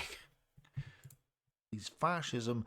Just depends on how you do it, differences today, or what your interest is, and how on what the content you're making is. With the real basics, Hitler's party name was called the National Socialist German Workers' Party, acronym NSDAP. Mussolini had the National Fascist Party, PNF. And Mosley had the British Union of Fascists, the BUF, between fascism and National Socialism, which should be apparent in this video if it isn't already. I have an entire video dedicated to spelling out the differences, but we'll do it here again because some people don't believe me for some reason. When were these parties founded? Well, the German workers... Judging from their flags, Adolf was more of a wind power type guy, whereas Benito believed in the tried and true wood and fuel method. Oswald is adhering to the general concept of electricity. It's an interesting way to lay it out. This person's like, it's sad we live in times where a disclaimer that says not a fascist, Nazi, or racist is necessary. Truly. His party, the DAP, was founded in January 1919, and Hitler joined it in the September of 1919. The name was then changed in 1920 to the National Socialist German Workers' Party, NSDAP, but the name change aside, it's safe to say it was founded in 1919. There's that swastika. The first fascist trade unions were created in October 1914 in Italy, with Mussolini joining them in December 1914. But Mussolini only founded the fascist combat movement in the March of 1919, which was 2 months after the German Workers' Party was created, I should add. And the fascist combat movement only became... The basics are taking too long. I want to know about this. When did these leaders become anti-Semitic? Hitler probably became anti-Semitic after joining the DAP in 1919. Yes, in Mein Kampf he does say that he developed his anti-Semitism in Vienna before the First World War. You know what? I would be curious. I would be kind of curious to read that book just to see what's in it, but I don't really want to. You know what I mean? I feel like it would be kind of like eerie to read that. And also, you wouldn't want to be caught with a copy of it either. Like, where would you get a copy of that to read? And if someone saw you reading on the bus or something, it would be a little bit... But this is questionable. Oh, hey, Thinan. Long time no see again. Several reasons. We do have proper evidence of him being... If you're reading for a historical aspect, it's fine. Although you don't know why someone's reading something. If I just saw someone walking with Mein Kampf in public, the part of my brain would be like, maybe that's a fascist. Oh yeah, you could probably read it on Kindle. In the summer of 1919, so it's safe to say that this was the earliest confirmed date. Mussolini developed his anti-Semitism in 1938. In fact, 10,000 Jews were in the Fascist Party of Italy at this point, and Mussolini had a Jewish mistress up until 1938. People have challenged me on this, but there's no real evidence of Mussolini being anti-Semitic before 1938. It was only after he had gone to see Hitler in the September of 1938 that he passed his What type of anti-Semitism did they have? Well, Hitler was clearly a racial anti-Semite. If you had... Wait, is possible to be something other than a racial? Like, I didn't know anti-Semitism could come from anywhere else but racial. Had Jewish blood as opposed to Aryan Super Saiyan blood, then you were Jewish. He's a very angry-looking man. A problem. He was not having an enjoyable life. Was different. It wasn't based on the blood. It was more of a spiritual anti-Semitism. Spiritual? His ideology versus the Jewish religion. He wanted a strong Italy and believed that the Jewish religion would go against that idea. So as long as you were... It looks like he's slapping that kid in the front line. Fascism, then you would be fine. One on the chin. Which was why 10,000 Jews were in the Fascist Party of Italy. It was still anti-Semitism, but it wasn't racial anti-Semitism. Mussolini and his fascists refused to deport Jews to the Nazi death camps, thus saving thousands of Jewish lives, far more than Oskar Schindler. Mosley's anti-Semitism was different again. One historian I've read calls it political anti-Semitism. What? But from my reading, I'd say it was more nationalist anti-Semitism. So for political gain? Well, Mosley saw the world in terms of nations. He was pro the British nation. So he saw the Jews as another foreign nation who were invading Britain. He spells this out and says, it's not because of their race or religion. So far as foreign people already living here are concerned, so long as they conform to British standards as laid down by the fascist state, they will be permitted to live and work on exactly the same basis as British subjects. There will be no discrimination and no persecution because of race or religion. I mean, when you break them all down and combine them together, I mean, it's all still fear of the unknown. It's still the other. It's still the foreigners, whether it's foreign because blood, foreign because country, etc., etc. It's still people fearing things that are different from them, like no matter which way you look at it. Foreigners, however, who break the economic code of fascism or the social code will be deported. Oh, hey, Sham.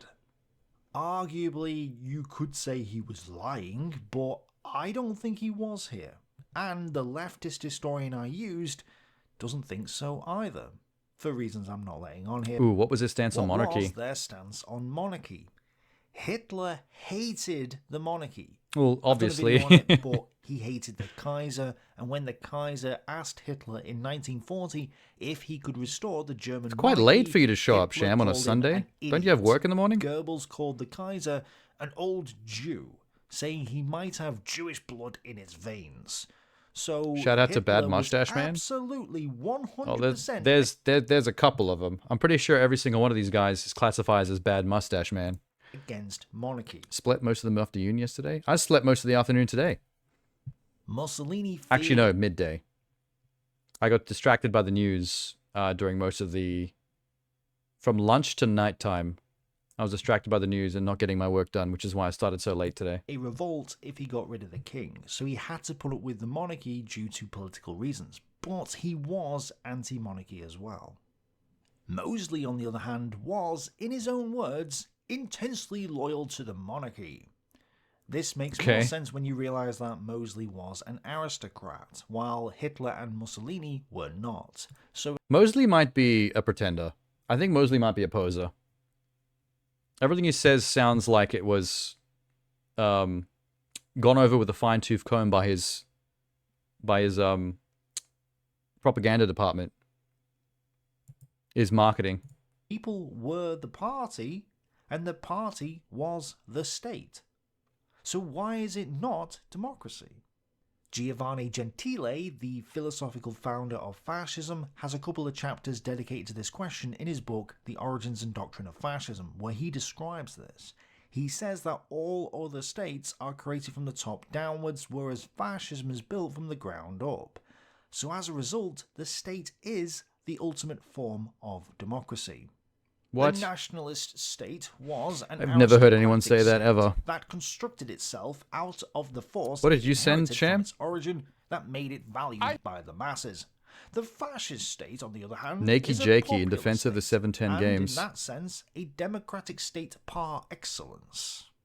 And What are the Hitler says 710 something games? similar. This is why I have a video on Hitler's democracy, and also why I say that North Korea is a democracy, because technically it is.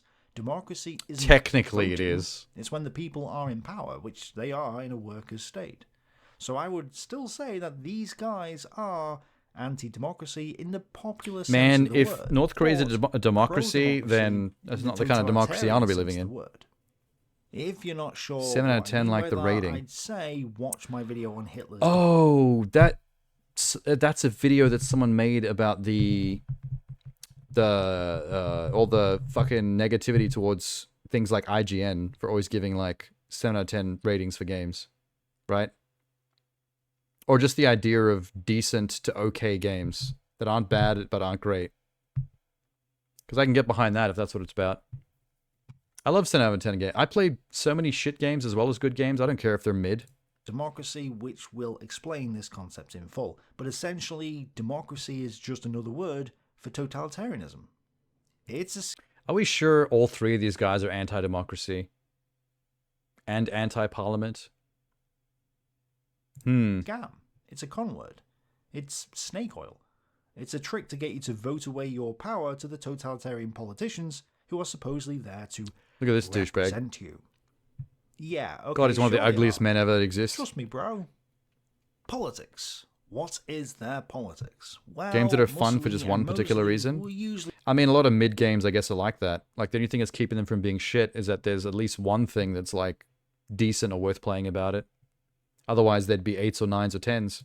described as nationalists for their respective countries, but technically this might not be true. Mosley's nationalism is not British nationalism because there was little support for the British Union of Fascists outside of England. One historian says it was misnamed, being predominantly an English movement. The Scots, Welsh and Irish weren't English, and some of them, especially today, don't want to be British either. So Britishness That's is very, very technically true. Well, an that's an understatement when it comes to the Irish, man. The Irish fucking hate the English. I know Irish people that are friends of mine that live here in Australia that can't stand England. Like, it's genetic. It's in their blood. He's never met an English person. He's never been to England. He hasn't lived during a period of time where England was destroying his country and his family. But, like, he's just genetically predisposed to, like, you say England, he spits on the ground. international identity. To It's be pretty great. British is to forego your English nationality, your Welsh nationality, etc. So even calling Mosley a nationalist is problematic, which is why I've put an asterisk beside it. Mussolini is the same. Italians were... There's a related video on the side of my screen by a channel called Real Men, Real Style that's called Why Are the Nazis So Stylish? Secret Histories Revealed. Terror by Style. And it's got a picture of Ralph Fiennes from Schindler's List. That could be taken poorly by someone like assuming the wrong thing by that. Then, arguably, they were also an Not a good look. identity. But I'm sure it's Giovanni an innocent Gentile video. also describes the fascist state as distinct from the nationalist state on numerous occasions in his Origins and Doctrine of Fascism book. So I hesitate to call it nationalism as such, but will do so for the lack of a better term. But I am 100% certain that Hitler wasn't a nationalist in the traditional sense. I know it's the name of the party, but he's not a nationalist because his nation isn't a nation. It's a... Okay, let me guess. It's if he's not a nationalist, he's submissive. Or he's a dommy mommy. There we go. The nation is the race. So we can't call it nationalism. It's more You fond of that era racism. of fashion? So think about it this Just way. that He video. wanted to I don't know. Anschluss the Austrian Germans. You know what? Like, it is close to... I would agree that it is stylish. Like, that whole kind of, like, fascist iconography of the neat suits with the black... with silver trim kind of stuff. Am I right or am I right? Aha, dad jokes. Father's Day, you missed Father's Day by about a week or two. Like, I like monochrome, neat, clean style. So, like, in terms of, like, coming up with a uniform or a look for your, like, regime, I get it. Although, the downside is they made themselves look like villains. Like, they literally look like stormtroopers. Like, when you see, like, SS, Gestapo, and just general, like, Third Reich Nazi uniform type shit, they look like they knew they were the villains and designed themselves to look the part. Into the Reich. Well, why? Surely... That's why they did that skit of those two guys in the trench that's like, are we the baddies? Because they were, like, noticing the obvious of how, like, they were literally dressed like the fucking well-dressed suited Grim Reapers with the silver skull on the hat and everything. As a nationalist, Hitler would allow the Austrian Germans to have their own nation. They were Austrians. But no, because they were also German. I need to know what he is. Oh, Volkisch. Here's the controversial statement of the century, but we'll cover Mussolini and Mosley first because even Wikipedia, the greatest source since Tomato, agrees with me on this. Yes, it was syndicalism. Now... I have never heard of syndicalism.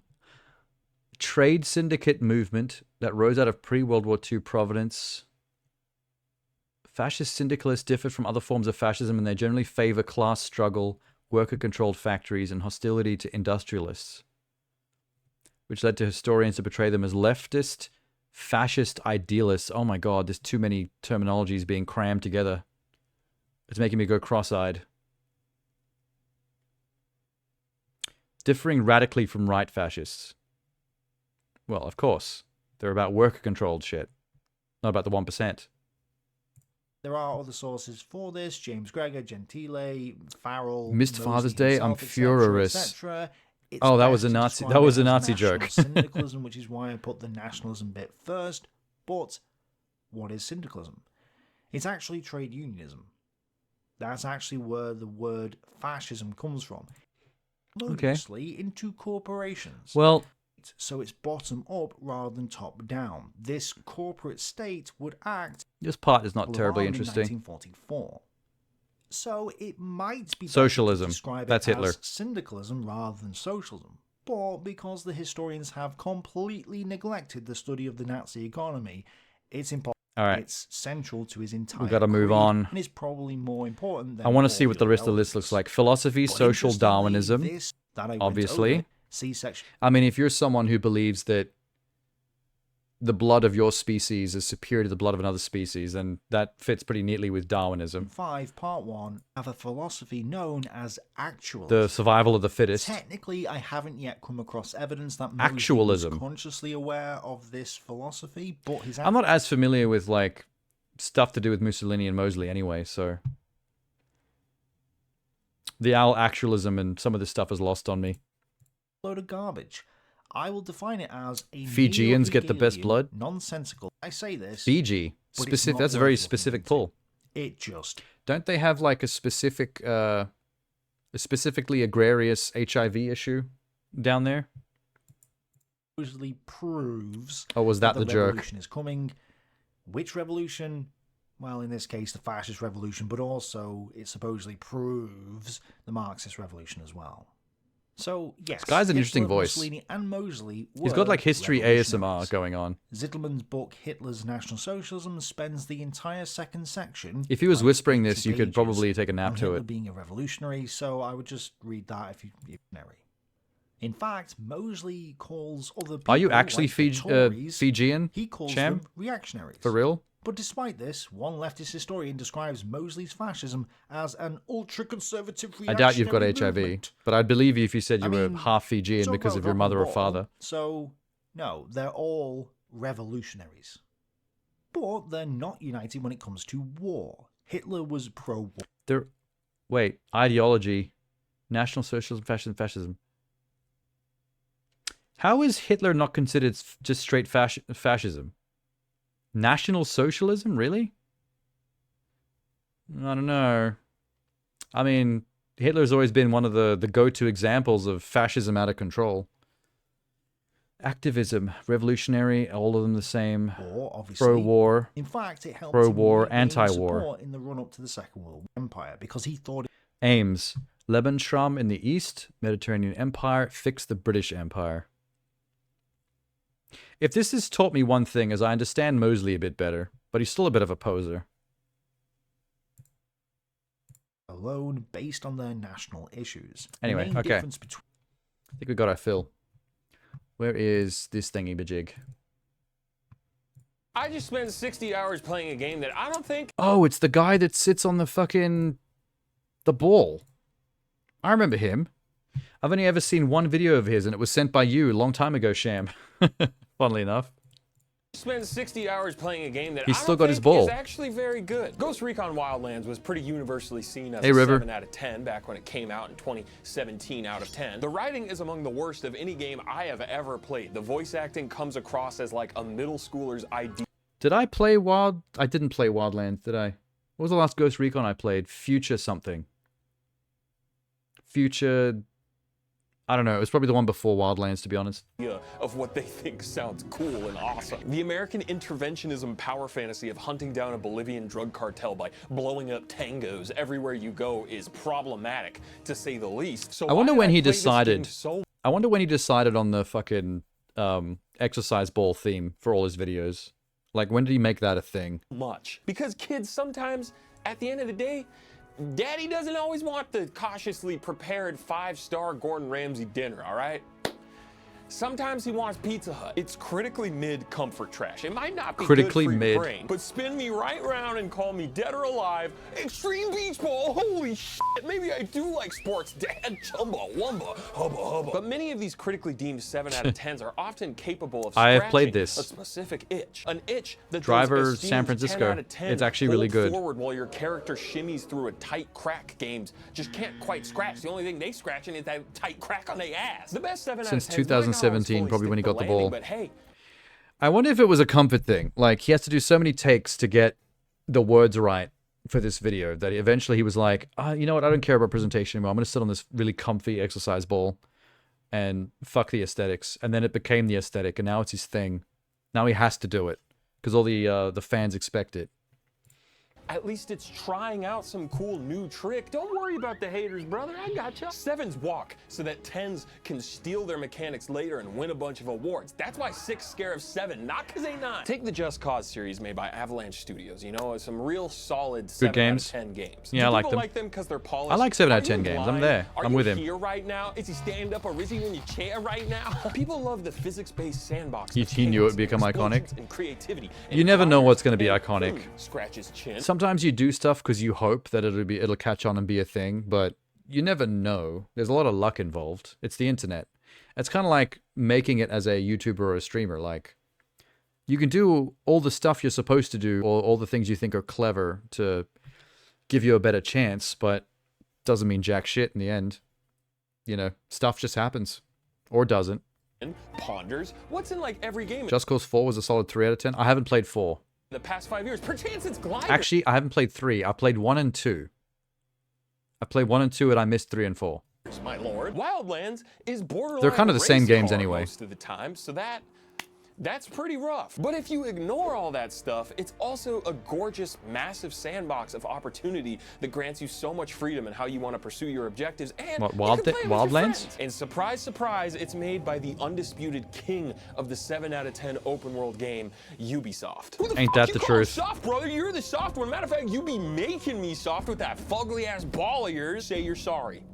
Say you're sorry. Okay, move on. We often give Ubisoft Software a bunch of crap for what. Yeah, see, a lot of people shit on Ubisoft a lot for their antics, but this is one of the lower tier issues in gaming for me. Like, because I enjoy 6 and 7 out of 10 games all the time, because I'd rather play more games than less games. And if you want to play more games, you got to play as many mid games as possible. I played more 7, 6 out of 10 games than most people have played 10 out of 10 or 3 out of 10 games.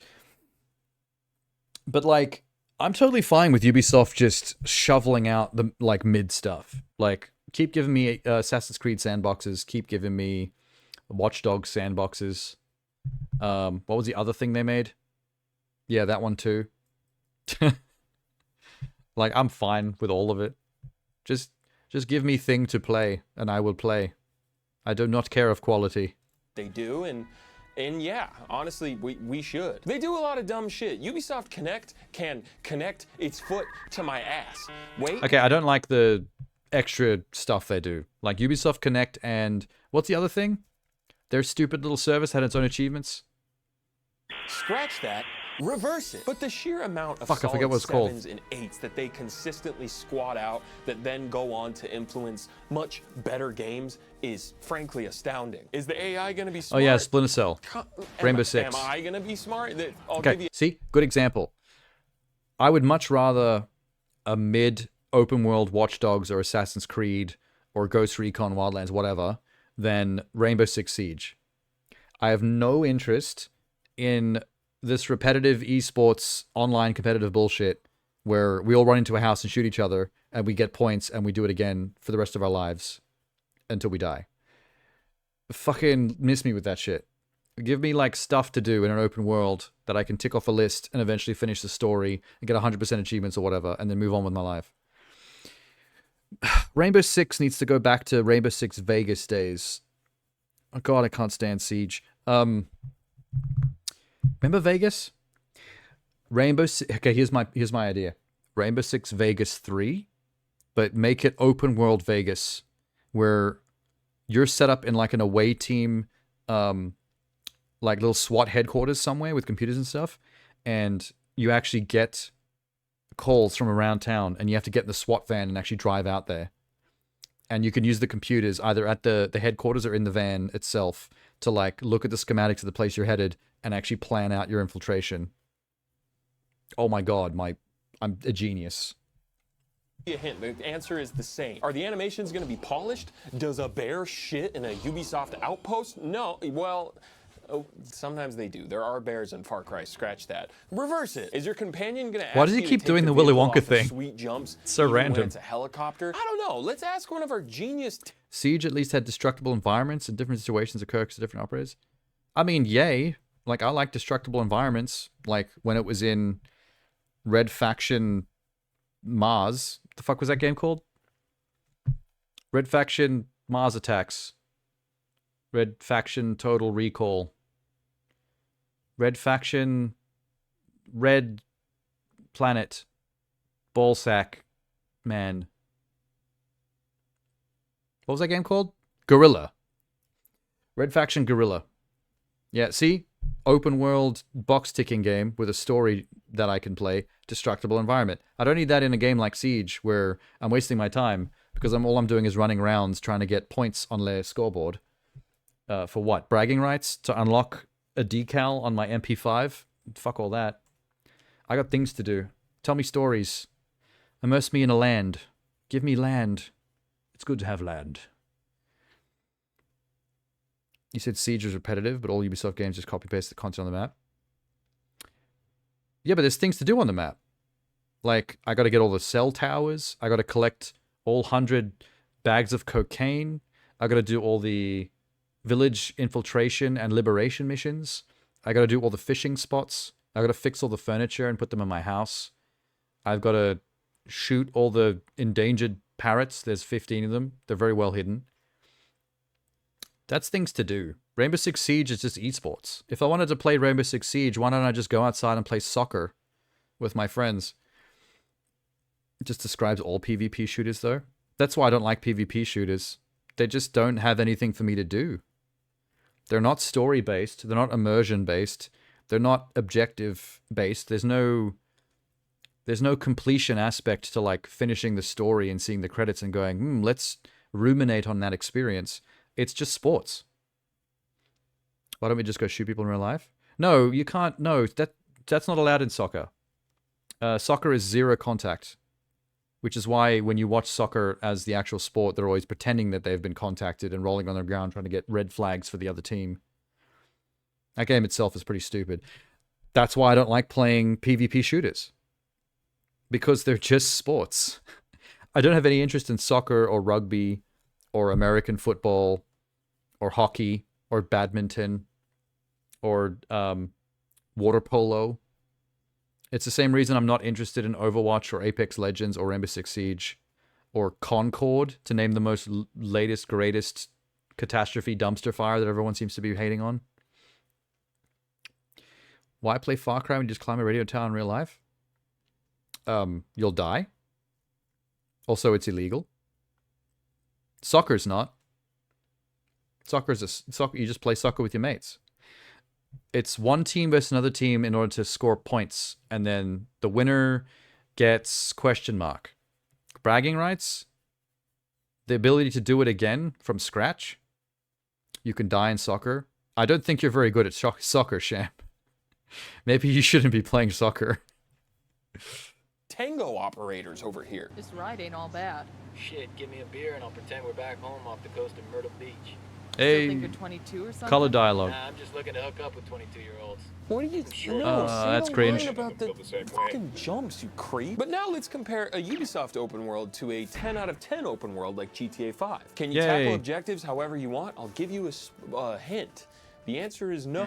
But is it way more detailed and polished and generally functional? Yes. And it's also way more accessible to a mass audience because, like many Also, the other immersion prestige factor is 10 out of high. 10 I think games, that's an important it practically thing. plays itself. And people go, whoa, this is just like a movie. I get to hold forward and lock on to dudes. Yeah, This definitely immersion isn't just factor. ripping off Michael Mann's Heat 10 out of That's what I like about the best walking simulators. Like when you play a good walking simulator, it's usually good because the immersion factor is high. Like you're in a believable world, something interesting is happening, and you're being handheld through a story that is actually fascinating and motivating you towards the finale. Like when I played What Became of Edith Finch. Good example. Also, to a lesser extent, Everyone Goes to the Rapture. Both very immersive, story-driven walking simulators where you don't do that much except for walk around and just let the story happen to you as long as you're going in the right direction. But, like, those are pretty 10 out of 10 experiences for me, personally. Because I experienced something. I got told a story and I was immersed in it and I loved it. I don't get any of that from PvP online esports stuff. It's just, here's your gun, here's your team, everyone run and do the thing, and hopefully you get more points. Well, what happens then? Well, you just do it again forever. And it's like, well, once I've done it once and seen the map and seen how the weapons work, I'm already done. Like, the game has been experienced, and I've only been playing for 5 minutes.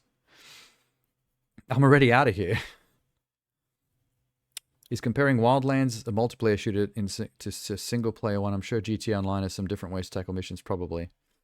That's actually a good point. I haven't had much experience with GTA Online because I've never had the time in the past. Like, when GTA 4 came out on the Xbox 360 on launch night, I got the collector's edition on the wall back there on launch night, midnight. And I went home and started playing it, and I think I beat the game in about 2 to 3 weeks, playing it nonstop. And that's like 100%ing the story mode with all the achievements and collectibles and whatever. So when GTA Online came around, I'd already moved on from GTA quite a long time ago. And I didn't need to go back to fuss around with the online mode because I had other single-player games to play. And I always have to this day. There's just never any reason to experiment with it. They get restricted with their missions. Yeah, I mean, that's always been a criticism for anyone that wants to criticize Rockstar, and that includes Red Dead Redemption. But it depends on what you want out of a game. Like, a lot of people will roast a walking simulator because they don't see it as a game. To them, it's not a game. If all you're doing is using a joystick to walk around and sometimes pressing the A button to interact with an object or a button and to make story happen, then it's not a game. It's a movie that you slightly interact with, and they get real mad about it. But that's based on what people expect from a video game. I don't expect more from a Rockstar game because I'm content with what Rockstar does. When I'm playing GTA 5 or a Red Dead, I'm fully immersed in what they are delivering. Like, I like the feeling of being in Los Angeles and it feeling real. I like the feeling of being in the Wild West and it feeling real. I don't care if their mechanics or the ways you tackle the actual interactive content is super linear and there's no, as he was saying, different ways to like tackle stuff like that rewards player creativity or imagination. Like, I'm fine being curated through the experience that they want to curate me through, because I have a really good time while it's happening. I want to see what they want to rub in my face. I also don't mind a good bowl of soup that you can choose to tackle whichever way you want, but if you just want to stand there and rub your soup on my face and I just have to experience it that one way, then cool. Just make it a good soup face-rubbing experience, like top-tier AAA version of face-rubbing soup. What am I talking about? I don't know, but I feel like I'm making a point. Some people would criticize Paw Patrol, and they would be correct. Well, no, like, that's a different thing entirely again. Like, Paw Patrol is a game with a very specific target market, and that is non-discerning children that only need things to move around the screen and be colorful. The gameplay does not need to be complex or fulfilling or have depth, because it's a tool for distracting a child who is stupid and doesn't know better. I still play it, enjoy it, because I just play things and enjoy them for the hell of it. So I make my own fun, but I'm not going to call Paw Patrol a particularly immersive experience. It's just funny to play stuff that wasn't designed for you. There's a lot of content to be mined from just enjoying that particular experience. You don't think you like his Ubisoft analogy?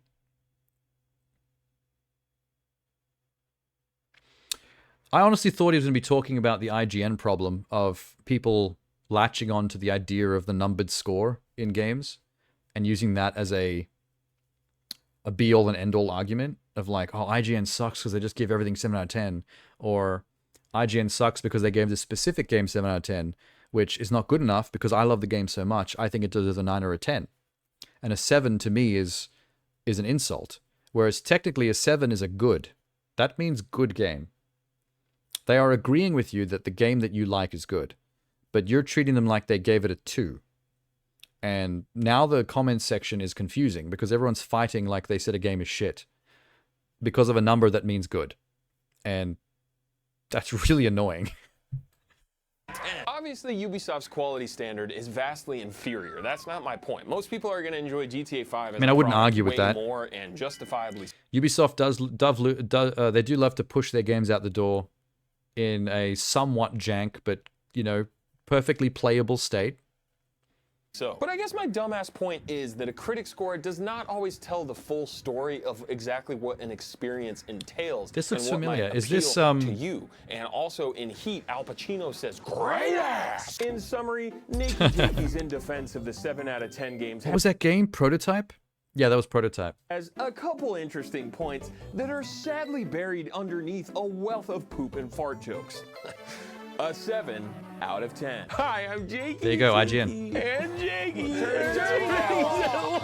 Thanks to Opera GX for sponsoring Oh no. this video. Oh no. Perform or RAM that your the Opera other GX. which has its own I'm already back using colors Opera of the GX. brand. I don't need to know about it. It's also this transition back to the There we main go. part of the video was pretty smooth, but ultimately plagued by my untimely divorce. A heartbreak out of 10. Take Middle-earth: Shadow of War. Most critics reviewed this game lower than the first one. I have to with admit, a lot of 7 out of 10. I kind of forgot about this franchise. I have played Shadow of Mordor. Wait, which have I played? I played Shadow of Mordor back in my non-streaming days, and I actually did enjoy that quite a bit. Opera GX is solid 7 out of 10. It's actually my favorite browser now. It's the one I use for everything. I really like the left-hand slider on the window that you can pull open all your social medias as like permanent tabs. It's fucking awesome. I can't imagine using a browser without those now. I sound like I'm now doing a piece for Opera GX, and I'm not even being sponsored by them. Fuck's sake. Shill some more? Yeah, I'd like to. If Opera GX want me to, I'll do it. I'm pretty poor. I'll sell out in a second. Actually, I wouldn't mind selling out for Oreo. Check this out. You seen these, Sham? These are Oreo double stuffed New York cheesecake Oreos. I just said Oreo twice in the name. I'm sorry. These are really good. These are really good. Yeah, I'll eat these on stream and just talk about them constantly if Oreo wants to give me $5. But ask anyone who's played both. I probably just undercut myself terribly. I don't know how much money people get for sponsorships because I've never done one, but I bet it's way more than what I just said. People are not going to come to me for sponsorships offering like $5 to $10, and I'm going to be like, hell yeah, not knowing that I'm getting ripped off because they give everyone else like $200 to $300. Whoops. Let me not be my own manager. Games, and they'll likely tell you how much better of a game Shadow of War is. This Metacritic score may as well be ancient hieroglyphics to them, and they are I never not played the Tomb Raider, sequel. Crody. They cannot read that. The Nemesis system is vastly superior in Shadow of War, which I think alone makes it a much more worthwhile experience to spend your limited precious gamer hours on. Also, isn't Shelob in the sequel, but in like sexy human chick form? Which is kind of hot, although I'm arachnophobic, so I'm really torn on that. I don't really know what to do with that information. Penis confused. Before you inevitably die. But also, take this all with the fattest grain of salt, because this is all coming from a guy that typically does not give a shit about most video game stories. And the reason for that, I'm gonna keep it real with you, Chief. Haha, LOL, remember that one? In my personal experience, I think a lot of, especially AAA video game stories, are some pretty droll, uninspired garbage, featuring like the most insipid, millennial-ass writing ever. And I do not hesitate to skip a cutscene. And if I don't even have Okay, I'm gonna disagree with him hard here because I've just talked about this heaps while he was talking before. I'm a story person. The idea of skipping a cutscene to me is blasphemous. If I was hanging out with this dude and we were playing something together, and he skipped a cutscene, I would stab this man with a rusty spoon. No cap. the option to skip a cutscene, that's an immediate C sanitary rating for come on. Which is an interesting thing when it comes to reviews, right? One critic... If the cutscene's boring? If the cutscene's boring, then it's boring. There ain't no skipping going on around here. There's no skipping in this house. Boring is subjective. The cutscene is the cutscene. They're telling you a story. Your opinion of the story is invalid. We will be experiencing what we have been given. When I make you dinner, you eat the goddamn dinner. I don't care if you like tomatoes or not. Is going to place way more importance and weight on certain qualities. If the writing is in general is butt, yeah, but then you're playing a game with a butt story. Like that's the experience you've, bought in on. I've played heaps of games with butt stories. I didn't skip any of it. I experienced that butt story from beginning to end. That's why I'm able to give a appropriate subjective opinion at the end, because I did experience the entire thing, and I am able to actually, Not everyone plays the game for the story. You press buttons and play games with that story. Then don't play the game with the story and skip the story. Play the games without stories. Play Mario Kart. Wait, does Mario Kart have a story nowadays? I haven't played the last two. I don't know. I really don't like games without story.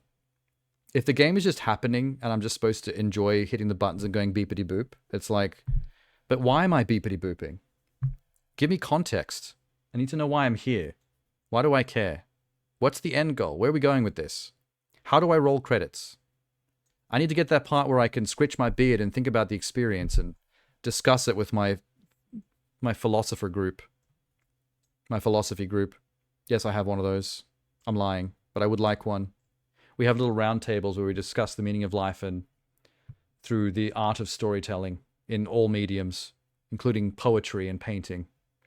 You can paint a tree and it tells a million stories. One of the stories is this tree looks hella boring. I don't like trees. Another critic. Trees are itchy. Being a huge point of contention for many. So Shadow of War. Wait, what did the two of them say?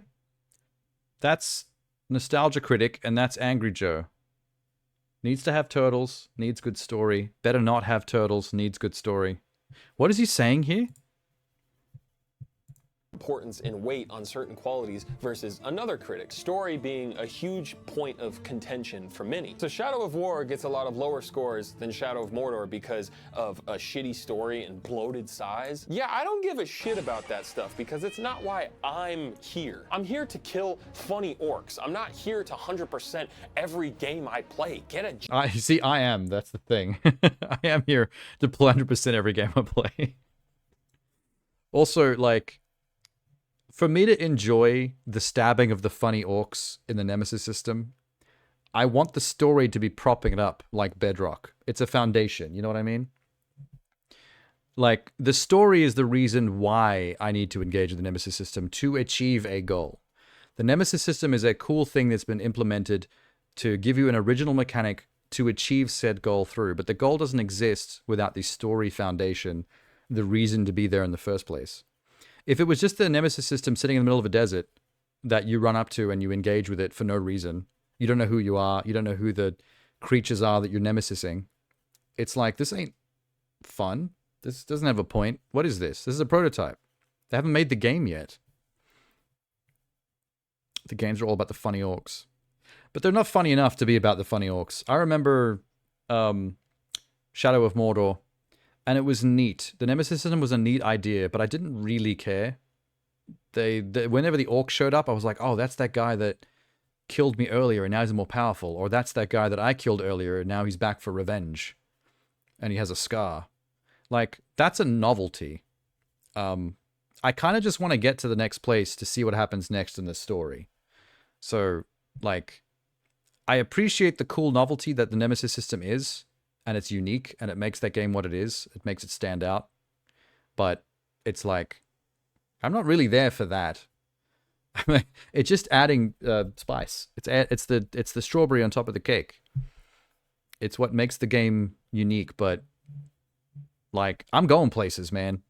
I don't want the Nemesis system always slowing me down. It's just cool when it occasionally does it, and it's like, adds a little bit of flavor to your story. Because now I have a Nemesis. That's cool, I guess. Job. Not to grind your gears.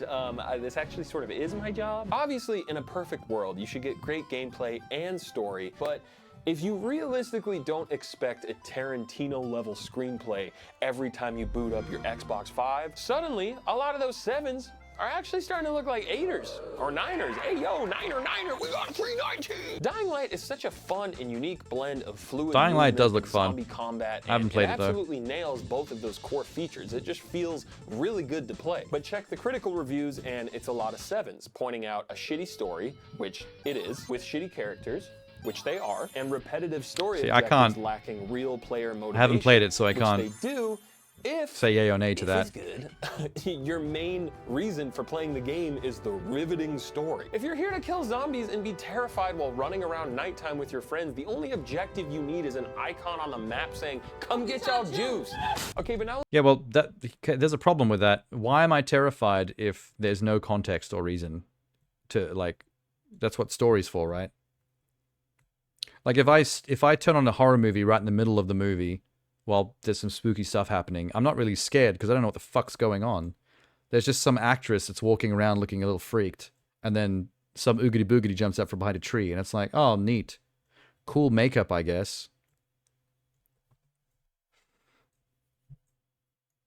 There's a reason the character doesn't actually talk to the orcs. The Nemesis system was made for people that didn't care about the story.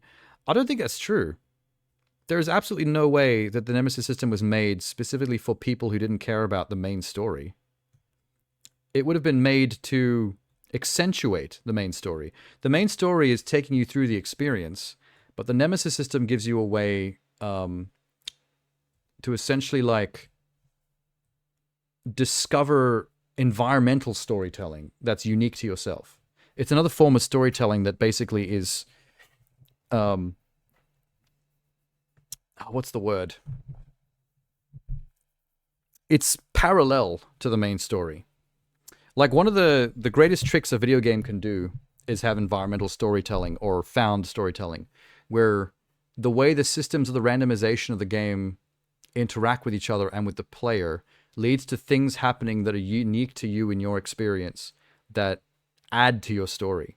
So everyone has the same main story of, you are guy that needs to go to Mordor and do thing to save girl from spooky dude with stuff, whatever. Let's just say that's the bedrock of the main story that kicks off everything. On the way towards those main story objectives, the things that happens to you with the orc lieutenants that have their own names and looks, that you defeat and come back for revenge, or that defeat you and then you have to deal with the fact that they're like now your nemesis that are even more powerful, that'll be even a bigger deal the next time. So there's an amounting sense of stakes. That is like found storytelling. That is like adding story elements through like a purely procedural, randomized system that makes it feel like things that are supposed to be happening to you. Like those moments in movies where the hero gets temporarily defeated and has to defeat that side boss again later before the main villain shows up. Like, that stuff happens on its own because of the Nemesis system. So it's not about anti-story. It's about accentuating story in a clever way, I would say. It's fun. The main reason to play is parkour and combat. Oh, we're talking about Dying Light. Zombies bad, that's why you're scared. Well, not automatically. Zombies boring unless there's a reason and stakes as to why you should care about the people you're controlling dying from zombies. You don't need context for zombies. You need context for stakes, though. You ever watch a horror movie and just not care about the characters or what's happening? So you're just waiting for someone to die so you can see the cool kill animations. I mean, the cool kill practical effects and CGI. It's the same deal. It's fear and tension comes from giving a shit. And that's what story and context gives to an experience. If you don't give a shit, then it doesn't matter. You're just trying to power through some bullshit just for the sake of reaching credits.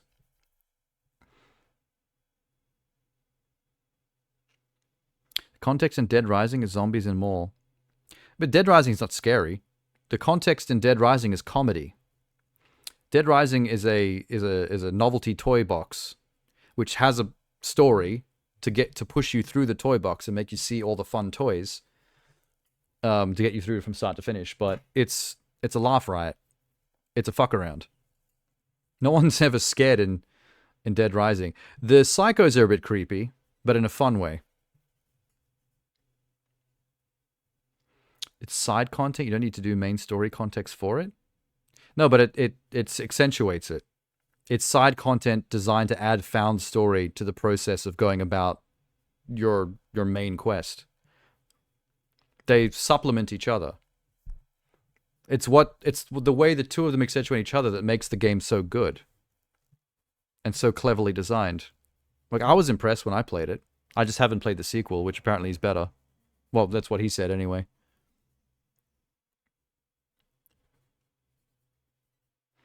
You're Dragonborn in Skyrim, but it has nothing to do with the Daedric quests. Yeah, but that's still... Wait, that doesn't mean anything. What are you talking about?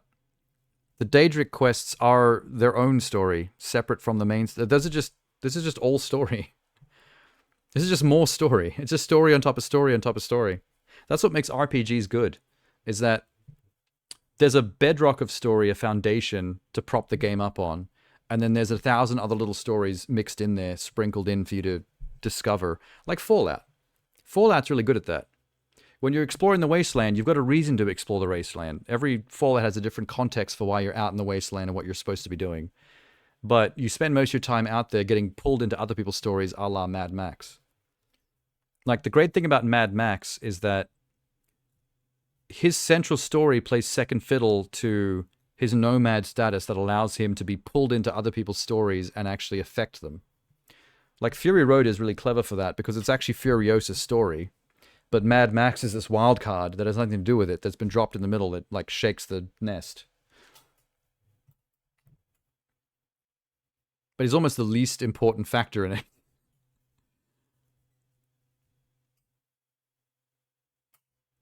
Zombies eat people. Here's your steaks. Is that really steaks, though? They do eat people, but why should I care? I don't even like people. Like, if they're going to eat somebody, do I need to do something about it, or can I just watch? Because they're an NPC, fuck them. You haven't told me who they are, or told me why they need to not die. Story needs to do that. Even if it's a light, tiny little bit. Just to provide context.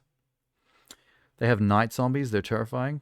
Oh, I remember seeing night footage in a trailer a long time ago, where you have to get back to the hideout as quickly as possible, because the zombies are much more effective. Isn't it funny that Dying Light and Dead Rising have the same idea as with the zombies? That their eyes glow red and they get more dangerous at night. Those games have like nothing to do with each other, nor have they got any connections in terms of developer. But they're doing the same thing, surprisingly.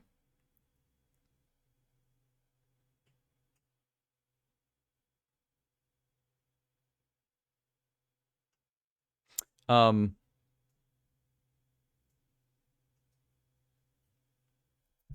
was I going to say? I've forgotten now. I got sidetracked.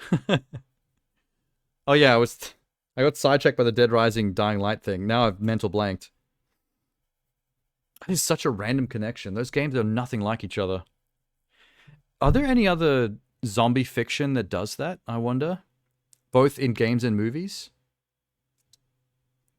Where zombies change lethality between night and day? I actually can't think of a single movie that's done that. That's interesting. Like, movies have done everything with zombies. They've, like, run zombies into the ground. But I can't think of a zombie movie that's done the nighttime zombie danger thing. They kind of skipped that and went straight to zombies that are just always more dangerous, like World War Z. You know, like fast swarming zombies that there's no way you can get away from. You can't hide, you can't run, you're just fucked. You can't fight. They're just like land piranha. Someone could do a film, maybe they should make a movie out of Dying Light or Dead Rising that plays on the idea of zombies being like the shambling, boring, easy to avoid reanimated corpses during the day. And then at nighttime, they basically turn into World War Z zombies. They basically like start glowing red, their eyes. And they become feral, scurrying creatures that are like 1,000 times more dangerous. They swarm, so you can't fight them. You can't hide from them because they can sniff you out, and you can't run. Feral druids? That's a very specific pull. Look at Dying Light 2, which also received a lot of 7s. I mean, honestly, it's a lot of the same reasons as the first game. But for me, 2 was a disappointment for different reasons. The satisfying ragdolls from the first game were just fully absent, and it just didn't feel as good to kill zombies in this game, which, along with doing cool jumps, I do so very much love a cool jump. That's Hell yeah, why parkour. I'm here. I'm not here to find out what happens to generic 20-something male game protagonist who mysteriously sounds like every other fucking 20-something male game protagonist in every game ever. I love So basically skateboarding, him. and I also love games that have a high skill ceiling and take some time to master, you know, like Super Smash Bros. Melee or Big Buck Hunter Arcade Nude Mod Texture Pack. So you take a skate simulator like Skater XL or Session, both games that reviewed very poorly. I mean, I'm talking more like 5 or 6 out of 10 because of Oh, I never got to price, try these. the bugs, the difficulty, the lack of a true single-player campaign, all I totally mean, valid. I only want to try them because I have a history of playing Tony Hawk games and also Skate. The Skate games are pretty cool. But I never got to try any of these new ones. It is a shame that Dying Light 2 doesn't do good ragdolls anymore, because ragdolls are good in every game. Ragdoll physics are always good. Reasons. But at the same time, I have played them this much, and I have deduced Holy that shit. Session is actually the much better game. One man's trash is another man's virtual tech deck that I can play for hours and hours on end, giving myself my own objectives and challenges, much like a baby that just took your phone and found the settings app. At the end of the day... See, that wouldn't hold me though. Like, if it's just a virtual skate environment where you just make your own objectives and do whatever you want, just for the sake of skating, I feel like I'd play it for an hour or two, and then I'd get pretty bored and not know why I'm there anymore. Like Tony Hawk and Skate, like all the older Skate games, they always had progression. They always had some kind of progression. The oldest Tony Hawk games, it was basically just like a typical sports game progression where it's like beat the level, which meant getting high score, finding all the secret tapes, doing all these random objectives. It's checklist gaming, like a Ubisoft open world game. But the one downside was there was no reason you were doing it aside from checklisting, which is fine with me because I'm OCD gamer. I like myself a checklist, so I can deal with that. But they got better when they started doing the story stuff, like Tony Hawk's Underground. All of a sudden, you were like an up and coming a skater that you created yourself with a character customizer that's going through like a skater's rise from the underground to fame and celebrity. That was cool. How do you enjoy the skating without story? I mean, you don't enjoy it as much. That's the thing. Like, once... What was the first game that did it? Was it Tony Hawk's American Wasteland? No, it was Underground. I think it was Tony Hawk's Underground that was the first one to do it. And then it was Underground 2. And then on the Xbox 360, they had American Wasteland. And then from then on, it was pretty common to have like a rags to riches. You're a custom created skater who's coming up in the world, and you get to meet with Rodney Mullen and Tony Hawk, and they become your best friend, and they teach you how to be a good skater. And then you go down to Venice Beach, and you get a sponsorship deal, and then you get to design your own like logo that goes on your skateboard and becomes your brand. And then you actually get like a brand merchandising screen where you get to decide on prices for shirts and shit. Like, the progression was dope. It felt like you were going somewhere with all that. They need a nemesis system. You could easily do that. In 80s and 90s skateboard culture, there were plenty of like groups of skaters that were probably the nemesis of other groups of skaters. You could make it like Pokemon. You know how you have your nemesis Gary in Pokemon? Start out your skater journey of you're like in your late teens, you've just left high school, you've dropped out, you want to become a famous skater like Bob Burnquist. God, I know a lot of skater names because of Tony Hawk. And you have your like punk-ass rival Gary down the street who also wants to become a famous skater. And both of your career paths are like going up parallel to each other, but you're always kind of getting each other's way. And at some point, something has to give. Someone's going to have to fail so the guy can succeed. A real rag to riches tale. What if it's your brother? What if it's like the movie Warrior, the UFC movie, with Tom Hardy and the Australian actor, what's his name? Where you're kind of rooting for both dudes, because neither of them are a bad guy, but they're both diametrically opposed in their goals in life. And at some point in the third act, it's going to come to a head, and it's going to be a bittersweet, tragic thing, because someone has to fail so someone else can succeed, but both of them deserve success. And we don't know who to root for. If you haven't seen Warrior, it's a really good movie. I want the Tony Hawk version of Warrior as a video game. Gary's weaknesses: getting flexed on, manuals, and pop shove-its. I would say getting flexed on.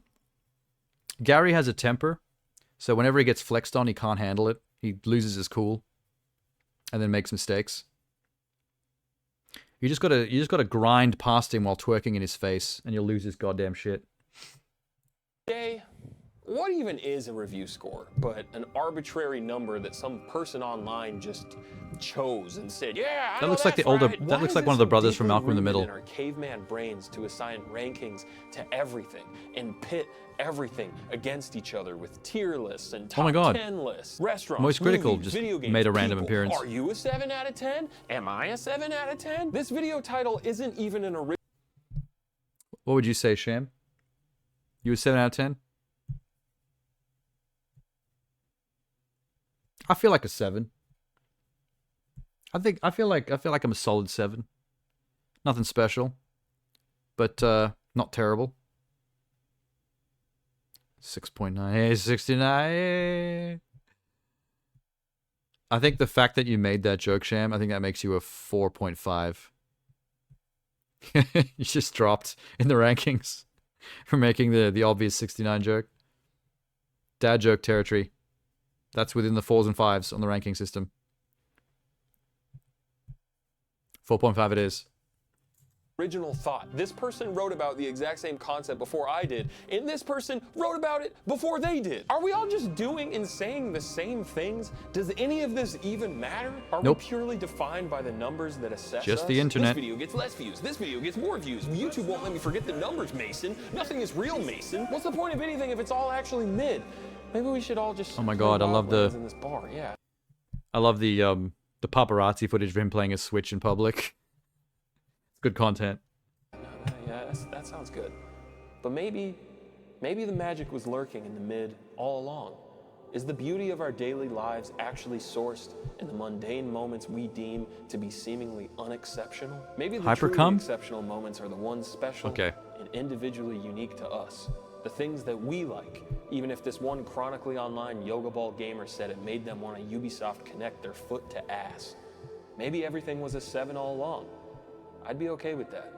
A 7 feels most accurate when reviewing our collective experience on this blue orb. It's mostly good, with a little bit of trash sprinkled on top for good measure. A 7 I do like me some out of full 10. band support, to be honest. And I'm okay with that. Thank you for watching my video, brought to you by Ball Creative. First merch drop pre-orders should be shipping out around now. What's Ball Creative? At the time of this video going up, so expect that. Comment your favorite 7 out of 10s. Oh my god, he's gonna do it again. Is he here right now? Is he stand up or is he in your chair right now? Comment below, rate, subscribe. That was almost worthy of that Harry bell Mack. up. They should collab. Bless up till you dress up. Is he here right now? Is he stand up or is he in your chair right now? Got that out of the way. Wait, is Ball Creative his brand? Truffle butter on your pussy. I'm gonna eat it in the morning. Nakey Jakey is his brand. Is Ball Creative the name of his merch? What's Ball Creative? I'm confused. Pizza Hut, oh baby, I want that Pizza Hut. Pizza Shut up. Shut. Baby. Stop. Please, God. Merch, Ball Creative, ballcreative.store. Your favorite 10 out of 10 is Bulletstorm? Did they actually get 10 out of 10? I know that there's a remake recently. I was kind of curious about that remake myself, because I enjoyed Bulletstorm when that first came out. That was a good time.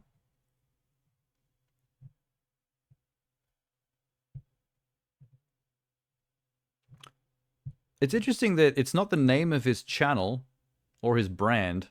It's specifically what he named his merch, Ball Creative. Interesting. He has a lot of merch.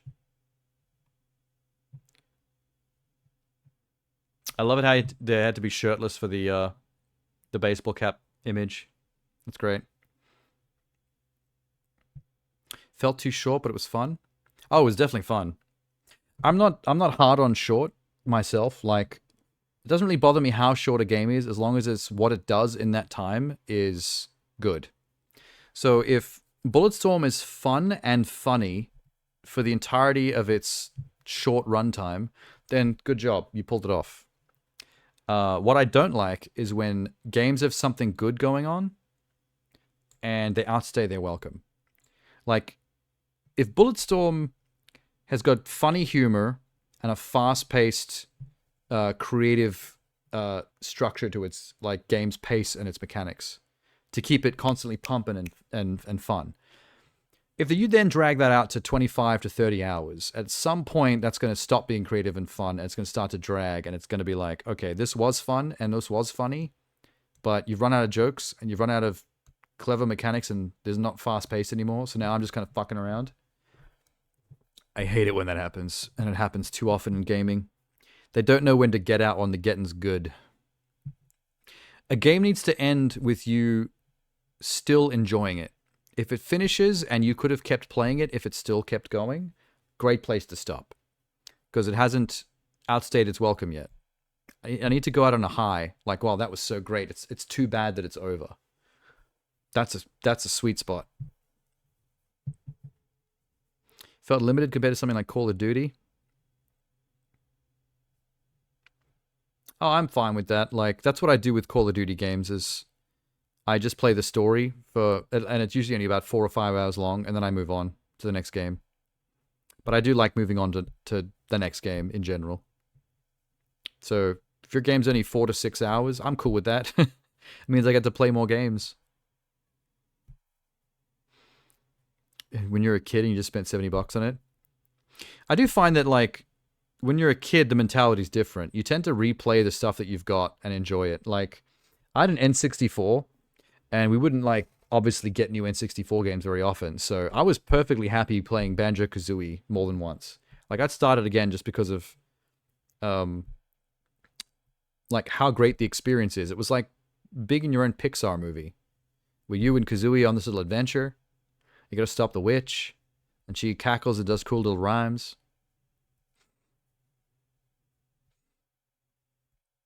Something like a new Call of Duty you could play for months as a kid. I guess that's before my time. Like, Call of Duty wasn't a thing that kids were playing in my childhood. In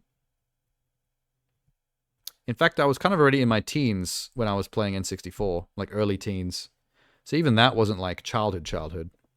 I had like a NES and a Sega Master System and a Sega Mega Drive, things like that. Or my uncle's Commodore PC with black and white games on it, like Maniac Mansion and Battle Chess.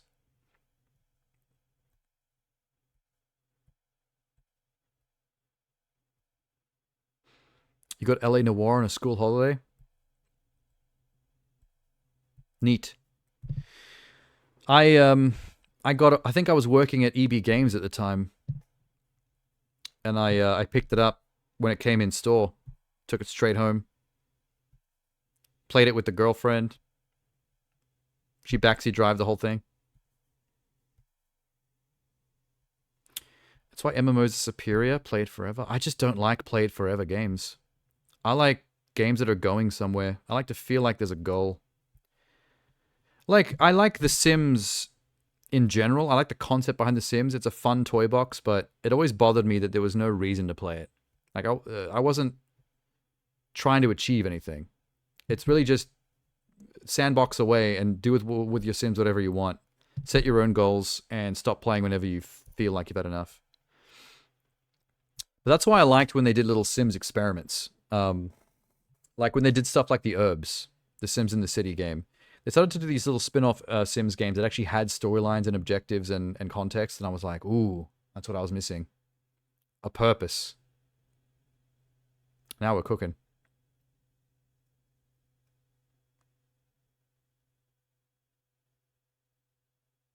Oh, was she like, no, they're lying? Choose doubt. I know you have evidence for it, but just choose. Well, you know, she wasn't trying to mislead me or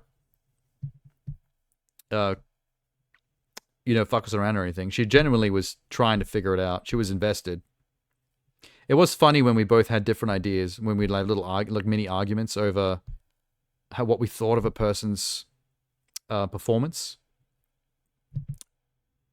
when being interrogated. It's a cute game to play with somebody else. Some games just accidentally become good games to play with others.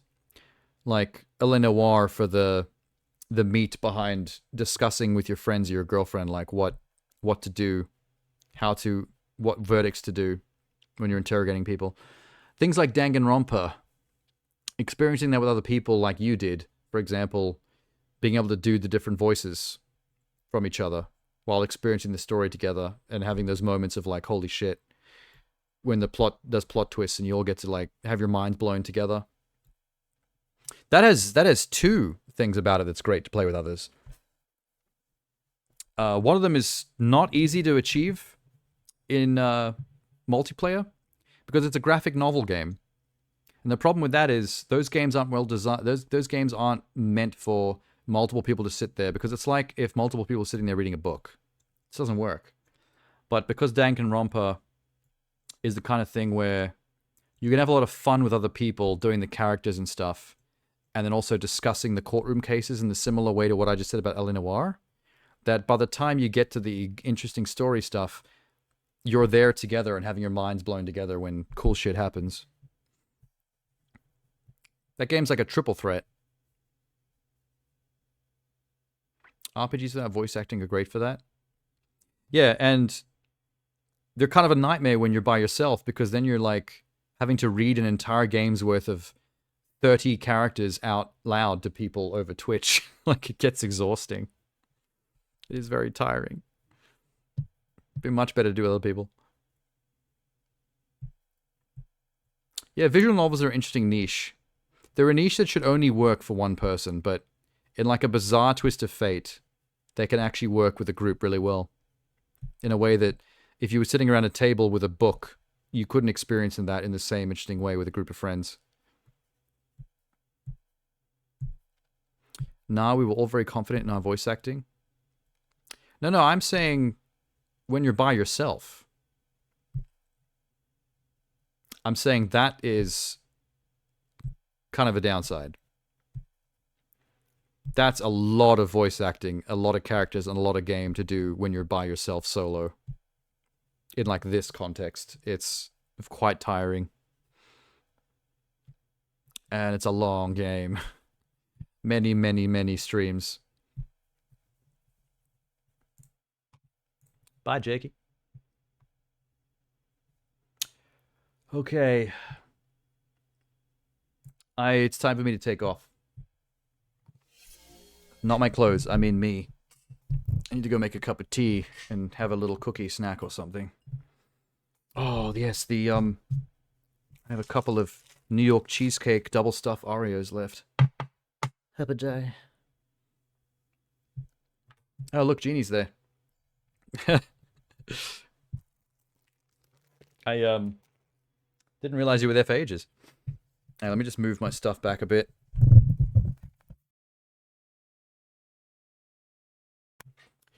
I'm still waiting for confirmation on some dates and times. But there's probably not going to be a Sunday stream next week, because I'm supposed to leave on that Sunday, probably on an airplane for some work that I got roped into. And I'm leaving that exact day. So, that's a shame.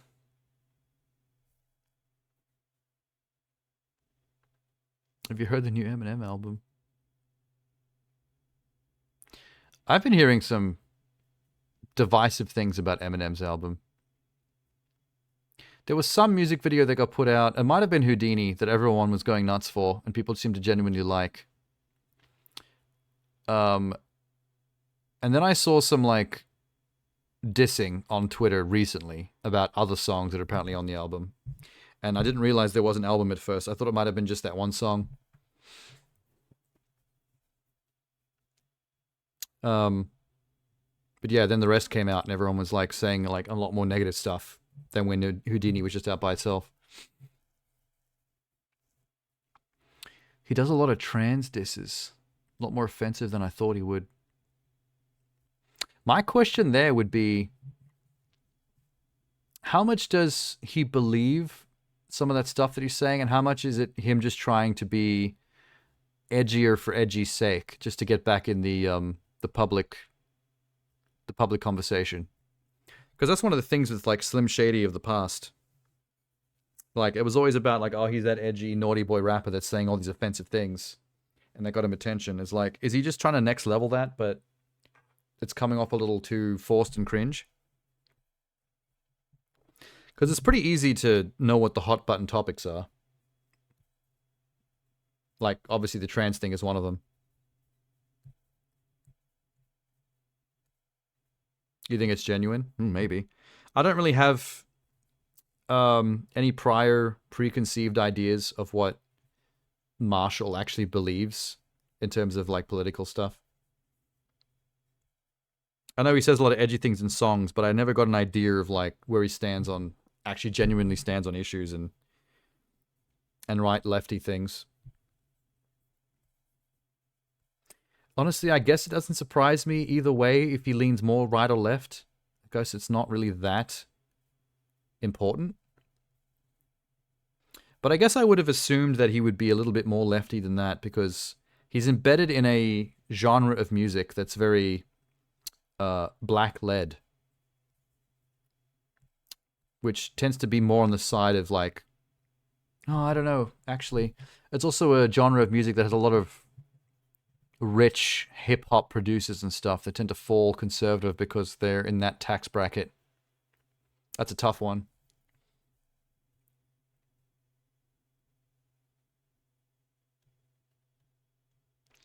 There's lots of jokes. You don't think he's this awful person, but on the song he does mention he supports trans rights, but he doesn't understand it. Maybe, I guess he's trying to be funny and offensive, but also trying to be real at the same time. Because that sounds like a lot of mixed messages.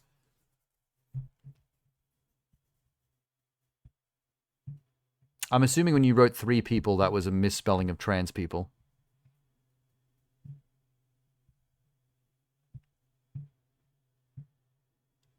And that's kind of what the there was some confusion over one of the more recent Chappelle comedy specials for a very similar reason. Like, there's a lot of points in the special where he makes like some pretty gross like trans specific jokes, but then there's parts of the special where he gets really real and talks pretty seriously about how he feels about the whole drama between him and the trans community, and he makes some actually decent points about how he, like, you know, essentially like he's not trying to be transphobic, and here's the reasons why, blah blah blah. And I guess there's some confusion, like there's some mixed messages confusion in there in a similar way, in that like he says some pretty legit things about it that make me feel like he's not really truly transphobic. It's just an unfortunate sequence of events that he keeps on reacting back to and making it worse. But I like that story in his last special he tells at the end about his trans friend, comedian, and what she went through, and her support of him being like all inclusive with his comedy, and how much backlash and etc. all that stuff. I just wish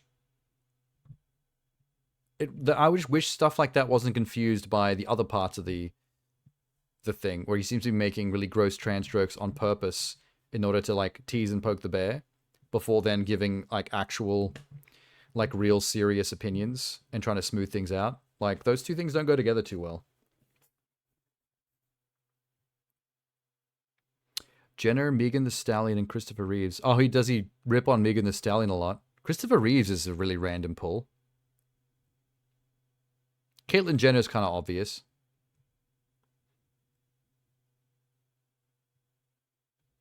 Reeves is a reference to old Slim Shady. They have an encore left over on the album because Eminem references how he took it off encore because that's when Christopher Reeves passed away. I should probably check this stuff out sometime just out of curiosity to see what people are talking about. Should be interesting. I did see one of the more common... I didn't see any evidence of the trans stuff, but I did see that there's one common lyric that people kept on bringing up on Twitter. It was something rapey. There's some like really rapey lyric that was getting passed around a lot on Twitter and roasted. People getting pretty pissy about it. Caitlyn Jenner is a sellout. That's fair. Caitlyn Jenner is in that 1% millionaire tax bracket, which tends to turn people conservative pretty quickly. Hang on, what is... Let me see if I can find it real quick.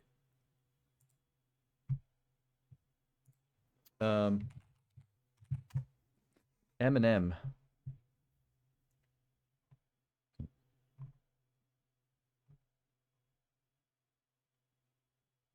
Oh, here it is.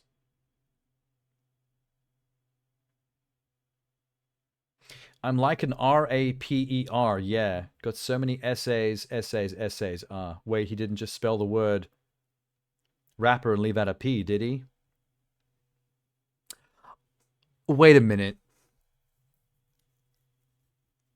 Oh, wait a minute. Now that I've read it out loud, I think I understand the bar. P. Diddy. He didn't just leave out the P, did. Okay, so he's making a reference to being a rapist rapper in the context of calling out P. Diddy. All right, so that's not as bad as people made that out to be. He's not making fun of rape by like joking that he is one. Like, it's a setup for a P. Diddy bar. I feel like some people are not getting that.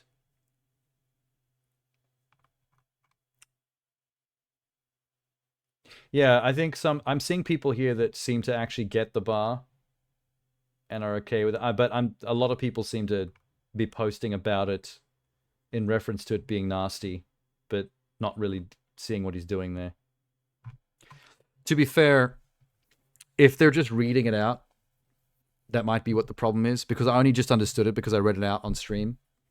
And when you hear it out loud, that's when the bar lands. That's when you get the what he's doing there. Reading it doesn't have the same effect in your brain. If you spiked their drink, what would their cost be? Did he actually say that, or did you just come up with that one? Because if you did, maybe you should make your own new Slim Shady album and get a piece of this. I'll show you the ropes till you get the hang of it. Is that a an Epstein reference?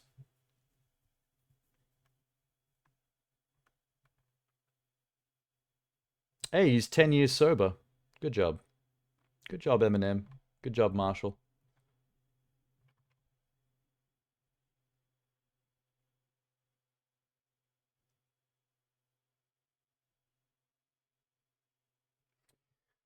See, this... Okay, here's an example of one bar that I think is kind of just edgy for edgy's sake. Because he knows you're not supposed to say the word, so he's just saying a really generic line that includes the word for the sake of pissing people off.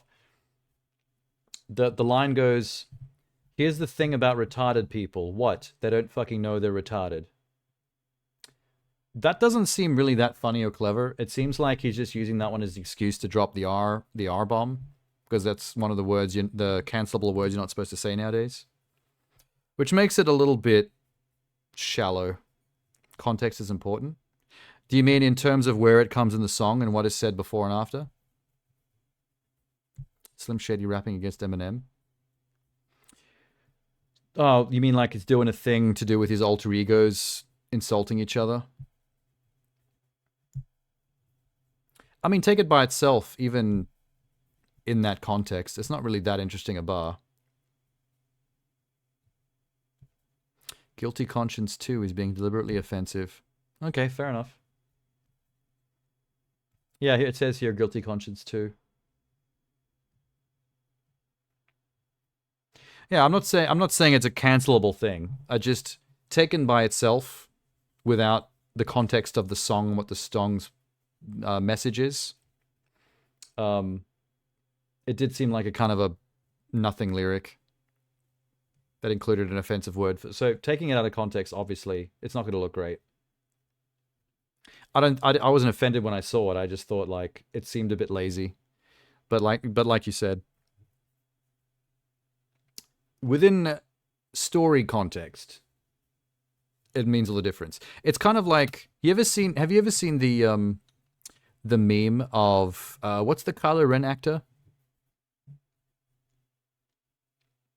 I'm mental blanking. Shit.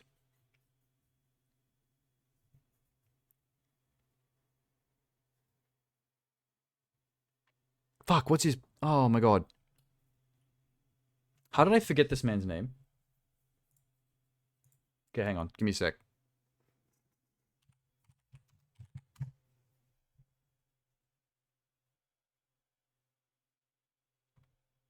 Where's his fucking name? Adam Driver. There's a meme from a Justin Ryder. Close. It rhymed at least.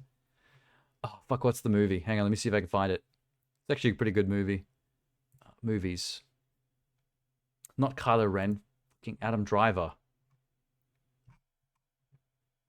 Adam Driver.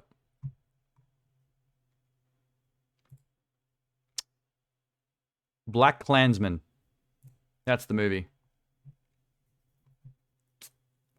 By Spike Lee. It's a Spike Lee joint.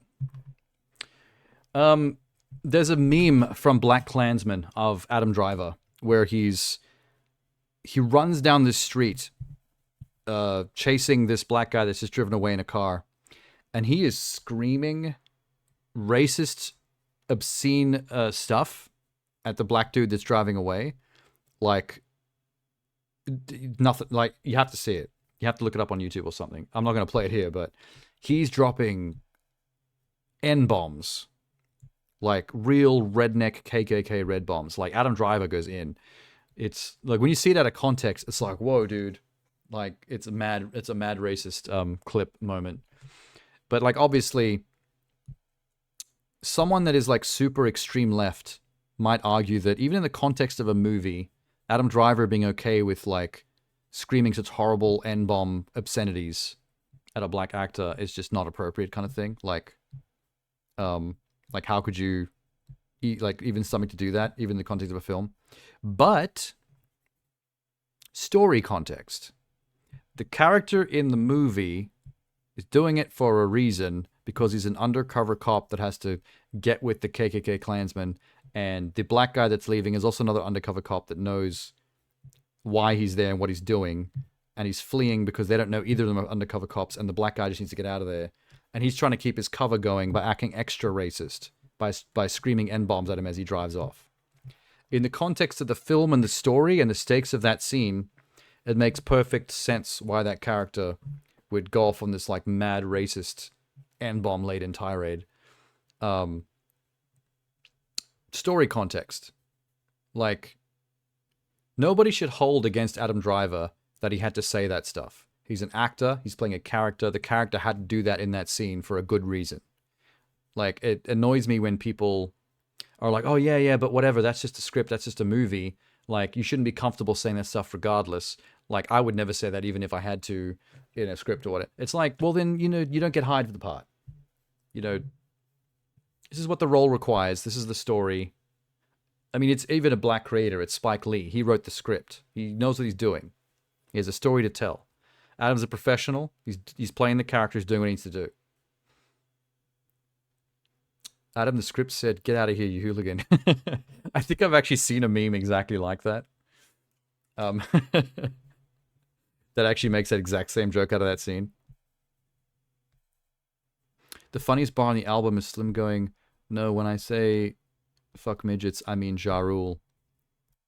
Eminem goes, "Oh." Wait, was that meant to be the F-U-C-K word? Or did I just invent that when you wrote FK?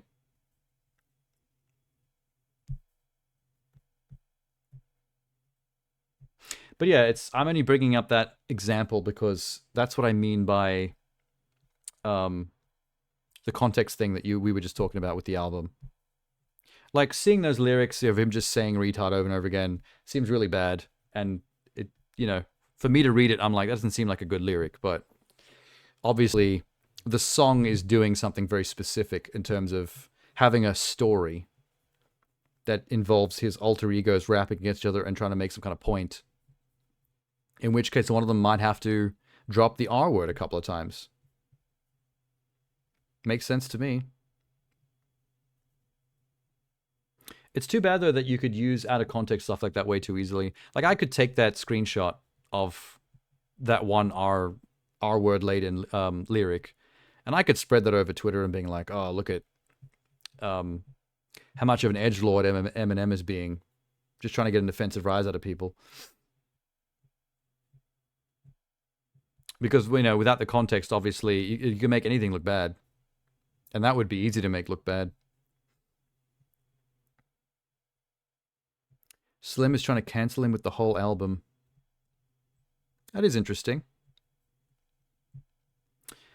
It is also interesting the different reactions to it, because a lot of people don't seem to like the album in general, in total, but not all for the same reasons. Like, some of them seem to be just misconstruing, like I was doing with the R-word stuff, the purpose of some of those lyrics taken out of context. But then other people seem to be going more in on the album itself and the concept and the actual quality of the music and actually legitimately not liking it.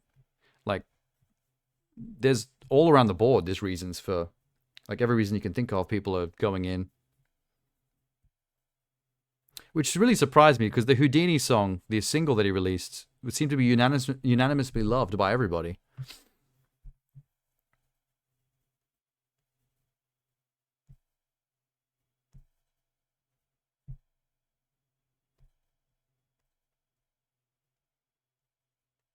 You hate it when people were like, yo, he was dissing Kendrick, when in that song he was talking from the perspective of fans hating on albums from certain rap artists. It sounds like a lot of people just hearing or seeing lines, lyrics out of context from both the song or maybe out of context from the purpose or the concept of the album in general. Because it is kind of clever just in that, like, it's still a way for him to say a whole lot of edgy, edgelordy, easily misconstrued, offensive stuff to get people talking, but in a context that actually does justify it in a way that is acceptable. Maybe in too clean a way. It's a bit of a lampshade, that one. But still, it seems to be a lampshade that works. It works for me. I got no issues with it. I better go. Which in comparison pales... The album pales in comparison. That in itself was a bar. Oh, you saw people having issues with the Megan Thee Stallion bar in Houdini? I didn't see any of those. I only saw the positive stuff. But, you know, I'm not really looking too hard, I guess, anyway. Alright. I'm going to take off. This has already gone on for way longer than I'd planned. Whoops. I got to go finish some stuff. I'm not going to get to sleep yet, unfortunately. That sucks. I'll see you guys some other time. Genie and Sham and whoever's still lurking. Off in the bushes. Creeping. I see you. I'll be back next week to finish off Hypnospace Outlaw. And possibly one other thing before the end of the week. But yeah. I'm not going to be able to do a Sunday next week because I'll be on a plane to Melbourne. For stuff over there. Which is lame. That week, next week is fine, but that's Sunday, because I leave on Sunday. The week after, I'm going to be gone for the first half of the week. Then I come back, and then I go to Canberra for the weekend for something else. So, there's going to be very few streams. When I get back, I'm probably going to have to do, like, one long stream on the day in between the two trips. Just to make up for it somewhat. Stream on the plane? No, the pilot said I'm not allowed. I have to put my phone into, and my devices into, airplane mode. Or turn them off entirely. Or it crashes the plane.